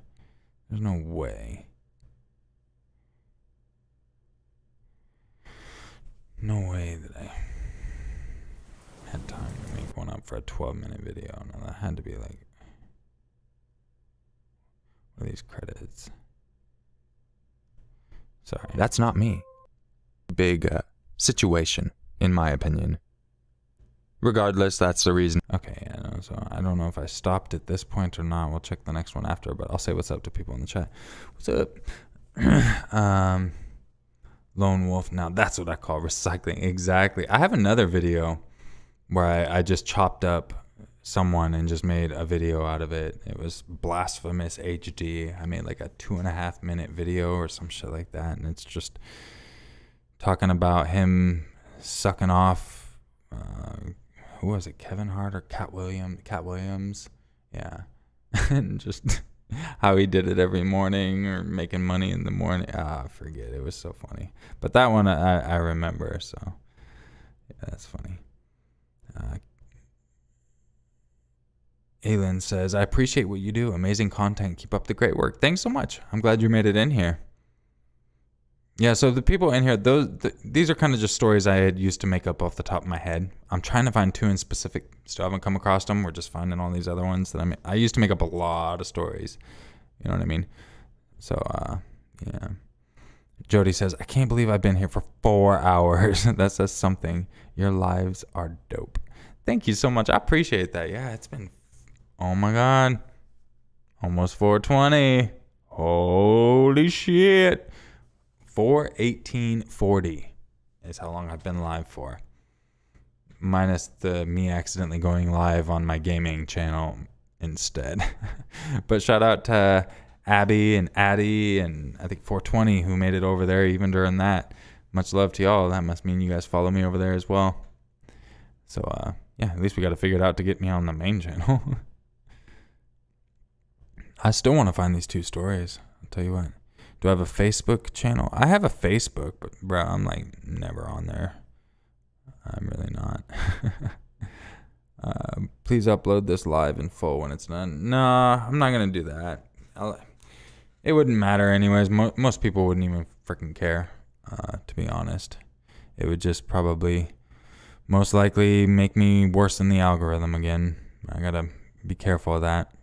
So hoping the next video is something that pops off a bit better, and then I'll have a little more leniency. I'm trying to figure out the algorithms, you know what I mean? Feels like I get pooped on. So I need to figure something out for sure. What's up, Bree? Good to see you. What platforms am I most active on? I mean, I wouldn't follow me on really much of anything, honestly. I'm retarded on the one I'm active on. So I wouldn't even pimp that out, to be honest. I'm just a smart ass, and yeah. Yeah. You know what I'm saying? You should post them there like Mr. Ballin. Maybe I will just post it on Fear Your Maker. That's actually a good idea. Maybe what I'll do is just download the stream after and then post it on Fear Your Maker. Why not? You know, I haven't posted anything on there in fucking years. It's demonetized anyways. The stream is going to be demonetized. It is what it is. I mean, I showed penis lures, you know what I mean, earlier. Penis lures. I listened to my thing. I've been fucking flicking titties fucking this whole stream, you know what I mean? So stream's definitely demonetized. I can assure you that one. So yeah, that's what I'll do. If you guys aren't subscribed, I do have a different channel that I have not posted on in a very long time called Fear Your Maker. You can probably just search it up. It's just a generic fucking Grim Reaper with dog tags pointing at the camera type of thing. I'll put this up over there. Why not? Screw it. I don't really care.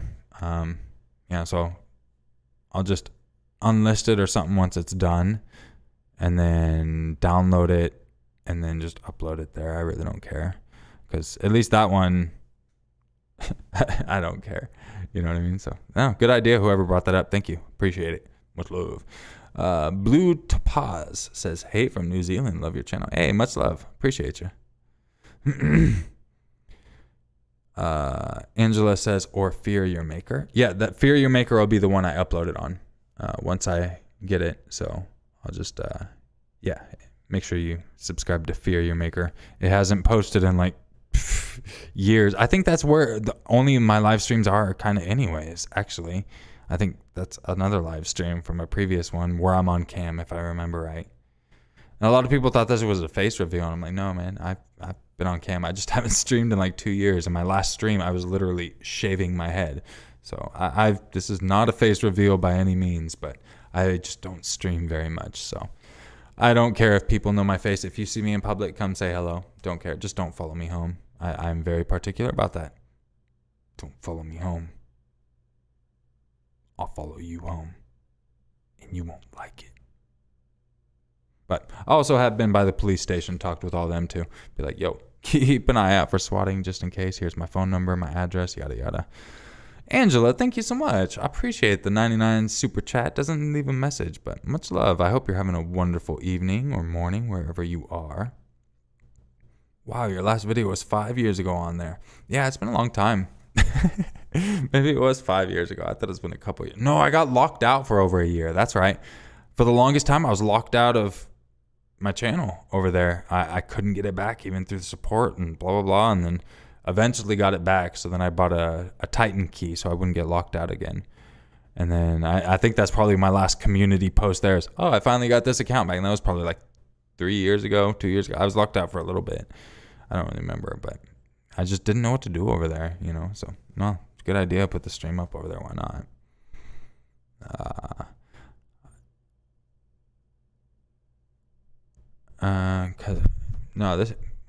I would bring it down if I had the other mic. The other mic is that SMB thing where I wouldn't need a pop filter. I mean, I'm not trying to hide my mouth. I'm just used to having it recording wise, you know. It's better to just have it right here. And this is a new arm. Like I said, I guess the people that just came in haven't seen it, but literally this room is empty. This was the room my guinea pigs were in, but they're not here anymore. So I just have a desk put up, a quick arm. Like, I literally just have it a Snuggie box right now to put the laptop on. So, because I put the thing on the desk, but the cam was too low. It just seemed odd. Light up. Just quick soundproofing for now and just, get it going. So, yeah, it's pretty much the bare minimum right this minute. Did my first recording in this area right before the stream. So yeah, all the new channel members and patrons, make sure you go check the feeds. You get the audio for the next 911 video is out. Excuse me. I still want to find this next video though, or one of those two at least. Holy shit. Lone Wolf, much love. Thank you for dropping in. Appreciate it. It says 2 years ago. Yeah, that's what I figured, Jennifer. Maybe that's what I was thinking. Yeah. Caplet. Your maker has a voice that makes my loins ache. Course husband has my loins, guts, and bowels ache from his voice. Oh, yeah. My favorite horror narrator on YouTube. I don't know. Recently, I'd have to say Mr. Ballin, man. Like, for the past few years, he's the one I definitely do not miss a single fucking video. Anytime he posts, yeah, best believe I'm there. No, I don't speak any other languages. Toipuchi, that's about all I know. Xinwei, and Chinese. And then I know enough Spanish to where I would not die, type of thing, and take orders at McDonald's. But I'm not fluent in anything except English and a little bit of Spanglish up in there. No, that's not Spanglish. That's a mix. The Boomhauer. What is there? I thought there was a Boomhauer term. It wasn't Spanglish. I'm thinking Spanglish is the English-Spanish mix. A lot of my friends speak. What is I don't even know what you call it. Probably just a country hick bullshit. I still want to find these other ones. All right, so we're gonna get into another. That one wasn't a made-up story. We already established that. I gotta find these two. I think I might have found the area where I stopped doing them. I'm not sure. If this next one doesn't have one.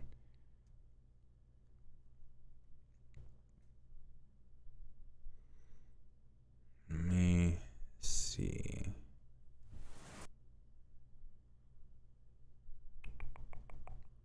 I mean, it's got a decent amount of time in the credits. Usually that means I made up a story. A little RC boat to cruise. I don't remember an RC boat. And it really does help the channel out a lot. A lot. I hope everybody is having a great weekend, and I hope you enjoyed these stories. If you have a story you would like to submit, make sure you email it to yourmaker6260@gmail.com. And I will catch you in the next video. And just remember. Bad bye. Oh, I didn't even say it. Dude, I just fucked myself. That's the first video I think I've ever said since my release that I've not said that, and I did not know that. Unless I say it after my... I might have actually said it after my... Oh, I better have. I'm going to be pissed at myself. I'm an ocean fisherman and diver. It's something I've done for many years. Being out in the ocean sometime when fishing for salmon can get kind of boring. So I bought myself a little RC boat to cruise around while I'm bored. It's a cool little Coast Guard boat, and it's got a little life floaty on it, and it's made to scale. It's pretty cool. Well, one weekend I decided to bring my friend with me. We get out to the fishing area and we drop our lines and kick back. Now, the thing about my friend is he's a binge drinker, and coupled with the alcohol he drank on board, he was pretty gone. Long story short, he fell overboard. The seas weren't incredibly rough, but for someone in his state, I could see how it would be a bit of an issue to stay above water. Normally, I'd dive right in for my friend, but at the time I was wearing my brand new Yeezys. Just a weird flex I like to do when I have friends around. Now, a lot of you may ask, well, why not just take the shoes off and jump in? Well, I had Gucci socks on. Well, okay, why not take the socks and shoes off and jump in? Well, I was wearing a really nice top and pants and boxers as well. So by the time I would have had to get naked and everything, it would have just been really awkward. But fortunately for him, I had something that would help him out in this situation. I ran into my cabin and came back out with my little Coast Guard boat. It was only a couple feet long, but I figured it would do the job.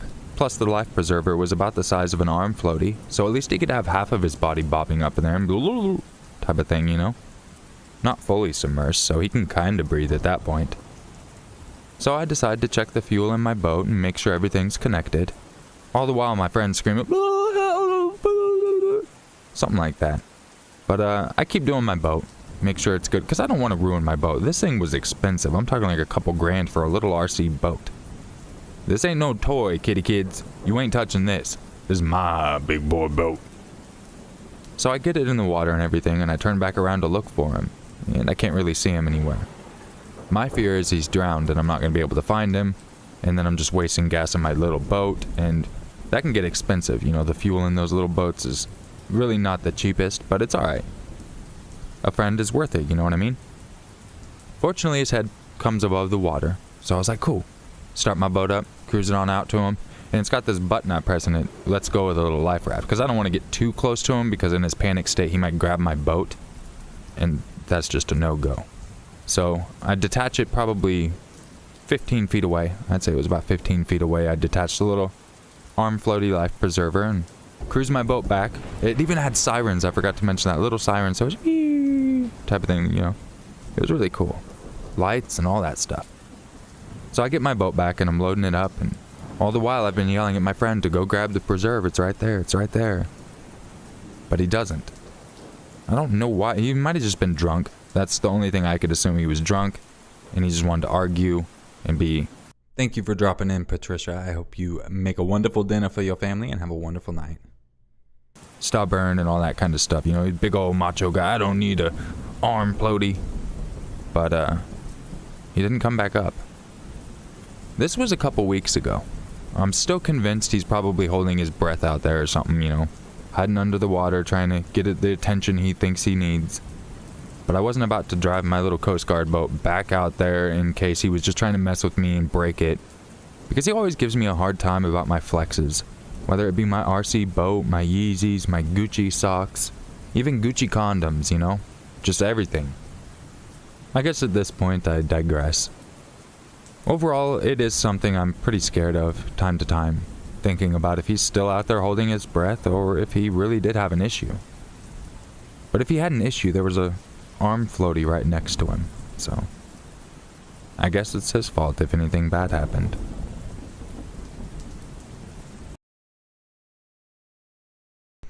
Alright, well, that was not one of the stories I had in mind at all. Hey, much love, TK. Thank you for dropping in. Appreciate you. I hope you have a wonderful night. Much love.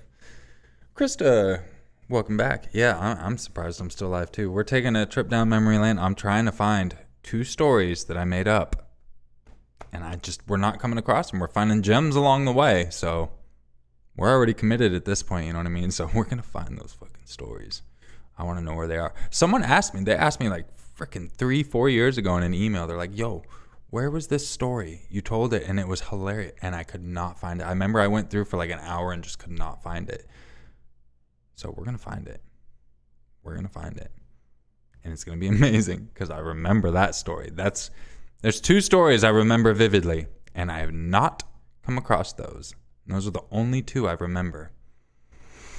So I don't care. Those who want to stick it out for the long ride, y'all can stick it out. Those who want to bounce, much love. I appreciate you dropping in. And if you want to watch the rest of the stream later, make sure to subscribe to Fear Your Maker because I'm just going to post it up over there once this is done. You won't find it here. So, yeah. You ain't lived till you experienced a Gucci condom. Oh, yeah. Sneaky Bun says, I love your videos. Thank you for your commitment in bringing them to us. Much love. I'm glad you enjoy them. Okay. If y'all are ready, type 1. Everyone type 1 if you want to hear more. Or type 420 if you want to hear more.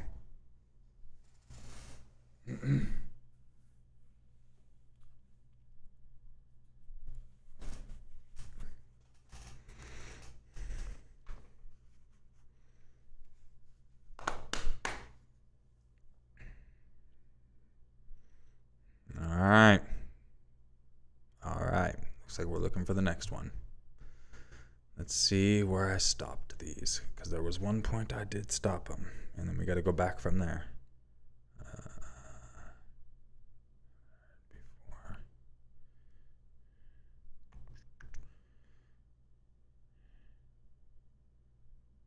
Okay, let's see if I made up a story on this.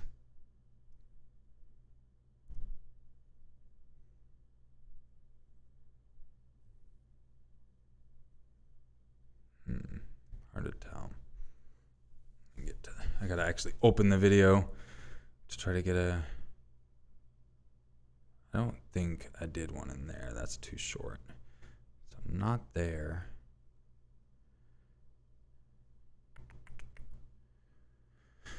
Okay, so if I didn't make one up in these next two, then we found the point. At least I stopped making them up for the videos. I'm sure many people know a shooting took, but it is one of the finest assets he'll ever come across. Okay, no, I made up one here. As you heard. A few years ago, and finally came to YouTube's attention. So I just want to give a big thank you to you.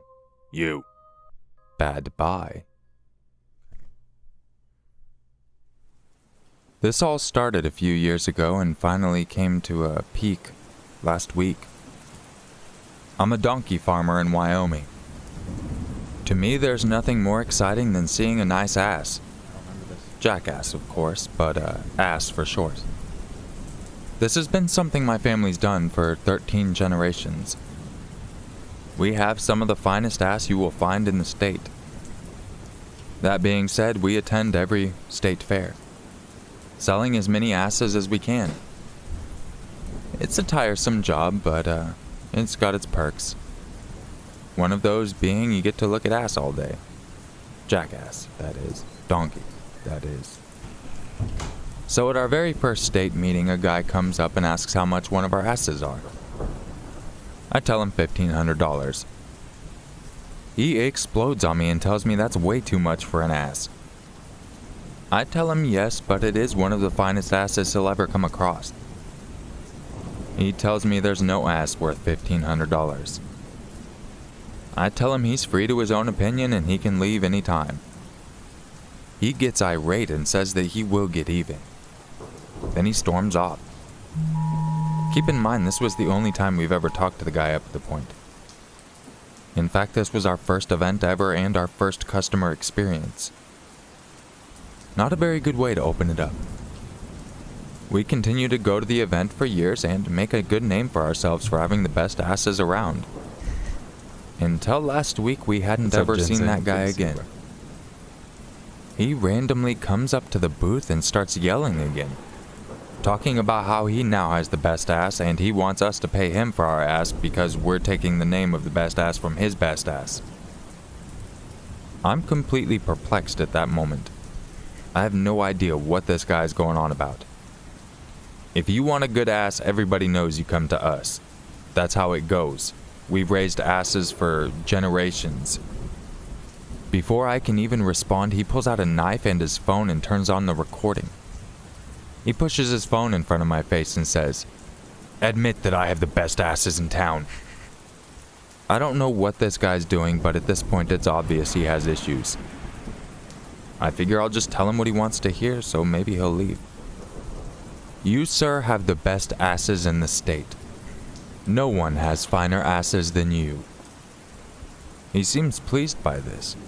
In fact, he thanks me and starts looking in his pockets, saying that he needs to give me a gift. I tell him no gift is necessary, but he insists. He looks in his pocket and all he has is his phone and his knife. Nothing else to be found. I once again reassure him that no thanks is needed. He shushes me before I can go on. He then puts his phone back in his pocket, grips his knife very tight, walks up to my table, puts his hand on my table, and cuts off his own finger. Blood starts shooting out of his finger and he just looks at me, smiles, picks up his severed finger and hands it to me. "This is a token of my appreciation, good sir. I'll see you next year." He runs off and I immediately dial 911. Long story short, the guy hasn't been caught so far. I did keep the finger though. I actually drilled a hole in it and it made a really cool necklace. I like to just tell my friend I kept it from a victim. They give me a weird look, but don't really question it much more than that.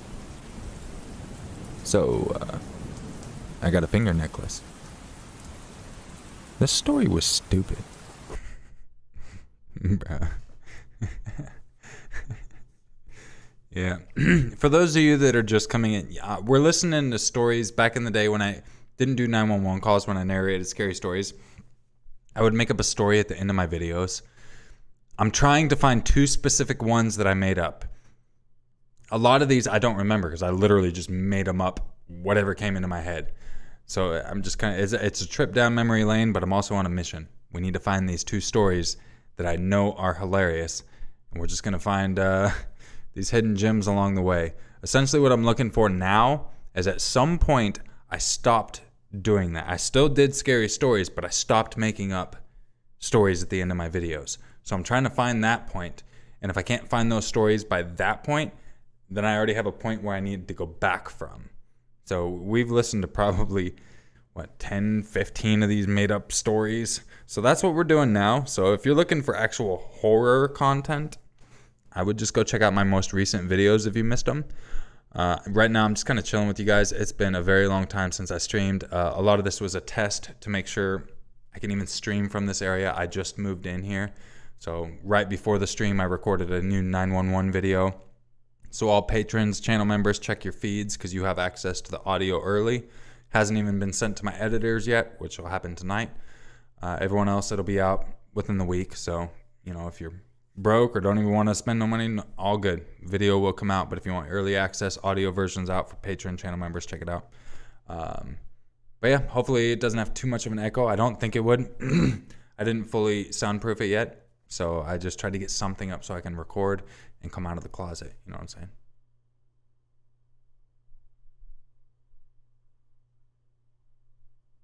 Okay, so we got to find these. We got to find these stories. Oh, what's up, Gothic? Good to see you. No, this is going to be over a 5-hour stream. We're finding these fucking stories. And there's no way we're finding both of them within the next 20 minutes. So this is going to be over a 5-hour stream. Finding it. We're finding these fucking stories. So those that came in, I'm looking for stories. These ones you're about to hear, they're just made up bullshit I made at the top of my head at end of videos like years ago. Yeah, years ago. This one that we just listened to was December 8th, 2018. So, still going. Gotta find them.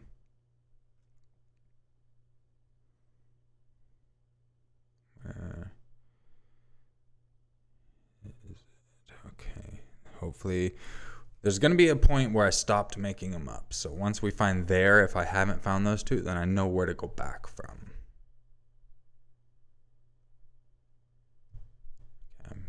Just cuff him up and call the police. To me, he kind of looked like a teddy bear. Catch criminals. I was told. And just remember, it's always scarier. Okay, so I made one up here. If it's true. Is it one of the 2? Bad bye. Since the age of 13, I've been a bounty hunter. I first got into the business after watching some Dog the Bounty Hunter on television. It seemed like something right up my alley, so I quickly trained myself and started to go catch criminals. I was told I couldn't legally get my bounty license until I was older, but I figured I'd take it upon myself and try to go fight crime. Sometimes doing the vigilante work is even better than people that do it by the books. So I keep a lookout on our local police website and try to find anyone that might suit my purposes. I was checking it out and I noticed this guy who looked pretty big. To me, he kinda looked like a teddy bear. And I figured this guy would be really easy to get as soon as I just walked in front of him and cried. You see, that's my secret weapon. I go up to the person and just start crying, and 9 times out of 10 they feel bad for me and they bend down to ask what's wrong. That's when I whip my taser out and tase him in the throat. Much love, Grant. They usually fall pretty quickly and make some pretty cool sounds, so after that the fight's usually out of them, so I just cuff them up and call the police. Glad you made it, Leica.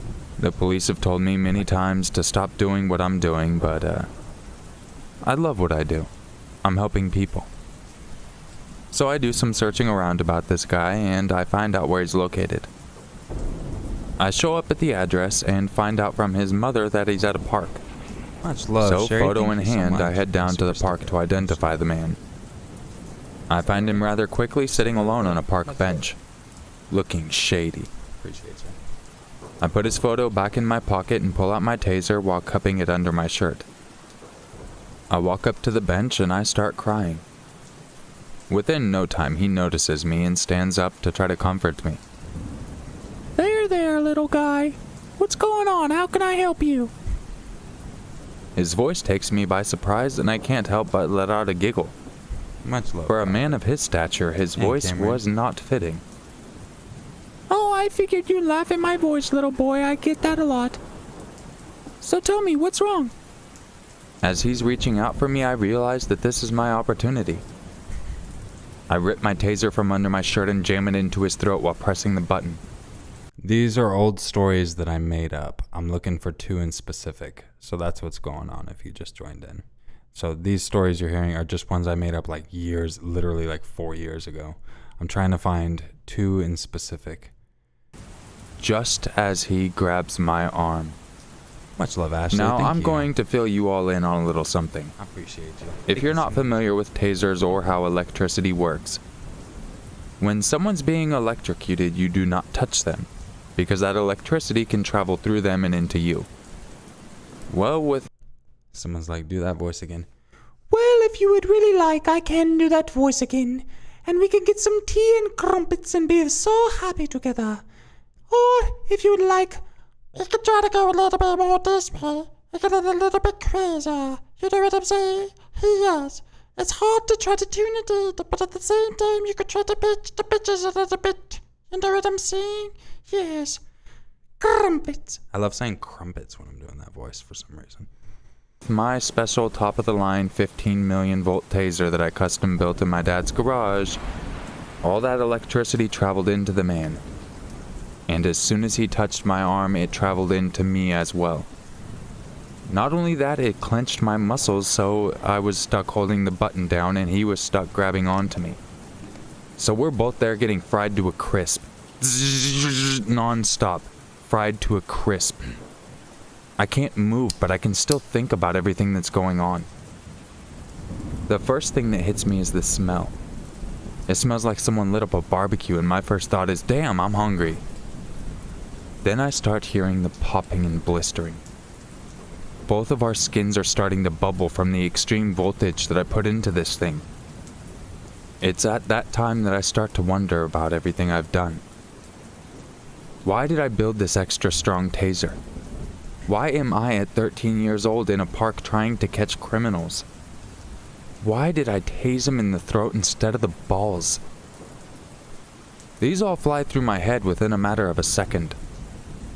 The next thing I know, we get smashed into by a golf cart, instantly separating us and stopping the electricity. I try to regain my composure and get to my feet, but the big old teddy bear with the funny voice beat me to his feet and says, I don't go down that easy, punk. and then he tackled me. Fortunately, the person who hit us in the golf cart had also called the police. That same person jumped on the back of this big bear and pulled him off of me. The police arrived shortly after and were able to subdue the man. As soon as they got him in handcuffs, I walked up to him and I said, "Not so big, are you now, boy?" And then I tased him in the balls and walked off like a badass into the sunset. It was that day I decided to retire from bounty hunting. There you go, everybody. Another. Okay, so the stories I'm looking for, one is about a wiener dog, and one is about a sausage festival, a literal sausage festival. Those are the two in specific I'm looking for. The sausage festival one is the one someone emailed me about. They're like, where is this story? I remember you telling it, and I could not find it. And that was years ago. They messaged it, and I spent like an hour trying to find it, and I just gave up. So this could be a fucking long stream. I don't think it'll be too crazy long, but I mean, we're already at 5 hours. But we also haven't been looking for it the entire time. We're gonna find this shit. Tell you what. Yes, we will find this, and I really do appreciate you all dropping in to check me out. Much love, and if you would like to catch any of my further streams, make sure to hit that subscribe button, and make sure to turn notifications on, because you wouldn't want to miss out on any of this funness. But if you're looking for horror, I usually don't do crazy too much. I'll probably react to 911 videos at some point, but man, I'm a goofy person. If I'm live, I'm just kind of chilling, you know what I mean? So I'll react to some stuff, but at the same time, I just kind of want to have some fun, you know what I mean? I don't want to just sit here in a bent mood the whole time listening to it, you know what I mean? So I enjoy, being me. So you know what I mean? Oh yeah, what up, the bosses? Nanda. Much love. I appreciate y'all dropping up in here. Oh, yeah. Dropping into your Maker Radio. All right, we're going to find this next one. Or these two. All right, so I haven't quit doing them by that point. So.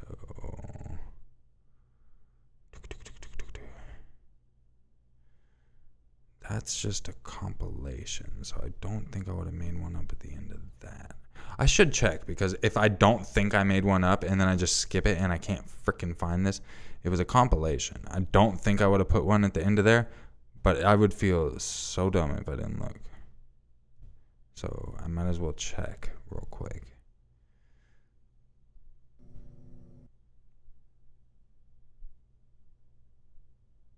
I don't even see my credits. Saw someone move toward the bed, as it is important to the story. If you walk out of my room, you are in a small hallway containing doors to the bathroom, laundry room, and creepy there, but there was nothing.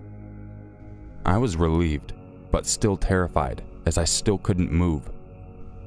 I looked all around my room, but saw nothing. I think that's a real story. Okay, so I didn't make one up on those. Okay, well, at least I checked, because that would be horrible to go through all my videos and just the one I don't check. And it's like, bruh, really? So at least got that out of the way. I don't even have my normal credits at the end of that one. That's why it made it so hard. So I actually had to go through and listen. I mean, hopefully it wasn't one and I just don't remember it, but it sounded like it was supposed to be a paranormal. That was the video it was just in, was paranormal. God damn it, bro. I got so lazy with these. I didn't even fucking put my normal credits. What the fuck? Man, I hate myself now. Have you seen anybody else use any substances or consume any alcohol this evening? No, sir. Followed by a couple more questions. I might have stopped. Caused that? While I don't smoke, I'm not naive enough to think that weed causes people to convulse and suddenly bringing up the event that transpired. I know we have a lot of mines out here that some of them are hidden up in the mountains, right around within a few hours of where I'm. No, okay. So I wonder if I stop by this point. If the next video doesn't have one, then I know I stopped by that point, and then I can just go back from there.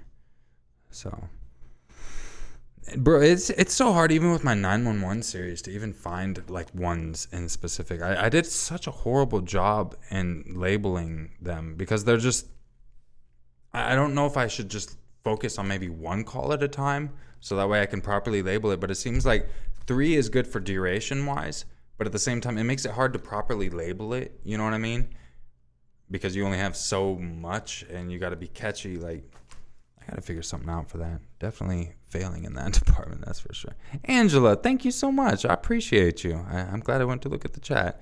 I appreciate that cute little kitty sticker. Much love. Thank you so much. Was it at the end of my grandpa as a detective 2 years ago? Is there a story 2 years ago? I don't even know if I made up a story. I'm going to look at this one. And if I didn't make any up after this, then I probably had stopped before. Today's Abby, video, if you can check that video, is there a story made up at the end of that one? If so, I'll check it out after this. There's definitely a story made up after the end of this one. I can see that. So we'll listen to that right now. And then if you do see a story on that, please let me know, Abby, and I'll check it out. I might miss the chat for a second because I'm getting this going, but I'm going to switch back to chat once I find the beginning of this story. About 5 years ago, I decided to attend a local beer festival. I'm not much of a drinker, but I do like to test the samples from around our community and support our local businesses. While I was there, I received a phone call from my ex-girlfriend. I answered and said, "Hello, Kathy." "Hello, it's me. I was wondering if after all these years you'd like to meet, to go over everything. They say that time's supposed to heal you, but I ain't done much healing." I responded with my typical response when she calls. "Sorry, you're breaking up. I couldn't understand you." She responds, "Hello? Can you hear me?" I tell her no and hang up. Then I get back to my beer tasting. I make my way up to one of the beer stands and fill my cup. Just as I do, a security officer comes around the corner and asks me if I have ID. Much love, Ivory. Now, my ID is in my car and I can't believe I forgot it, so I take off running back to my car. He just responds, something new. Then he starts chasing after me and yells, "Stop! Drop!" So I stop immediately and drop and lay on my stomach. Then he starts yelling at me more. "Shut him down, open up shop." I just sit to myself and say, "Oh no." And then I hear him in the background saying, "That's how Rough Riders roll." At this point, I'm kinda confused, so I turn back and see him twerking. Yes, you heard me right, he was twerking. Not only that, he was repeating what he had yelled at me before. Stop, drop, shut him down, open up shop. Once again in my head, I'm just like, oh no. And again, he screams, "That's how Rough Riders roll." And then he does something that still perplexes me even more. He runs over to one of the beer stands and stands on his hands but has his legs propped up against the actual table. And then he starts twerking that way. I don't know if you've ever seen videos of twerking, but this guy was getting down. He was twerking so hard my back was hurting. I asked him if he was okay. He responds with, "All I know is pain.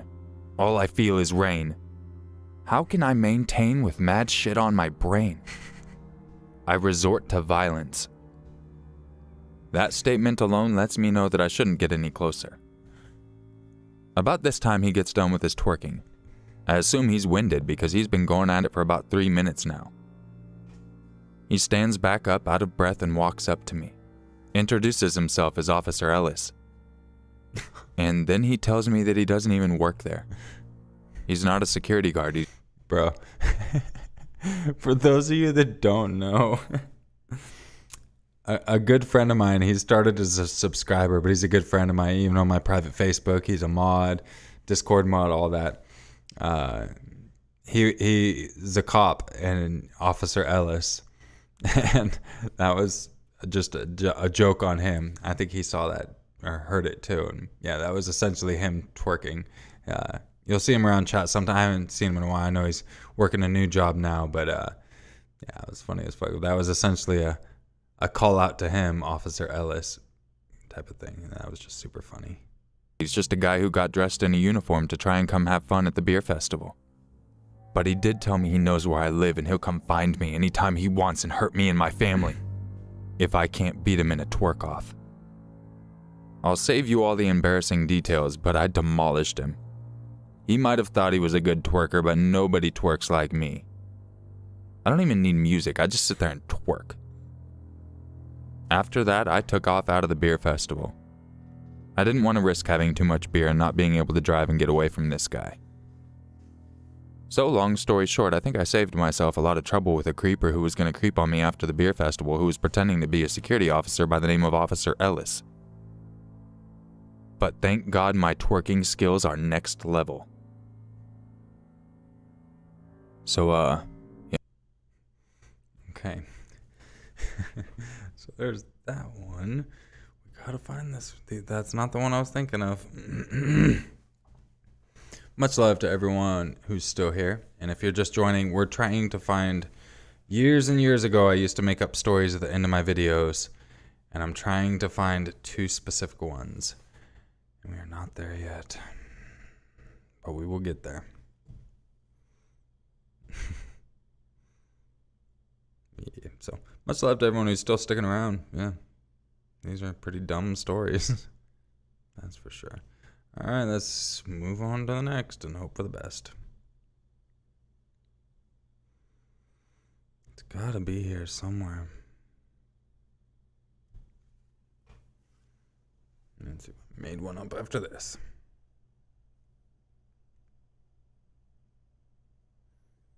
I mean, we've gone so long. I can't give up, can I? I can't. The next video. Okay. And just Another remember, story made up here. Please be it's one. always scarier Just one of them. if it's true. Just one. Just one. Bad bye. Please. The sausage festival one would be great. This story takes place back around that whole clown craze that was going across the world, or United States at least, I don't really know. But everyone was talking about clowns and we had a whole bunch of people dressing up. Regardless, there was a carnival in town and I decided to dress up as a clown. I wanted to fit in.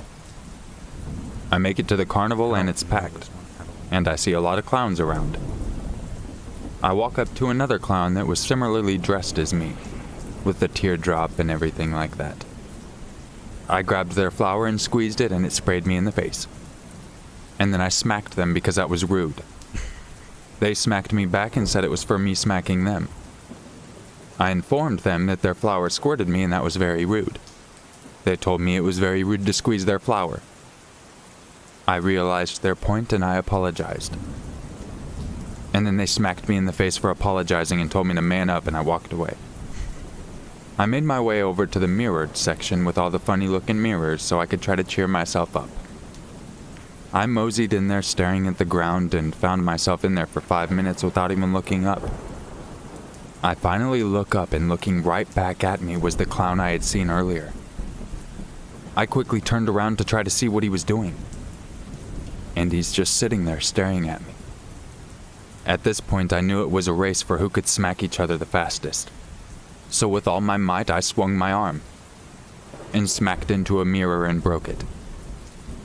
It turns out it was me who I had seen in the reflection. I forgot I dressed up as a clown and I assumed it was him. I heard kids start screaming for their parents and out of nowhere an employee came up and escorted me out of there. My wife hates clowns. As security makes their way over to me, I notice the clown lurking by. Right about the time security comes to say hello, the clown walks up to me, looks me in the eyes and then squeezes his flower, squirting me in the face with water.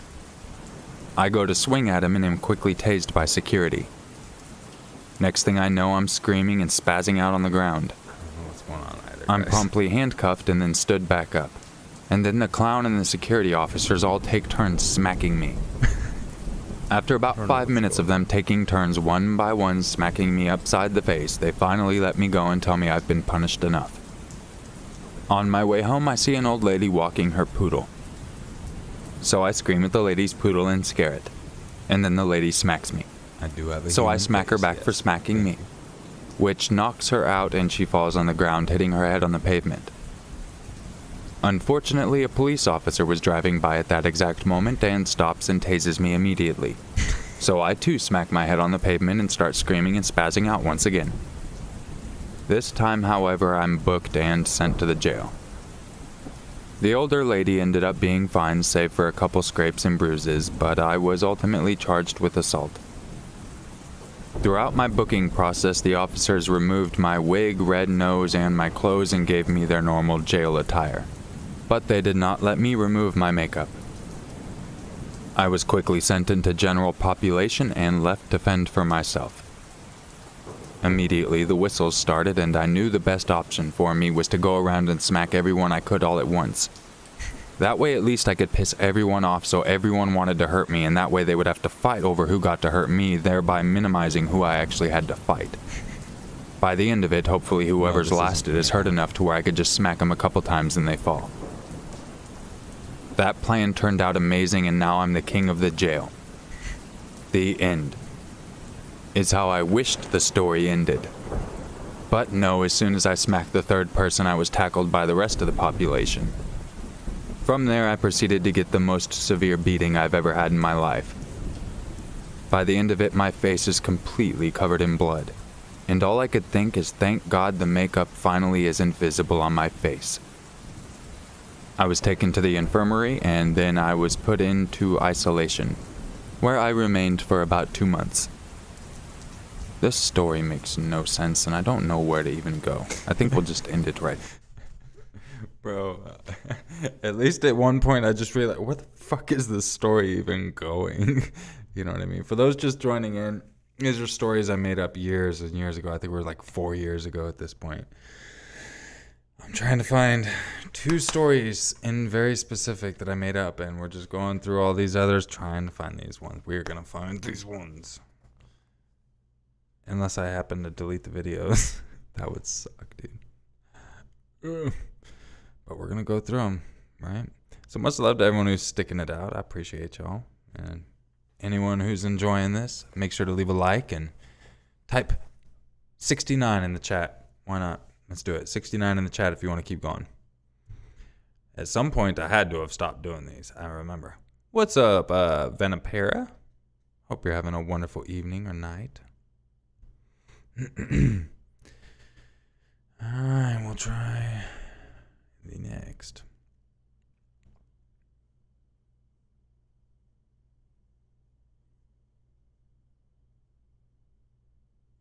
This one's super short, so it's probably not this one. I probably didn't even make one up.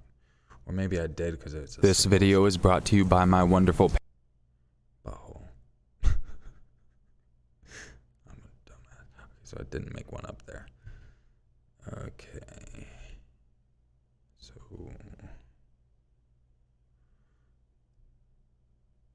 let's check this one out.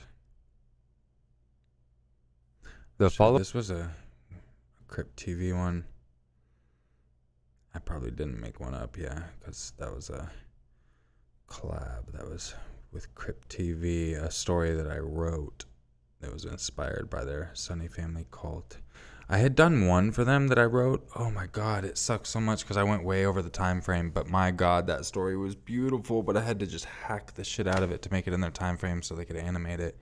So I had to cut the whole ending and just wind it down a whole different way. That one sucked. I'm so sad about that. That could have been great. But all right, let's try this next one. Living in the Wall. Did I make one up? Or did we finally reach the point where I stopped? Nope, I made one up here for sure. Okay. kinda upset me, especially since I have a note. Catch everybody in the next video. Okay, let's find out. And just remember, This could be it. it's always scarier Yes, if it's true. Janita, people do say that. They actually Bad bye. said it in this stream. Actually, probably like less than 5 minutes ago. It is what it is. This is something that happened to me a few years ago, and it's sadly something that to this day still affects me. It all started one day after work. I got home and I realized that my roommate was sitting in our living room just relaxing and watching a movie. I went to my room, undressed, and went to go take a shower when I noticed they had left the toilet seat down, which, considering we're both guys, doesn't make sense to me and kinda upset me, especially since I have a note that says to leave the toilet seat up. I powered through my frustration, hopped in the shower, and went back to get dressed in something more comfortable. By the time I made it back out to the living room, my roommate had disappeared. It was already dark by this time, and I sat down on my living room couch, and to my left was a window that looked outside. The curtains were open, and it was pretty much pitch black outside. As I'm sitting there watching TV, I see movement outside the window. It's more just like a dark silhouette. I get up and turn the porch light on so I can try to see a little better. I see the silhouette duck behind my car in the driveway. At that time, I also notice that my roommate's car is here, so I assume that it's just him trying to play a joke on me. Unless I have a friend over, which I turn off the porch light and lock the door to make sure that he can't get back in, unless he has his key with him, obviously, but I go back to watching my television show. Probably 15 minutes later, I start hearing noise in the back of the house, coming from my roommate's bedroom. I go back that way and knock on his door, and he answers it. I ask him how the hell he got back inside and if he just went through his window. He tells me that he's been in his room since I got in the shower. Now I'm starting to wonder what I did see outside. That's awesome, Sam. I appreciate that. I let my roommate know that I saw something moving by our vehicles.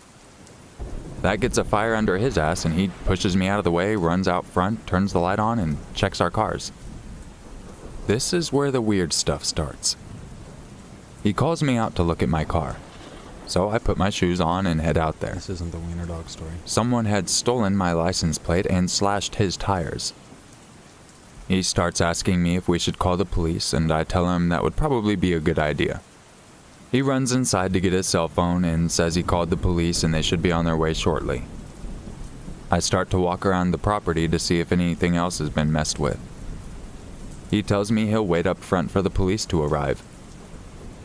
As I make my way to the backyard, our neighbor next door must have heard me open the gate, and he starts yelling over, "Hey neighbor, you want to check out my wiener dog?" It is the wiener dog. This guy is always trying to get me to look at his wiener dog. I've only seen it about a dozen times, but it gets a little old. I yell back to him, "No, Butch, I don't want to see your wiener." His normal response is, "Hey man, come check out my wiener, dude. It's real cool. You're gonna like it. He cute." I ignore him and continue looking at the property and notice there's no other damages done. As I'm walking back up front, Butch tries one more time to get me to look at his little wiener, but I reassure him that I'm sure the wiener looks the same as the last time I saw it. I get back up front and notice that my roommate's knelt down by my car. I ask him what's going on, and he jumps up really quick like I caught him doing something wrong, and then he tells me that it looks like my tires are slashed now too. I walk up to him, and sure enough, now my tires are slashed. I ask him how the hell that's possible if he's standing right here, and he smiles and tells me that he never called the police. That it actually was him outside and he just slashed both of our tires and stole my license plate. Just then, Butch comes over with his wiener dog and says, "Yo guys, check out my wiener." I am beyond frustrated at this point, and the only thing that can take my mind off of this is some nice steak and cheese taquitos. So I go inside to make some, and I notice that my roommate ate my taquitos. That was the last straw. You can slash my tires, you can do all this other crazy stuff, but you do not mess with a man's steak and cheese taquitos. So I went and grabbed his Chia Pet. I started pouring vodka all over it. His Chia Pet was his prized possession. Once it was thoroughly soaked in alcohol, I went outside and threw it at him and Butch. He breaks down in tears and asks how I could do such a thing, how that was a gift from his mother who had passed away. I tell him he shouldn't have eaten my goddamn taquitos. And then he says something that still chills me to the bone.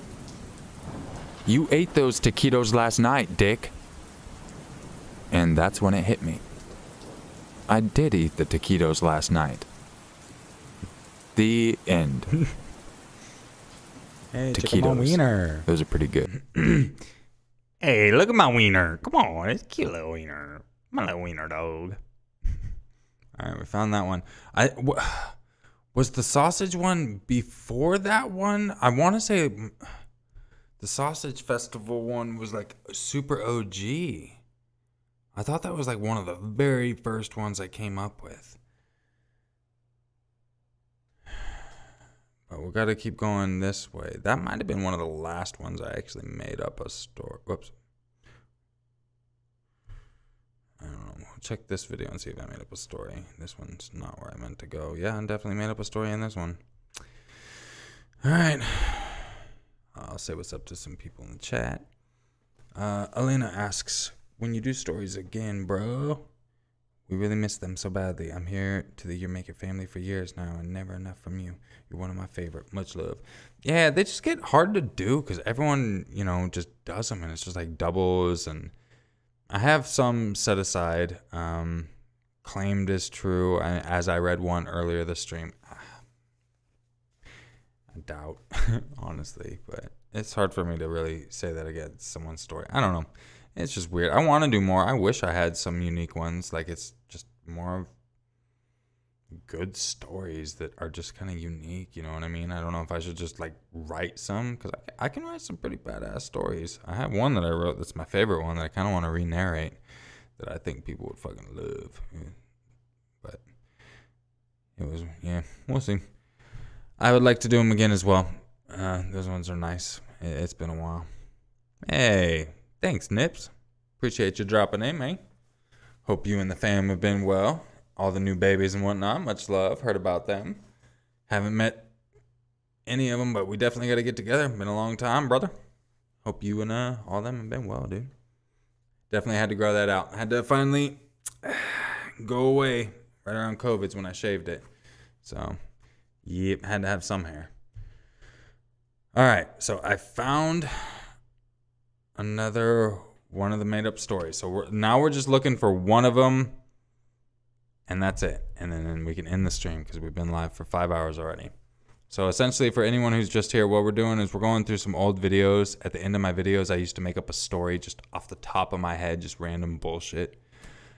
We found one of the stories I liked. We just listened to it, and now we're looking for the other. So along the way, we're just listening to the other ones that are there. So these ones you hear are just completely made up random bullshit from like 4 years ago. Like, seriously. What's up, Realize? Glad you made it. Good to see you. Caplet. I want to knock. I want to lock DT my head, my guy, or knock on the head. I would think knock on the head. Yeah, what's up, Jeanette? Glad you can finally put a face. My face has been out there for a while. Like, you could just Google it. It's not really been a secret. So, all right. So let's go ahead and listen to whatever this story is.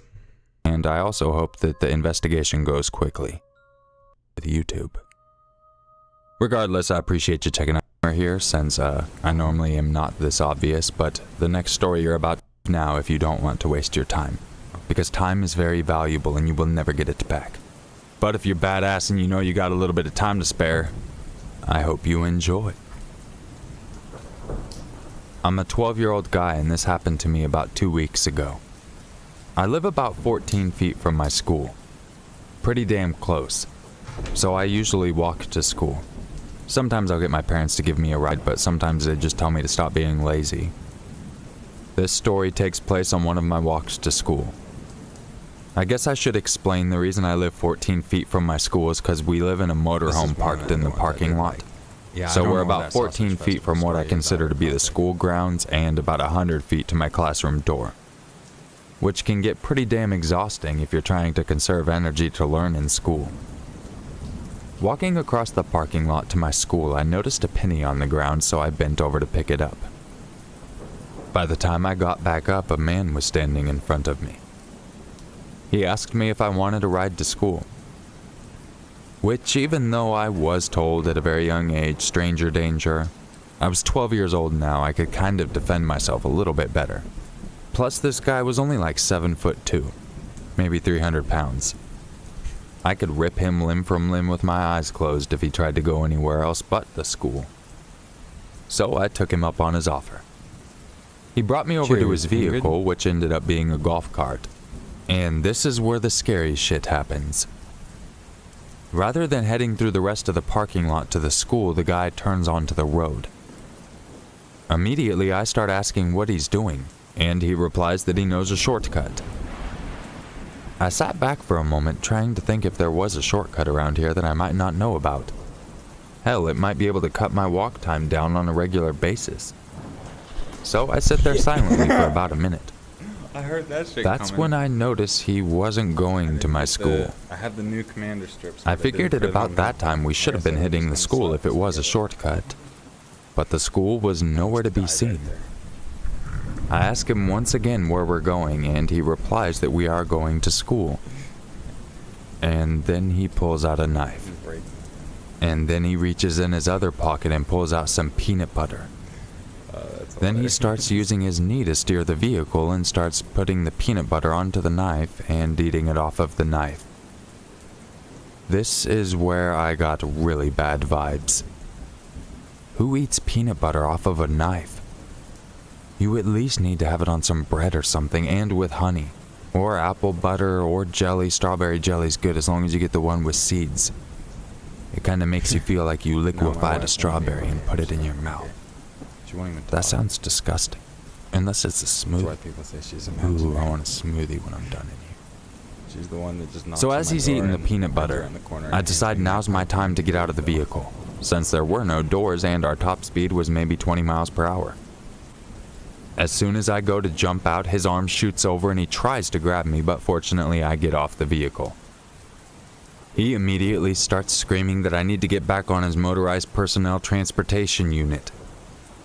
I tell him I gotta get to school or I'm going to be late. He drives off and I'm walking back to school. Fortunately, someone else saw me walking and offered me a ride, which I eagerly accepted because holy crap, I'd done enough walking. Plus, do you know how hard it is to catch yourself when you're going like 15 or 25 miles per hour from a stop? I know 15 to 25 is a pretty big difference, that 10 mile per hour difference, but I don't get out a lot. So judging speed is a little bit hard for me. You're evil. Regardless, I had to catch myself, and that was exhausting. In fact, it was so exhausting I decided not to go to school that day. My mom and dad tried to lay into me when I walked back into the motorhome. Why are you at school, baby? My mom asked. Yes, she has a speech impediment, but she's made a remarkable recovery from the time she fell out of the motorhome and smacked her voice box. Oh, hell no, boy. You going to school today. I'll tell you what, you better get your book bag and get back up in there, boy. My dad tried to order. I let them know what had happened, and immediately both of their tunes changed. Oh my god, I'm so happy you're okay, baby. My mom said lovingly. That was the last day they let me walk to school. And my throat hurts after doing that stupid ass voice. Bruh, that voice is awesome. And they weren't even the same voice. Like it's hard to get those same ones. Like you gotta like dial them in, you know. So like when you're recording, like if I want to do a voice, Like, if you want to do a voice like this, you know what I mean? And then say, I'm not gonna help. But then you want to drop it. But then you go a little like this, and you try to get around. But then sometimes you wait a little bit. And then you go right back down to the time you didn't know what to do. And then sometimes you decide like meat rod. Sometimes you decide like stitch. You know what I mean? Yeah. you know what I mean? So like it's weird. Sometimes you do the meat one, sometimes you do the stitch, and you just try to walk them into whatever one you're trying to do. Yeah. Sometimes I'll just be sitting there and just, man, I'll hurt my, especially like if I'm just cruising alone, you know what I mean? I'll be like just, you know what I mean? Just like bullshit with the radio type of thing.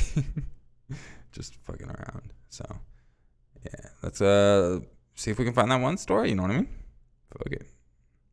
So I did not stop doing them by that video. Oh my God. That's crazy. I don't know. Fuck, bro. We might not be able to find it. I don't know.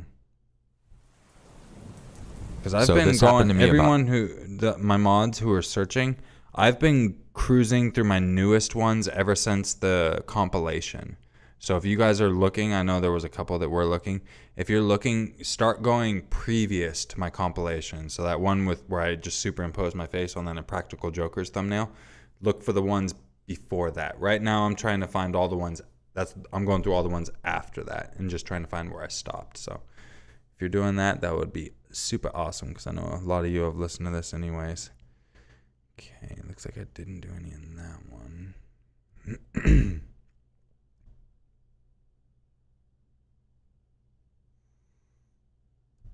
if I have on this. Yeah, I'm up to February 2029 for the most part. Looks like I didn't do any in these, so that was just a random one that I did.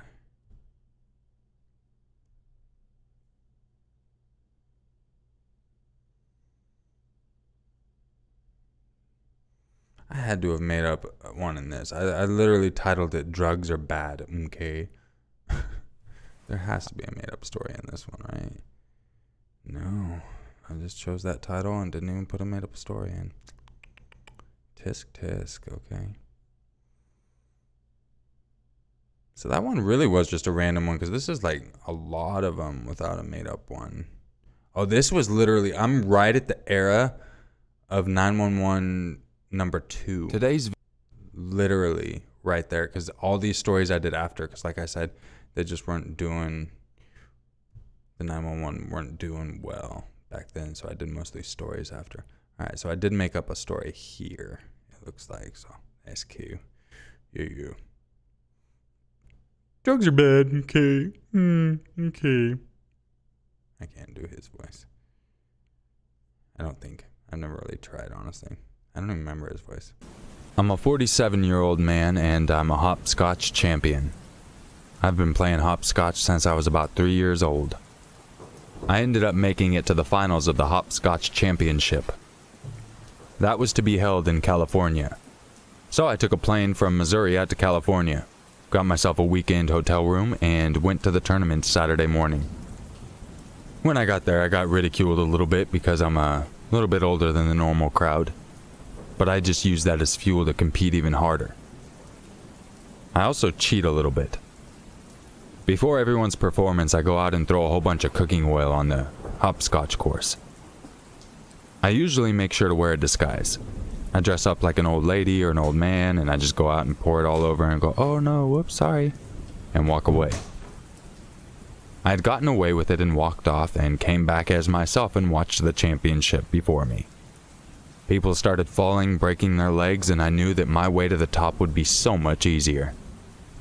So Sunday comes, the day of the championship. I wake up and walk out into the hallway of the hotel, and I'm greeted by about 15 Girl Scouts all dressed up. One of them holding a baseball bat. And the look in their eyes was terrifying. I asked them if they were selling cookies or something, and maybe they had a more intense way of doing it. They told me that I broke 3 of their friends' legs, and that they know that I'm the one dressing up and throwing it down because I guess my disguise wasn't that good. I figured putting on sunglasses was good enough, and I thought that made me look like an old man or an old lady. But apparently, kids these days notice things. Either way, I tell them they got the wrong person. And the little Girl Scout steps forward with the bat and smacks me in the shin. I don't remember this one. I scream in pain, and out of reflex, I just smack her across the face. This turns all of them into crazy little Girl Scout hyena-like animal things. They jumped on me all at once. One of them says, "Take this snickerdoodle, bitch!" and throws a snickerdoodle in my mouth. And the rest start kicking me while I'm trying not to choke to death. Out of nowhere, their moms come around the corner, and I'm just thinking, thank God. And then the moms start giving them more cookies to shove up my nose as reinforcement. Turns out the hopscotch game is pretty intense. The competition is fierce. I remembered it when And they didn't like the fact that I took a little bit of advantage of the ground. So there I am on the ground getting pummeled by 12 Girl Scouts shoving cookies up my nose and in my mouth trying to choke me, while their moms keep feeding them more cookies over their shoulders. Not feeding as in them eating, but feeding as in them handing them, so it's a constant stream of cookies. I finally make it to my feet, and then I Bruce Lee 1-inch punch one of the girls in the throat. She can't even cry because of the impact. But that doesn't slow down the other 11 Girl Scouts, and in fact their mothers jump in now. They start swinging their purses at me, hitting me in the head. Finally, one of them hits me so good it knocks me clean out. I woke up in the hospital and both of my legs were broken and I had a fractured skull. Doctors say I was very lucky to have survived. I guess when they broke my legs, they ruptured an artery. So I was bleeding out into my own leg. Regardless, I've recovered from the incident. But I've never played hopscotch again. What's up, Sarah? I'm too afraid. The end. Much love from Lake Caps. Girl Scout. Out to Tucson. So for those that are just joining, what we're doing is I'm looking through my old stories. At the end of my videos, I used to make up a story off the top of my head. And yeah, it was just, I would literally just press record and say whatever comes into my head. And that's kind of what we're listening to. I was looking for a couple. We already found one. So we're looking for the last one. And this one is one that someone even messaged me years ago asking what video it was in. And I never knew, because it was just, that one was such a classic. That's probably the best one I made up. It was about a sausage festival, like a literal sausage festival. So you could let your mind go crazy with that after you've been listening to these, you know what I mean? But yeah, these all used to be literally just made up on the spot. So yeah, much love to everyone who's still sticking around.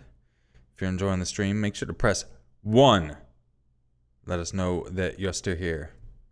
And I'm going to find another one, because we will find this one.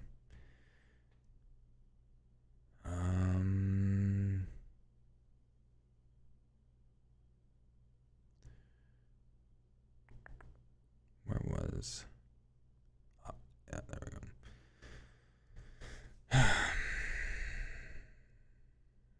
It's got to be somewhere, but man, I did not know I made up this many freaking stories. And here's another one I made up. So, all right, let's see whatever it is. A lot of these I don't even remember either. It's like a take this snickerdoodle, bitch.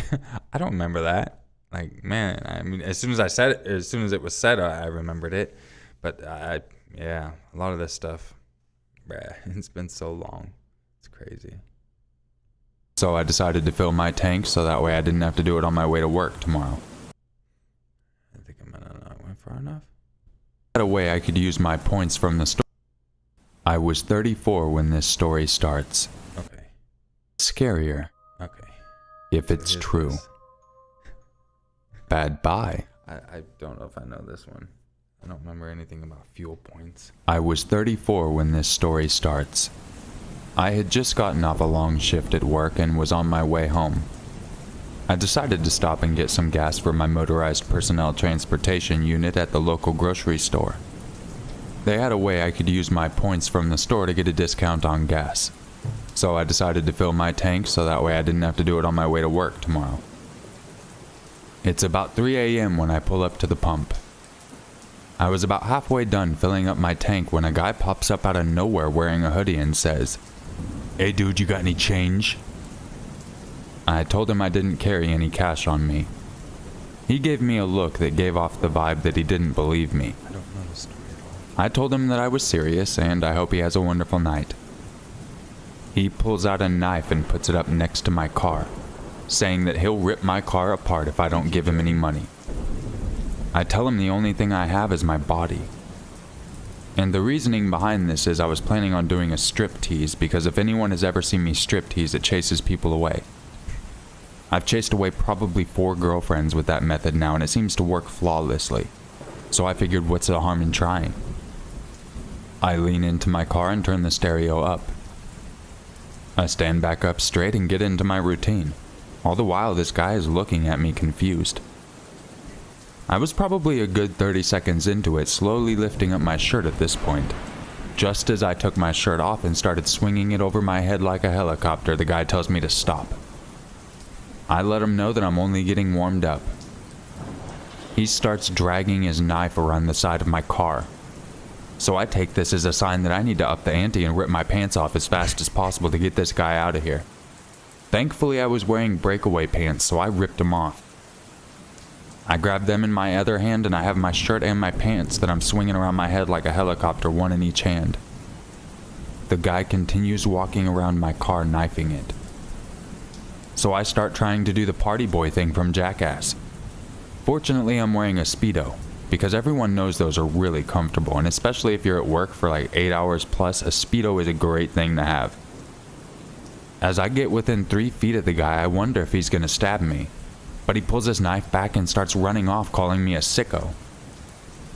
At this point, I had pretty much done everything I knew how to do. So I just started chasing the guy, hoping that he would eventually flee. Just as we round a corner, I see a police officer. And lo and behold, his lights turn on and he comes right up to us, stops us both, and places me in handcuffs for questioning. The guy goes first, telling his side of the story, and the officer eats it up. He lets the guy know he's free to go and tells me that I will be taken care of. And the guy flees. The officer comes up to me and tells me I'm under arrest and reads me my rights. I try telling him my side of the story, but he shushes me. He puts me in the back of his police cruiser and starts calling it on the radio for backup. I ask him what I'm being arrested for. And he tells me that it's a crime to look that good in a damn Speedo. That him and his friends would be jealous, and he's got to call his friends now so they can get the design of the Speedo. Because it's not just a normal Speedo. Oh hell no, I ain't a normal person. I got one of those ones that actually go up around the shoulders. So there's no hip straps. It's just around your shoulders down to your little dingleberries. Wrapped up around and back around those shoulders. Looks pretty badass. If you've never seen it, you're missing out. You better go look it up. Anyway, I'm in the back of the police car for 30 minutes or so until his buddies arrive. He pulls me out. One of his buddies screams that I have a gun, and all of them draw their weapons and point them at me. And then his buddy says, "Oh wait, that's just Johnson. My bad." They all quickly holster their weapons, and I'm ushered back into the police vehicle. I ended up spending the night in jail, had my vehicle towed, and was let out the next day. When I finally made it to court, the judge made me wear the Speedo so they could judge me in it. Because that's what judges do. They judge you. I put my Speedo on and am standing there in the courtroom. The judge agrees with the officers that it's a crime to look that good in that kind of a Speedo. And I'm sentenced to 100 hours of community service. And that's where the story ends. I never did stop wearing that Speedo to work. It is too damn comfortable, I will tell you what. And sadly, that guy got away. Hopefully to never do this to someone else. Yeah, I actually do have one of those Borat Speedos. Dr. Blue sent it to me. I thought it was hilarious. Oh, man. Okay, so... Fuck, bro. I don't even know. We've gone through so many of these. And still... I mean, this is like the mystical one. That... Man, I only remember like one scene from it that I made up.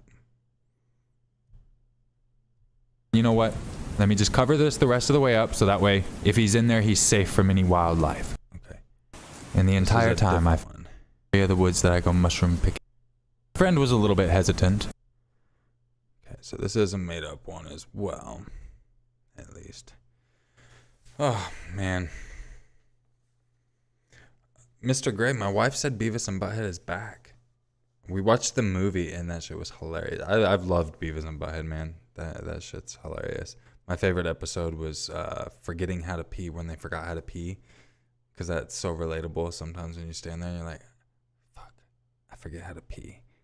You know what I mean? I mean, obviously theirs is embellished, but I think probably all of us have been there at some point where we're like, oh man, how do I pee again? You know what I mean? At least I have. Hope I'm not the only one. I wouldn't assume so if there's an episode. So, yep, for those of you just joining, what we're doing is we're hunting down stories that I used to make up at the end of my videos off the top of my head. Looking for one in specific. And it was one someone had even emailed me a few years ago asking if I knew which video it was in. I did not, but it's probably my best one. But everything we're listening to now is just stuff I made up off the top of my head when I got, like, years ago. I think we're now into 2019. So about 3 years ago, maybe a little over, maybe 3 years and a couple months type of thing.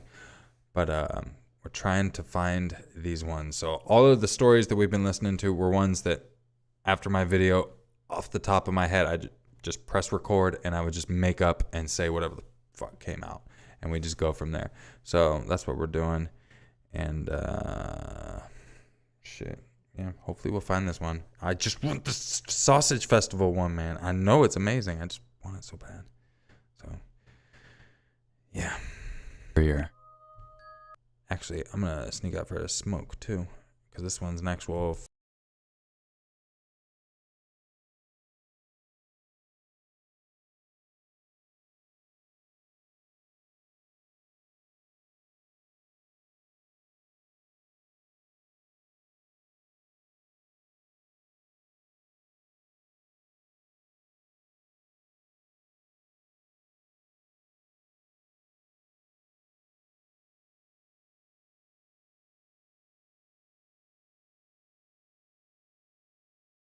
I did mute myself.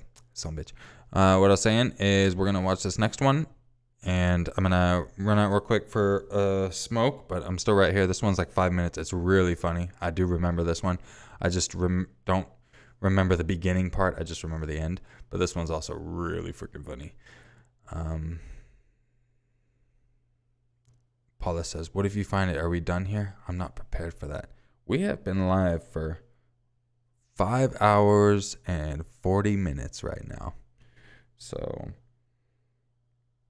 honestly, I'm not doing shit anyway, so I don't know.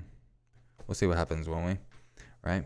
I don't know. We'll see. But we'll listen to this. I'm going to listen to it on my phone, and I'm going to have a cigarette because I don't smoke cigarettes in my house. What's up, Princess from Norway? Much love. I was muted for a second, Julie. I forgot I muted myself to turn the video on so I could run out real quick, but I wanted to explain what was going on. So all these stories you hear are ones made up off the top of my head years ago.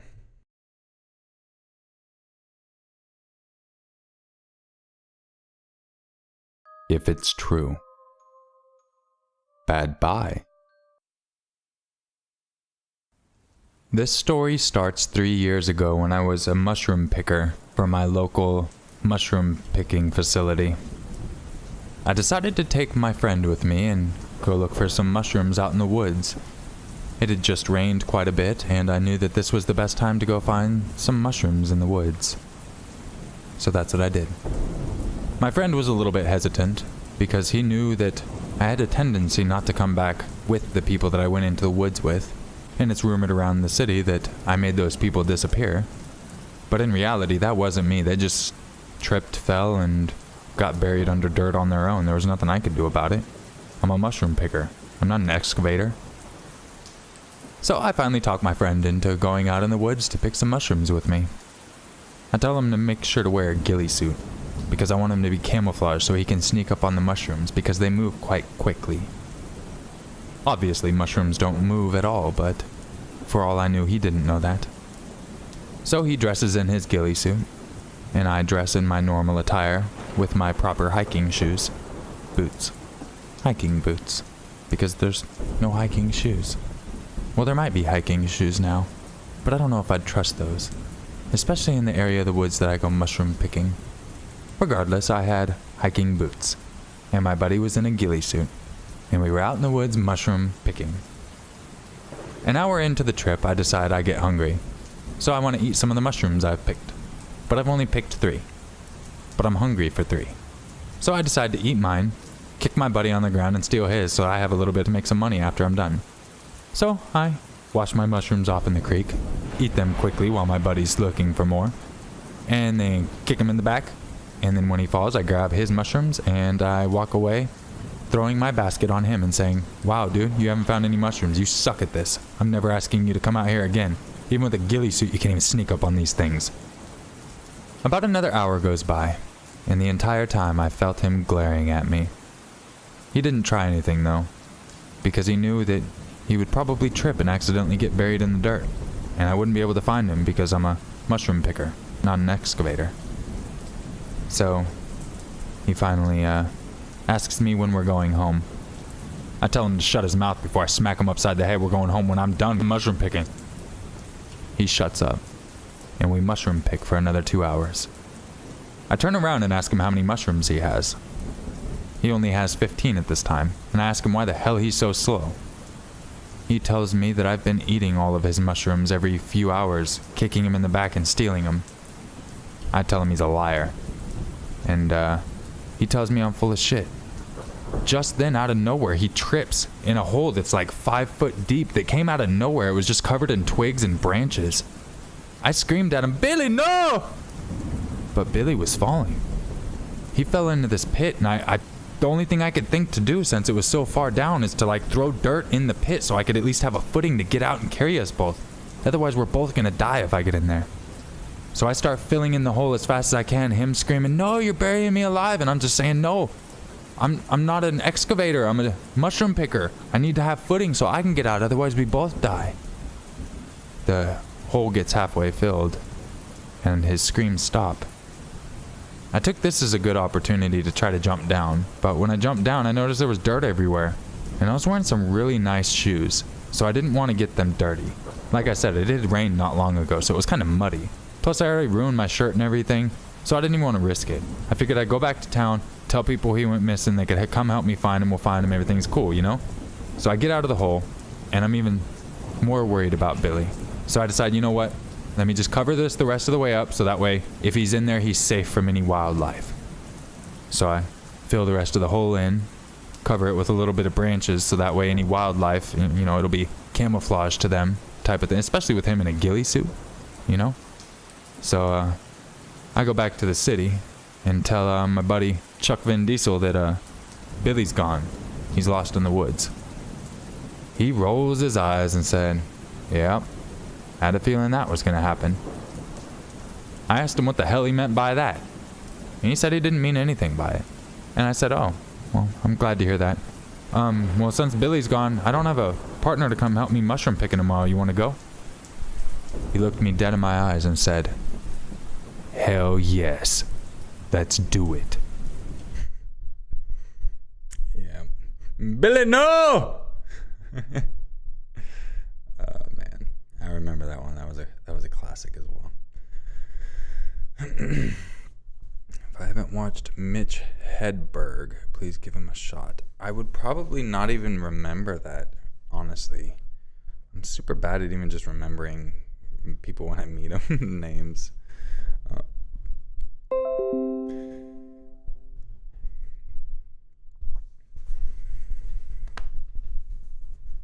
Yeah, that was obviously another one of those stories I made up, but yeah.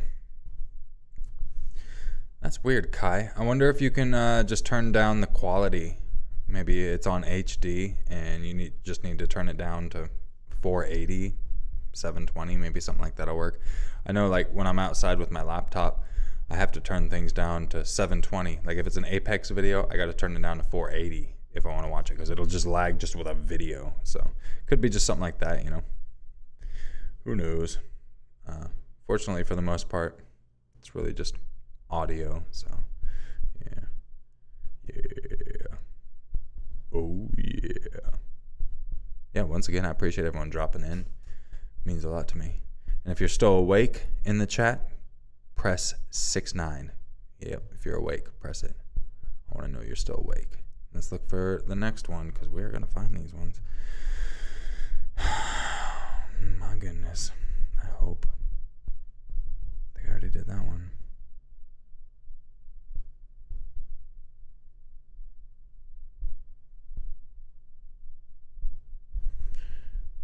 What the fuck, dude? How long did I make these up for? Holy shit. Bruh. Had to have been coming up soon to where I stopped. Really had to have been. But I don't really know, honestly. I'm not a believer of the paranormal. A lot of scary story videos, so it's really hard to tell. Don't think I made one up on that one, it looks like. So, my goodness. It's gotta be, the Sausage Festival's gotta be earlier. I'm just gonna start going earlier, and then I know, because I really think it was one of my earliest ones. I really feel that in my heart of hearts.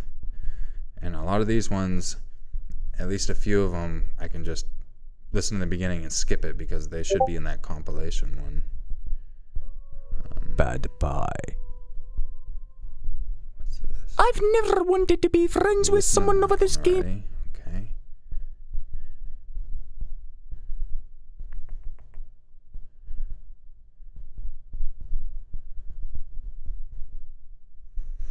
Man, these are going back now too. It's crazy.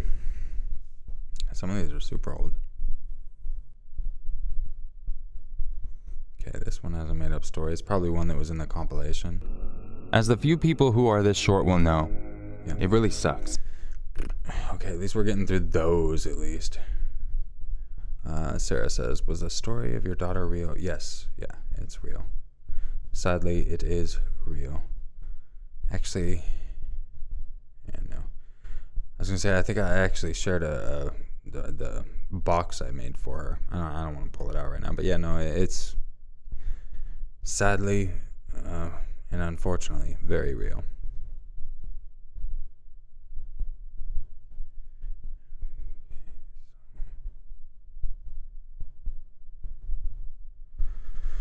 For those just joining, I'm looking through very old videos trying to find a very specific scary moment story in my- that I made up a long time ago at the end of one of my videos. Here's an old video of Thumper. That's so cute.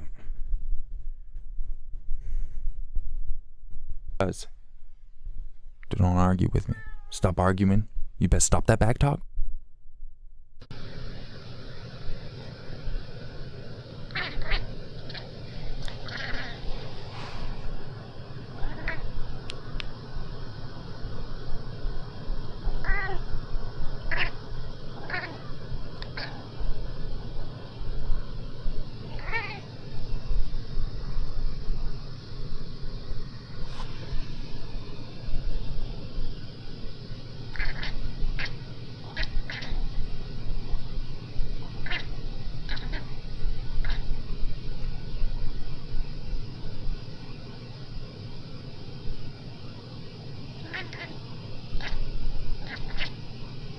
So I decided to go ride my skateboard around the city. I'd say I made it about 2 miles down the road and I saw someone across the street wearing a hoodie. Okay, so we did see that one. I'll turn back on that. Oops. There we go. Turn that back on. So we listened to that one. But yeah, that's the Fluff Baby. He was, I think it was the Roadrunner. We had Roadrunner that would come by every morning and knock on the windows if the cats weren't there to get their attention, and then they would just tease him and stuff. So yeah, he like a Roadrunner. Alright, still trying to find. We should be getting to the point of the ones from the compilation aren't in here.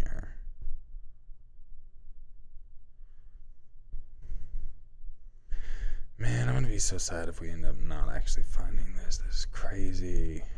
Oh my god. So crazy. This one is like the holy grail of I am an 18-year-old female. I'm an 18-year-old female. Yes, I am. My goodness. What was that?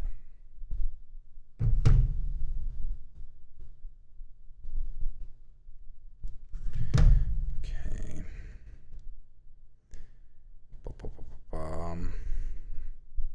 There's gotta be. I hope I didn't like delete it from the channel. Before I get into this story, I just would also really appreciate if you shared a long time ago video, and I will catch you in the next one. Disappoint you. I hope you have a wonderful thing. I like to try to do is. Okay, so not in that one either. My goodness. Pets are like family, absolutely. I miss our guinea pigs. Like someone just said miss theirs too. Their pet. Yeah, our guinea pigs died a little while ago. But 'tis the life, you know? It's the sad reality. It's the only thing you're guaranteed when you're born is that you will die.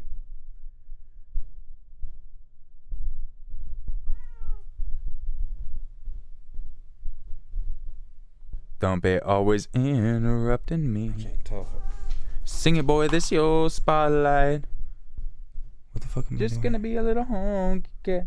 What the fuck is going on? I know, you're Oh, okay, so I didn't make up a story there. The cat was just in the room with me on that. That was what I was doing. I was just singing with the cat. I think that was probably Thumper. He's the one who harasses me like crazy. So I'm surprised he really hasn't tried to come in here. But at the same time, he hasn't really been in here a lot, you know? So, man, alright, I'm not seeing much. I must have took a hiatus for a while of making up stories. My goodness. Damn, I'm seeing a very old school Let's Read collab right here. Damn, son.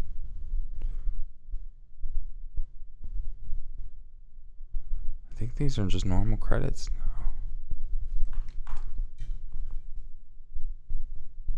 around out and about it. Yeah. Motherfuck. I don't know, dudes. I don't know.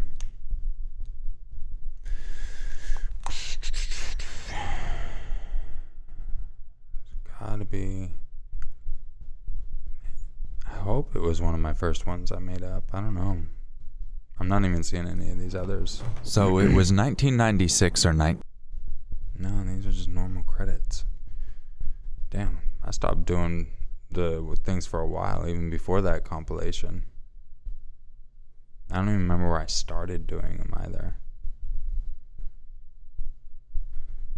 Oh my goodness. Well, snap. I guess I might just have to actually give up. 'Cause I don't know.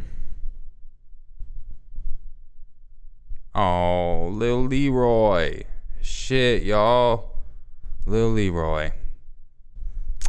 Man, this is old school. This is from circa 2018. Lil Leroy, I probably explain it, was a mouse. Just some random ass dying mouse that I found. Let me put it on so you can see what I'm talking about.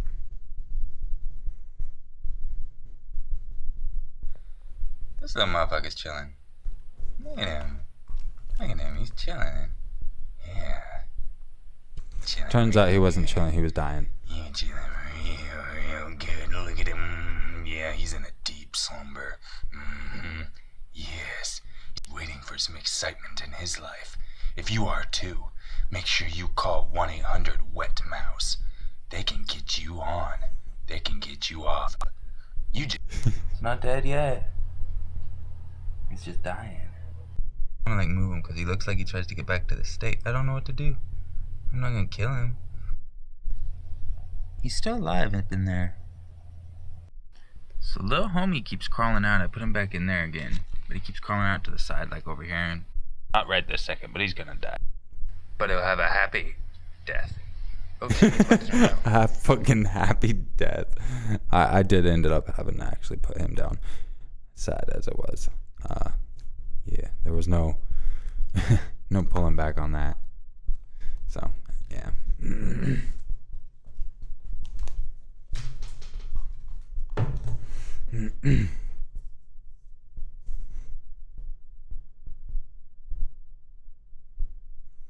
Oh man, I can't find this freaking sausage fest story. I'm so mad. What the fuck was it? My goodness. What's crazy though is even looking back, Before we get into this video, my like percent's been pretty much the next same. video. That's pretty cool. And just remember to watch your back. So I'm curious as to what you all thought of these first video, but I only want... Some bitch. I don't know. I wonder if I did delete it from the channel. Because now I'm not even finding stories at the end of these ones. I don't even remember when I started them either. I cannot remember at all. Some bitch.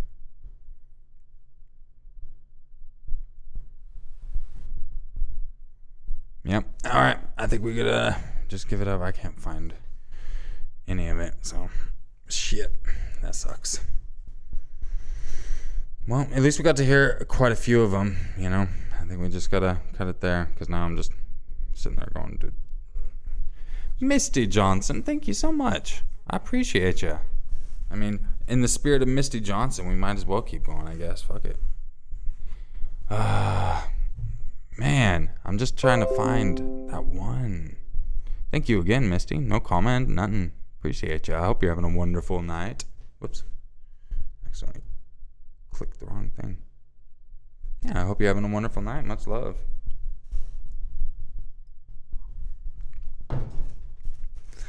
Okay. I don't even...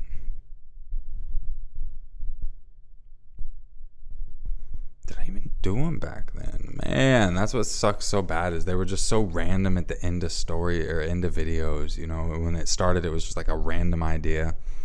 It was just like super occasional. And then it came to the point where people were looking forward to them. And then it came to the point where others were just like, you're taking away from the stories. I was like, well, fuck. All right, then I'll stop. But son of a bitch. I don't know. I cannot find that at all. My God, I'm so bad at thumbnails. Like, just looking at my old thumbnails, I'm just, it's just, I was horrible, man.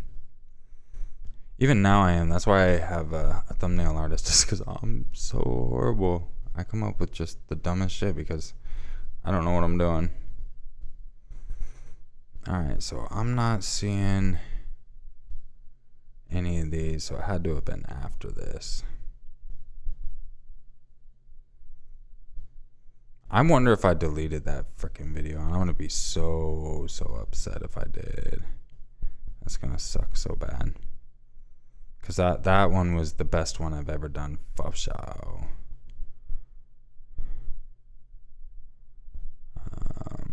Did I do this page? Yes. I'm trying to look real quick. Shit. Yeah, I think I might have deleted it. Why would I have deleted it? That's so freaking weird. I don't know. I can't find it. Can you post it individually if you do find it on Fear Your Maker maybe?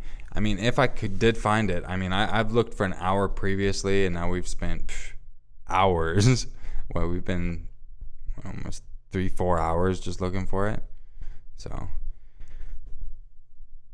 yeah, unfortunately, I don't think we're going to see it.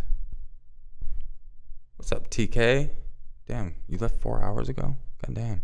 Time has been going by, I'll tell you what. And we still didn't find the video. Some bitch. We found one of them, but not the other, so that sucks. But it is what it is, you know? Son of a bitch, that sucks. Can I do a Q&A someday? Ask me a question, I'll answer it. That's what I've been doing if I see it. Yeah. You can do a little Q&A right now, I don't care. Ask a question, especially if I'm live. That's your easiest way to get an answer. Retell the story. Oh, it wouldn't be the same.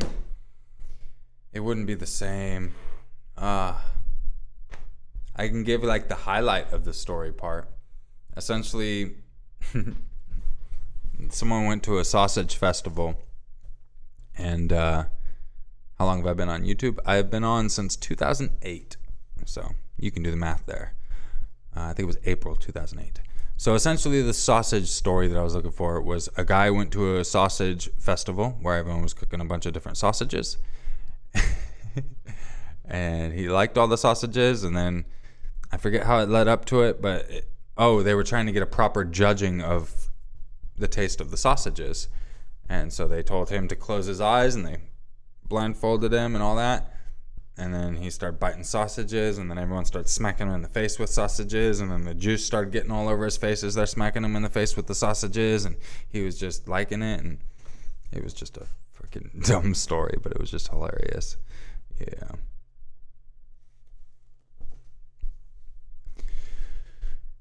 Lucius the Killer. I'm glad you're okay. Love your 911 phone call series. It's basically true crime because I'm getting a backstory, a middle story, and the end of the court. Yeah, absolutely. I'm glad you enjoy it. Thanks so much. Yeah, what did you come into? Yeah, we were going through some old stories that I had made up years ago. I was trying to find specifically 2 of them, but we found one of them, so I can't find the other. I have no idea where it is. That sucks. Unfortunately.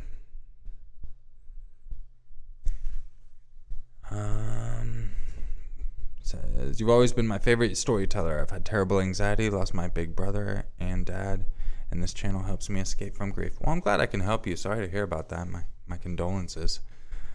Yeah, I've been on since 2008, but back then it was just video game videos and stuff. It wasn't until about mid-2015 that I started doing scary stories. And then it was, like 2 years ago or so that I started the 911 series. So, yeah. Skazzle says, all I heard was a hot dog slap. Yeah. Jennifer says, I did a search and this video came up. Don't know if it's the one. You can't send a link in here, unfortunately. What did you do a search of, Jennifer? You could type that in and I can try to do a quick search. But yeah, you can't share links in here. And if I turn that off, it would not be good for bots and spam and all that.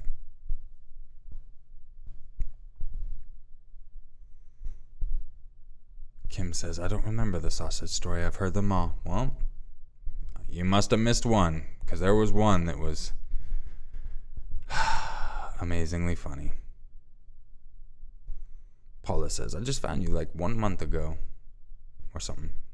No regrets. Hey, well, welcome to the channel. Appreciate you. Sausage festival story your maker. All right, let's check it out. Let me see if I can find that. That would be awesome if I can just find it. If it was that easy, I'm going to be so sad but happy at the same time. Sausage. Oh my God, I have to like dig around this mic. I'm just going to move it.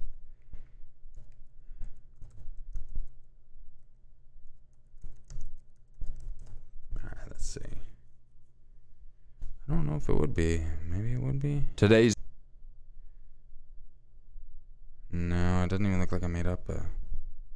You'd think differently of an extended family whose backyard belongs to Bigfoot. No. You're going to get double charged. If it's the one that says 16 true scary hitchhiking stories, it's not that one. If that's the one you're talking about, I don't see it. Sausage. Just look up sausage your maker or some shit. Yeah, it's not bringing anything else up. Some bitch. Good to try though. But yeah, I'm not seeing any. You would think with the keywords it would be able to do that, but negative, not seeing it. But I appreciate it. Man, at some point I'll have to figure that out, you know? I'm not really sure. Shit. Liz said, before you started storytelling, did people ever tell you that you have a good voice for it? No. The only thing I ever heard was just from girls saying my voice was sexy type of thing. Like when I worked at a Chinese restaurant over the phone type of thing, they'd be like, oh, you're the one delivering it? I'd be like, no, I'm working here, bish. I was kind of sad I didn't get to go deliver it. I was single at the time and ready to mingle, but didn't work out.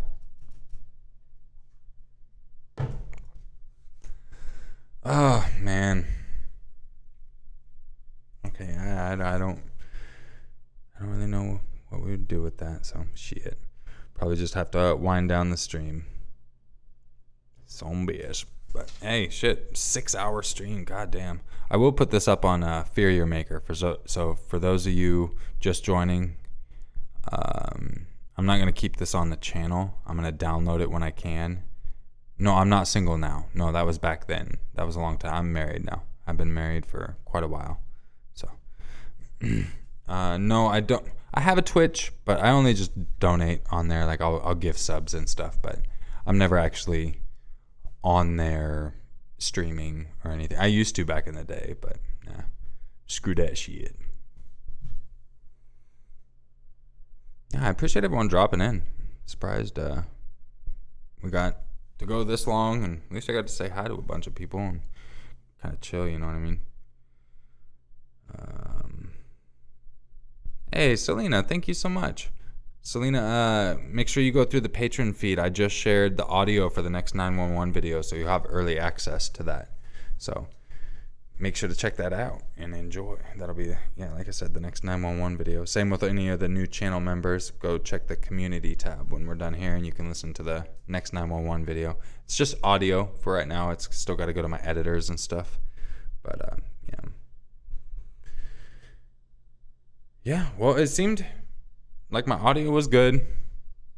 Besides my ceiling falling on me, it seemed like it went pretty well. So I'm happy that the move went well.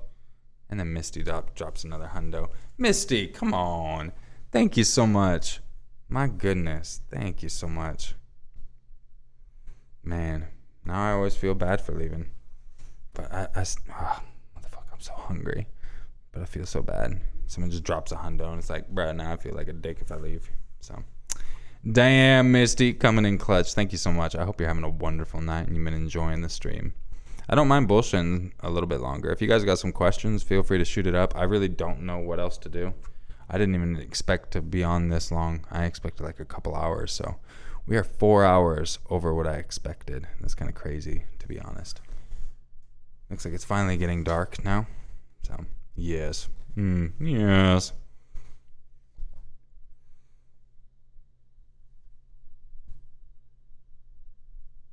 Have you done any voice work in radio or television? No, I have not. I need to figure out how to do it. Like I mentioned earlier, the only audio book I did that you can find on Audible is Dance in the Dark by Chris Allen and Melody Ann. Other than that, everything else I've done is pretty much YouTube. I am working with a podcast place, and they're sharing some of my content up there. But, yeah. Other than that, no, not really. Would be super cool. I am interested in it. I just don't know how to get into it. You know what I mean? Like I have ACX, I think, but I don't want to pay for any of those places because you don't really know if they're doing anything to get your name out there. So it's kind of a hard thing. Play a scary story. I mean, I could. What state am I in? I am in Arizona. I'm actually in the city where the London Bridge is. So, yeah. What's up, Daz13200? What made you decide to do 911 calls? Sorry if I missed the answer. Yeah, the answer is pretty much the scary stories were doing horrible.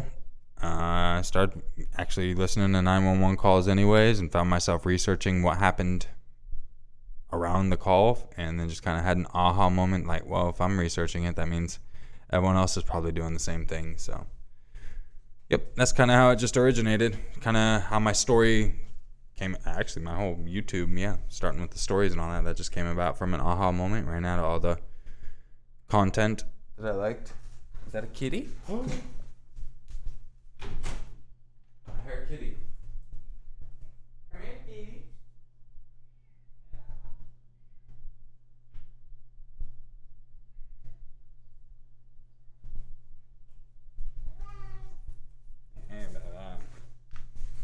Hey, baby. But yeah, that's kind of the story of it, all that. He's chatting with y'all. He's a fat boy stream. Yeah, baby. Yeah, baby. Yeah. Wish you guys could hear him purring. He's purring loud. Oh, my irrigation just turned on. Try to split it so I can actually see at the same time. Alright. Oh, stop eating it. You can just touch it, but don't eat it.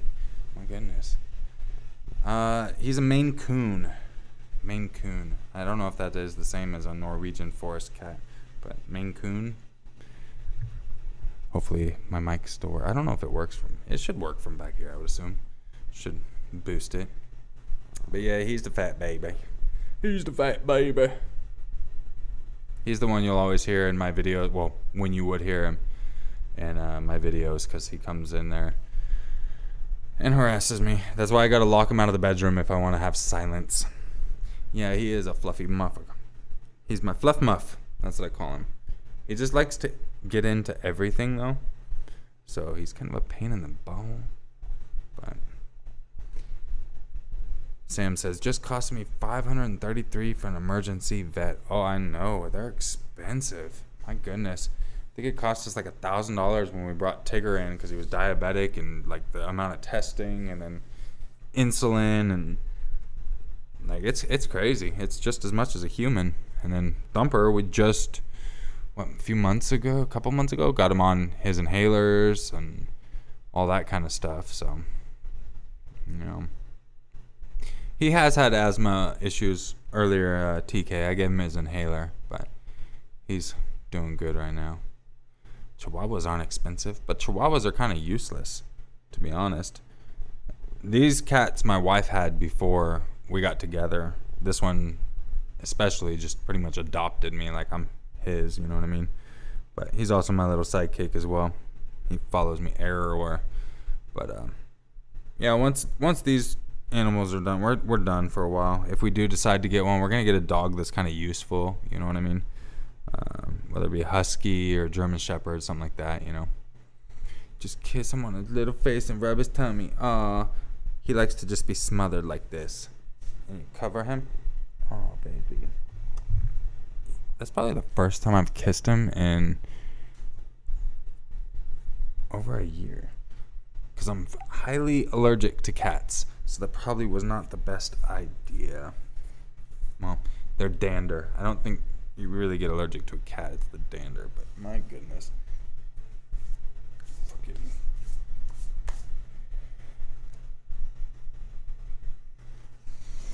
Golden Retriever? Yeah, we could do that too, you know, at the same time. Yeah. Donna's like, bite me. I have 10 chihuahuas. 10 chihuahuas? I mean, okay, at least you have the right idea. You know what I mean? At least you have a little army going. That's the good thing is, yeah, one chihuahua is useless, but if you got 10 chihuahuas, you know, at least there's something there. You know, they can actually trip someone, break their neck, and then once they're down, rip it out, you know, so they can be useful at that point. Stop touching your face, Bobby. I was trying to get the hair off. He had hair stuck to my nose and stuff. So, yeah. Tyler, much love, dude. Thank you so much for dropping in. I hope you have a wonderful night. Yeah, we're probably going to be ending this stream here soon anyways. Just kind of chilling right now. My mom had a chihuahua for a little while. That thing would just, no matter what, it was shaking. I was like, bro, what the hell's wrong with you? Oh, he's a fat baba. Look at that fluffiness. Oh, yes. He just wants to climb on the desk. Like I said, this now is his third time being in here. All of them just for the stream, pretty much. Because he's not going to be allowed in here. He's trying to climb around. I don't know what he's doing. All right, buddy. Here you go. Here you go. There you go. Go do something.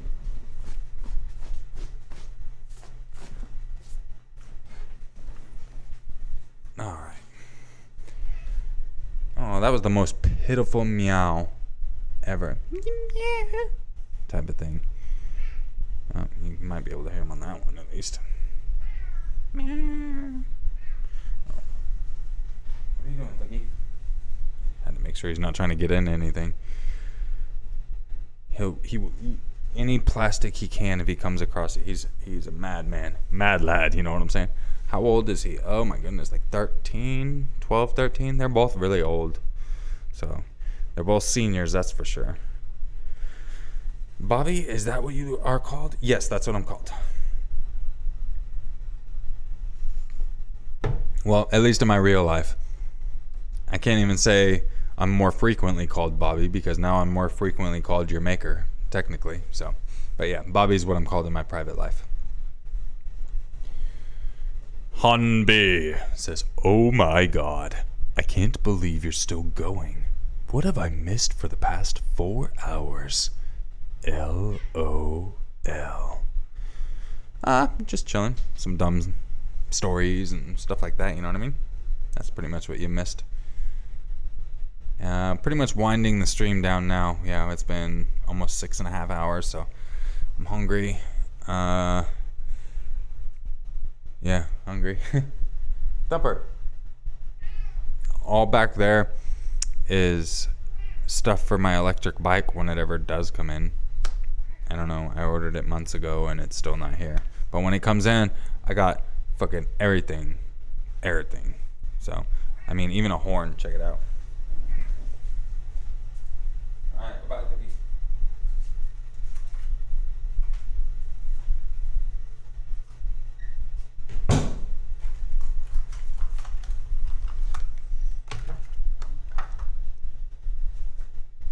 At least I have a compressor. This is going to be loud, by the way. Just a heads up. It'll probably be loud. My compressor should work, so we'll find out. Oh, yeah. It's about 100 decibels. It's got a bunch of different ringers, but got that for my bike so I can cruise it. I probably will get a video of me cruising it across the London Bridge at some point. Maybe I'll put that up on Fear Your Maker as well. Why not? You know what I mean? Hey, I gave you a warning. If your ears got jacked up, I told you, son. I told you, son. Hopefully I had a compressor. I don't know if I should have a compressor on. Compressor should work. It should cut all that out, you know. What's my sun sign? My zodiac? Is that what that is? Pisces. I'm a little fish. A little fishy. Mm-hmm. Which is kind of funny because I can actually just float as well. Like I can, in freshwater, obviously it's harder than saltwater, but even in freshwater, in the lake and all that, I can literally just grab my ankles behind my back and just float. It's the funniest shit ever. I don't gotta do shit, son. So, yeah.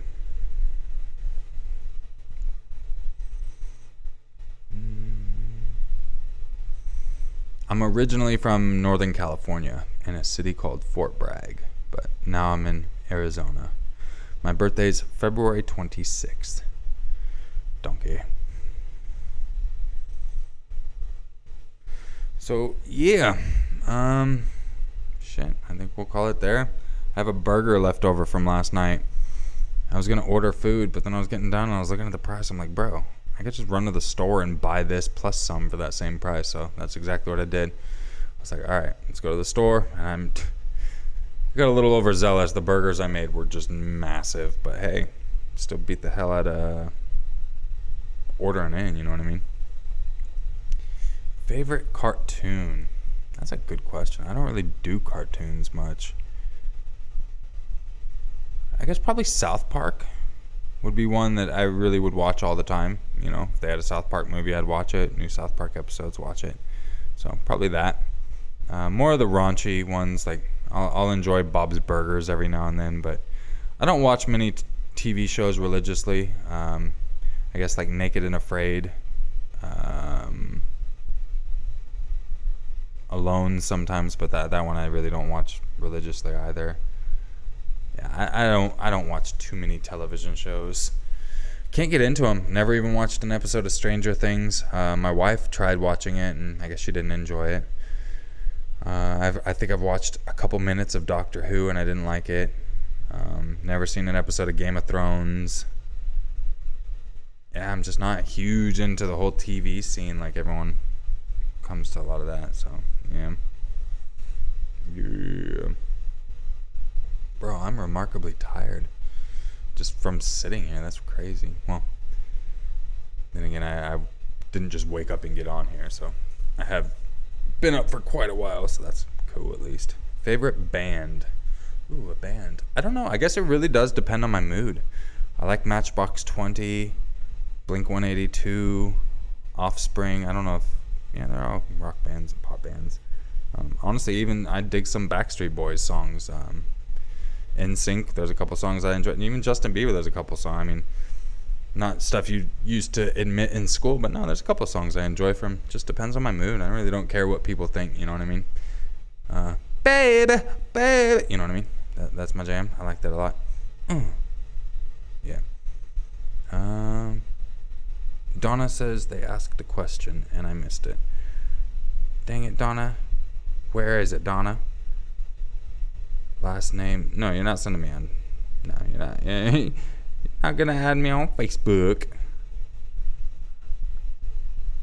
If that's what it was. I don't really add people. There's a couple people that have gone from subscribers to my private Facebook, like Abby and Teddy and stuff like that. But for the most part, it's not really something I push. Like Dr. Blue also. But it's got to be quite a while that I know you, because that's a huge leap of faith in my opinion. And honestly, I'm not huge on any of that anyways. The last time I posted anything on Facebook, even my private one, was I don't even post on that. And I mute a lot of people anyways, to be honest. The only reason I have it is because I needed it for my channel. You can't just have a business Facebook. I didn't even have a Facebook until my channel took off, and then I was like, oh shit, well, I guess I got to do this. So not too crazy on the social media thing. I get myself, I speak my mind quite a bit, and I also like to troll a lot. There was one time I trolled the shit out of a dude in town. What was it? It was in some local group, and his wife just said the most stupid shit. I forget what it was. It was just so stupid. So I just called her out on it. I said, called her stupid or something like that. And then just this dude, he jumps in and he's like, blah, blah, blah, blah, blah. And I was like, shut up, you're stupid too. And he's like, well, that's my wife. And I'm like, I kind of figured you guys make a perfect stupid pair or some shit like that. And bro, I just got him riled. And it was over the dumbest shit. And he's like, bro, come fight me. I'm like, bro, it's 1 a.m.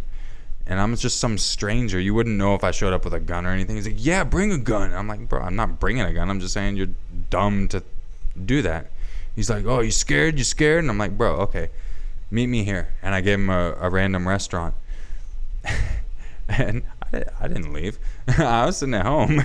And fucking I get a text like 20 minutes or a message 20 minutes later. And it's a picture of the restaurant. He's sitting out there and it's closed.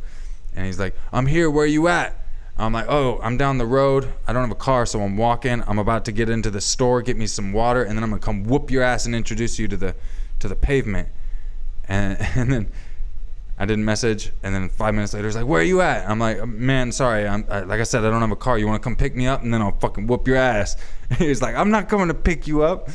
And then, another 20 minutes later, he's like, what was it? It was like, you're not gonna come, are you? And I'm like, I told you were fucking stupid, dude. No, I'm not going anywhere. I've been sitting at home this whole time. Now go home to your stupid wife. Bro, I got kicked out of that group. But that was fun. That was totally fucking worth it, man.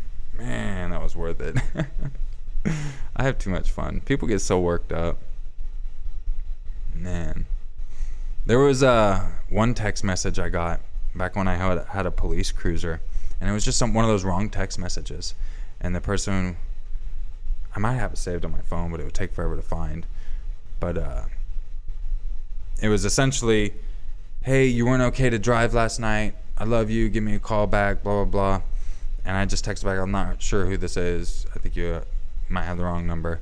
And they responded, haha, so funny. I know you're mad, but you were definitely not okay to drive last night. And they were just dropping names and stuff. And I'm like, I took a picture of my police cruiser, the old police cruiser. I took a picture and I sent it back. And I'm like, well, I hope your friend didn't drink and drive. We're always watching. Never heard back after that.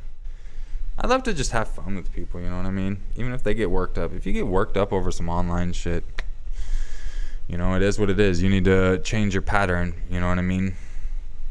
I'm not going to get so worked up I'm going to meet some random online. Shit, even when I'm going to buy something in a good mood from someone, I'm leery about meeting them, you know what I mean? It's just odd day and age, you know, especially with the content I do. It's like, hell no, son, I seen what happens here. Seen that.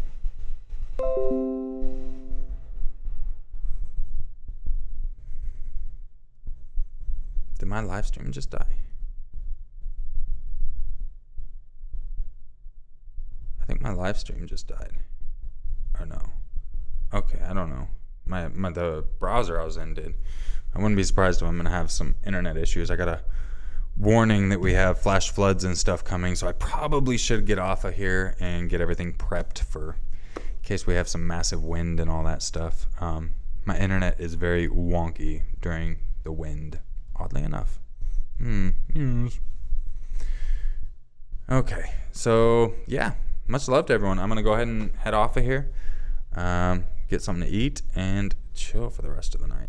Hell yeah. So much love to everyone. I appreciate you dropping in. For those that are just joining, yeah, I'm not gonna have this video public. I think you can still scan back, but I will be downloading it and then just deleting it, most likely, or something. I'm not sure. Maybe make it private. I don't know. But I'll end up putting it up on my one of my other channels, Fear Your Maker. If any of you want to catch it, like, I've been live for 6.5 hours. 6.5 hours, bro. And I'm not even a streamer. Bruh. But I'm starving. I don't like people who eat on stream. I hate it with a passion. The ones that at least have it where you don't hear anything, that's cool. But other than that, it's like, bruh, get off, eat, and then come back if you want. But me, I'm just going to end it here. So much love, everyone. And again, thank you so much to Misty. I appreciate you. I hope you have a wonderful night as well as everyone else. Really do appreciate you coming in. Sorry we couldn't find the Sausage Festival story, but at least a lot of you got to hear some of my very old random shit that I would do. So next stream, maybe I'll just make one up off the top of my head for y'all if you call me out on it. I'm too tired right now. So yeah. Much love, everybody, and bad bye. And I will catch you whenever the hell I catch you. Don't know. But yeah, bye.